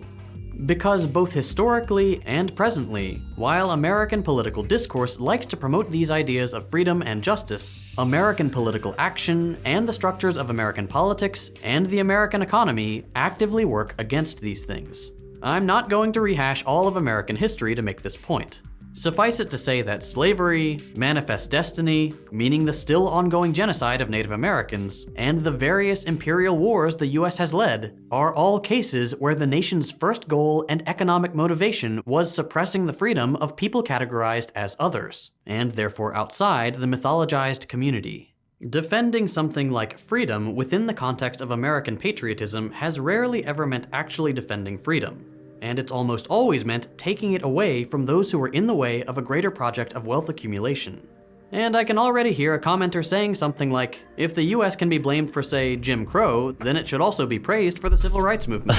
Racism actually have a really ended difficult with time MLK. defining something as America and showing it was on the right side of the civil rights movement. For example, if America to you means the community of people living in this country, the majority opinion of the US was decidedly against the civil rights movement, with the press calling its leaders like MLK and Malcolm X un-American. If America means the government of this country, then it too was decidedly against the civil rights movement, sending police to crush the protests. If America means the country's founding documents, civil rights for black people 23rd on the is Human not Freedom what America is Index? all about. When it comes to justice, freedom, and opportunity, these things were not achieved for millions of people by being patriotic, but by working outside of and rejecting what was considered American at their time. If you understand why flying the Confederate flag sends a specific message, regardless of the values people who fly it say it represents, consider how the same things might apply to the American flag. Retroactively, historical moments like the Civil Rights Movement have been folded into the America that one should be patriotic for. But that doesn't mean that freedom isn't still being suppressed in the name of patriotism. When movements for self-determination like BLM and the decolonization movement make waves, for example, the knee-jerk reaction against people wanting a more free society, free for everyone to build their own lives without the threat and exercise of state violence against them, is time and time again patriotism. BLM and decolonization proponents are ruthlessly attacked by an angry mob mobilized not against their ideas, but by the "They Hate America" slogan repeated endlessly on conservative media. These movements are indeed contesting the hegemonic idea of what America is right now, but they are clearly defending the values American patriots claim to hold: freedom, justice, and opportunity. Finally, we should talk about how anti-communism is a core pillar of American patriotism. Part of the reactionary nature of American patriotism can be explained by the long-standing myths that have surrounded the relationship of the American public with socialist ideas. That's the most Karen fucking PTA Karen mom head ass shit ever. We the parents. Oh fuck, god damn it. Nothing good is gonna follow with a fucking bunch of white people chanting "We the parents." When movements for justice are called anti-American, they're usually also called Marxist or communist pejoratively. And when movements like the civil rights movement are repackaged into the American patriotic canon, their radicality and the socialist politics of their leaders like MLK are either outright erased or hotly contested, with some even going so far as to say that if MLK was alive today, he'd be a conservative Republican. Two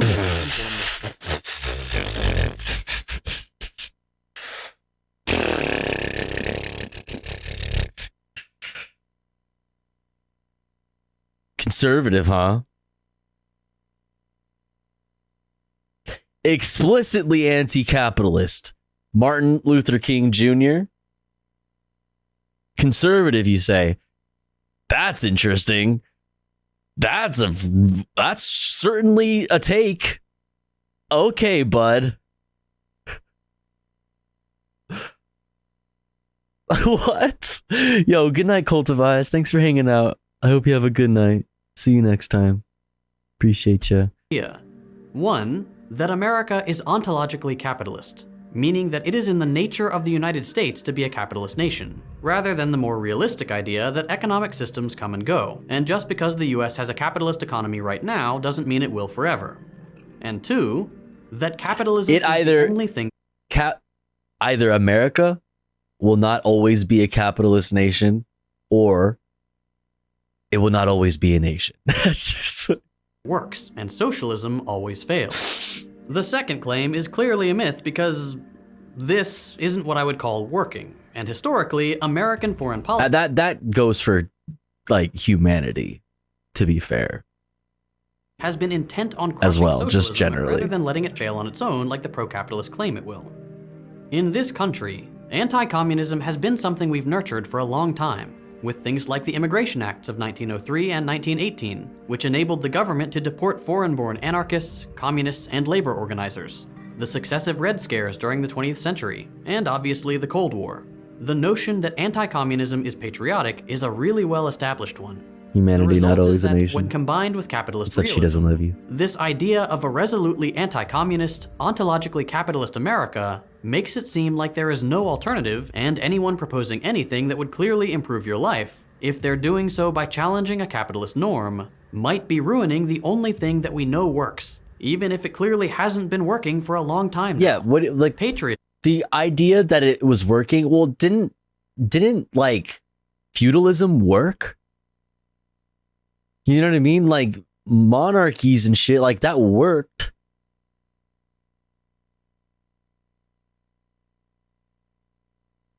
Capitalism is doing exactly what it's designed to do. If you know anything, if you actually knew stuff about the thing that you simp so hard for, you would know that it's doing exactly what it's intended to do.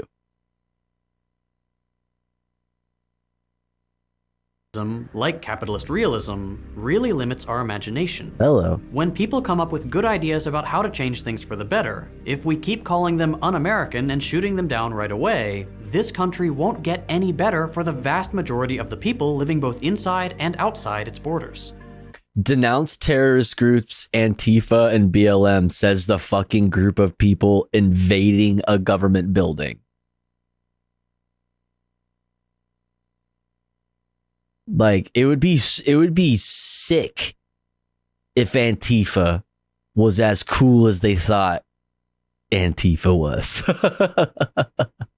Like, it's just, like, you don't know what you're talking about. Just to be clear before the video ends, it's so this whole funny. Video isn't me coming after you for being American, if you are. There's obviously nothing wrong with just being from here. All I'm saying is that it doesn't make a huge amount of sense to be proud of this vague mythology that is at best a mixed bag. And insisting that everyone here be proud of it only makes it harder for us to change the parts we all agree are bad. Constantly thinking in terms of nation states like this is really blinding us to the fact that we have a lot more to gain by building solidarity everywhere, all over the world, not just within our own arbitrary borders. Let's let go of patriotism in favor of genuine solidarity. Worker solidarity. I mentioned at the beginning of this video. Worker solidarity. Solidarity on the basis of class, economic class.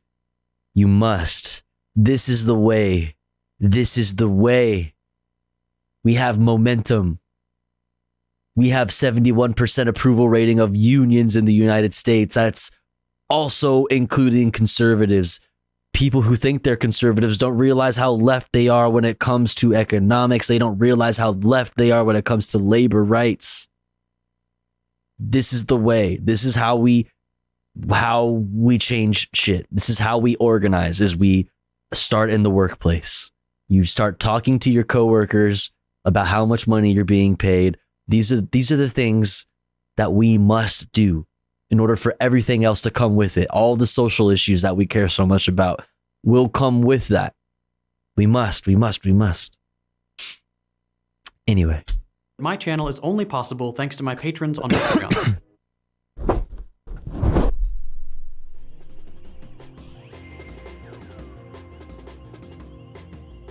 Boom, boom, boom, boom, boom, boom, boom, boom.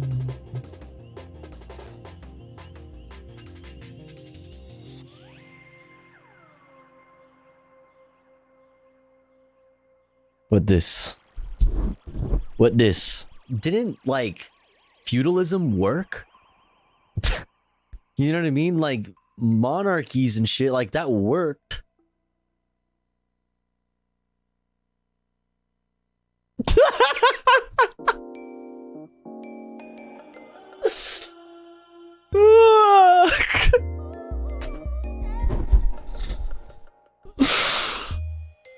I fucking hate you, chat. Dude, I'm gonna I'm gonna get canceled. You guys are gonna cancel me. Why do you hate me? I just want to know why you hate me. I just want to know what I did to you. You know what I mean? What did I do to deserve this? Like, I don't know.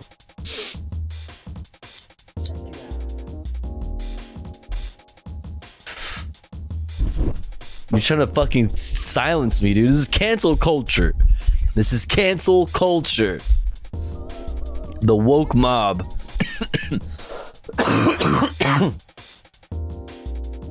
The woke mob strikes again. You can't get away from it. Can't.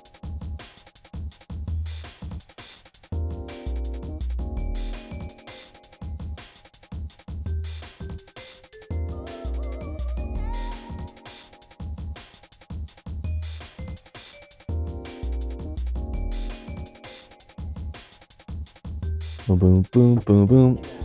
All right, chat. Listen.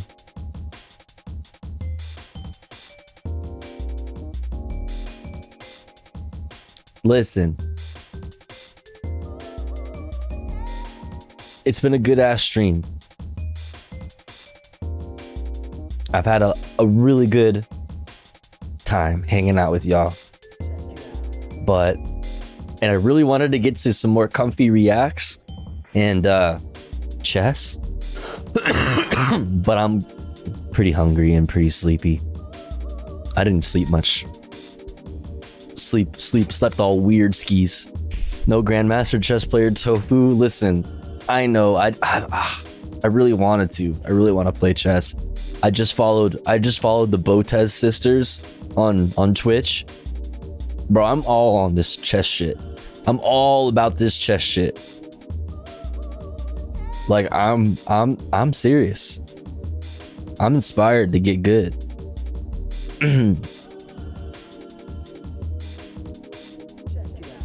I'm inspired to get good. But I'm not good yet, so I gotta keep practicing. But yeah.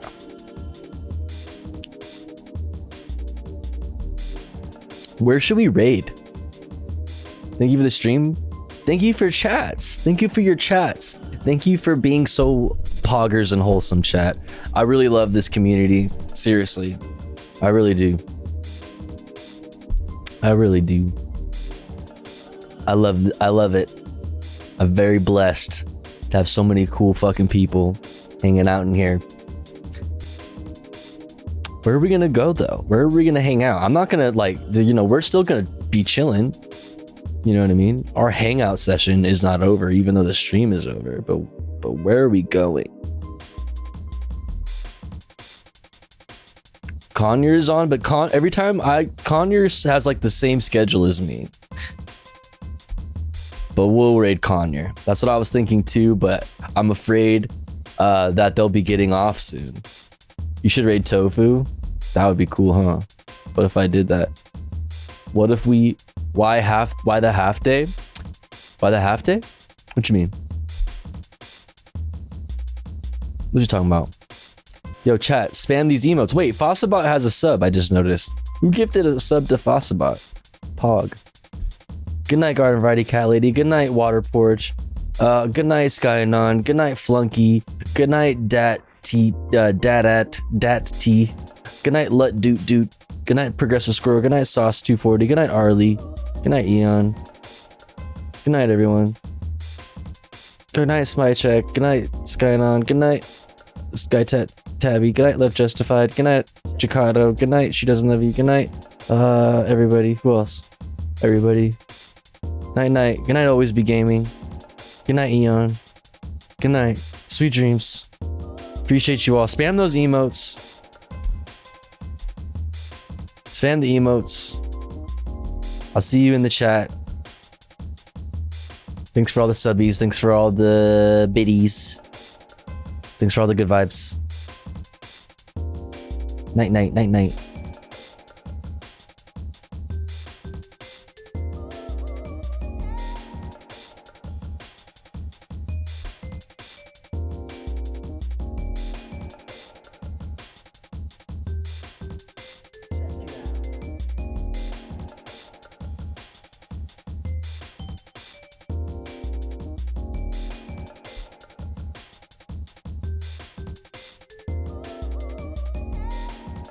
Why am I getting so many big raids when I'm trying to leave?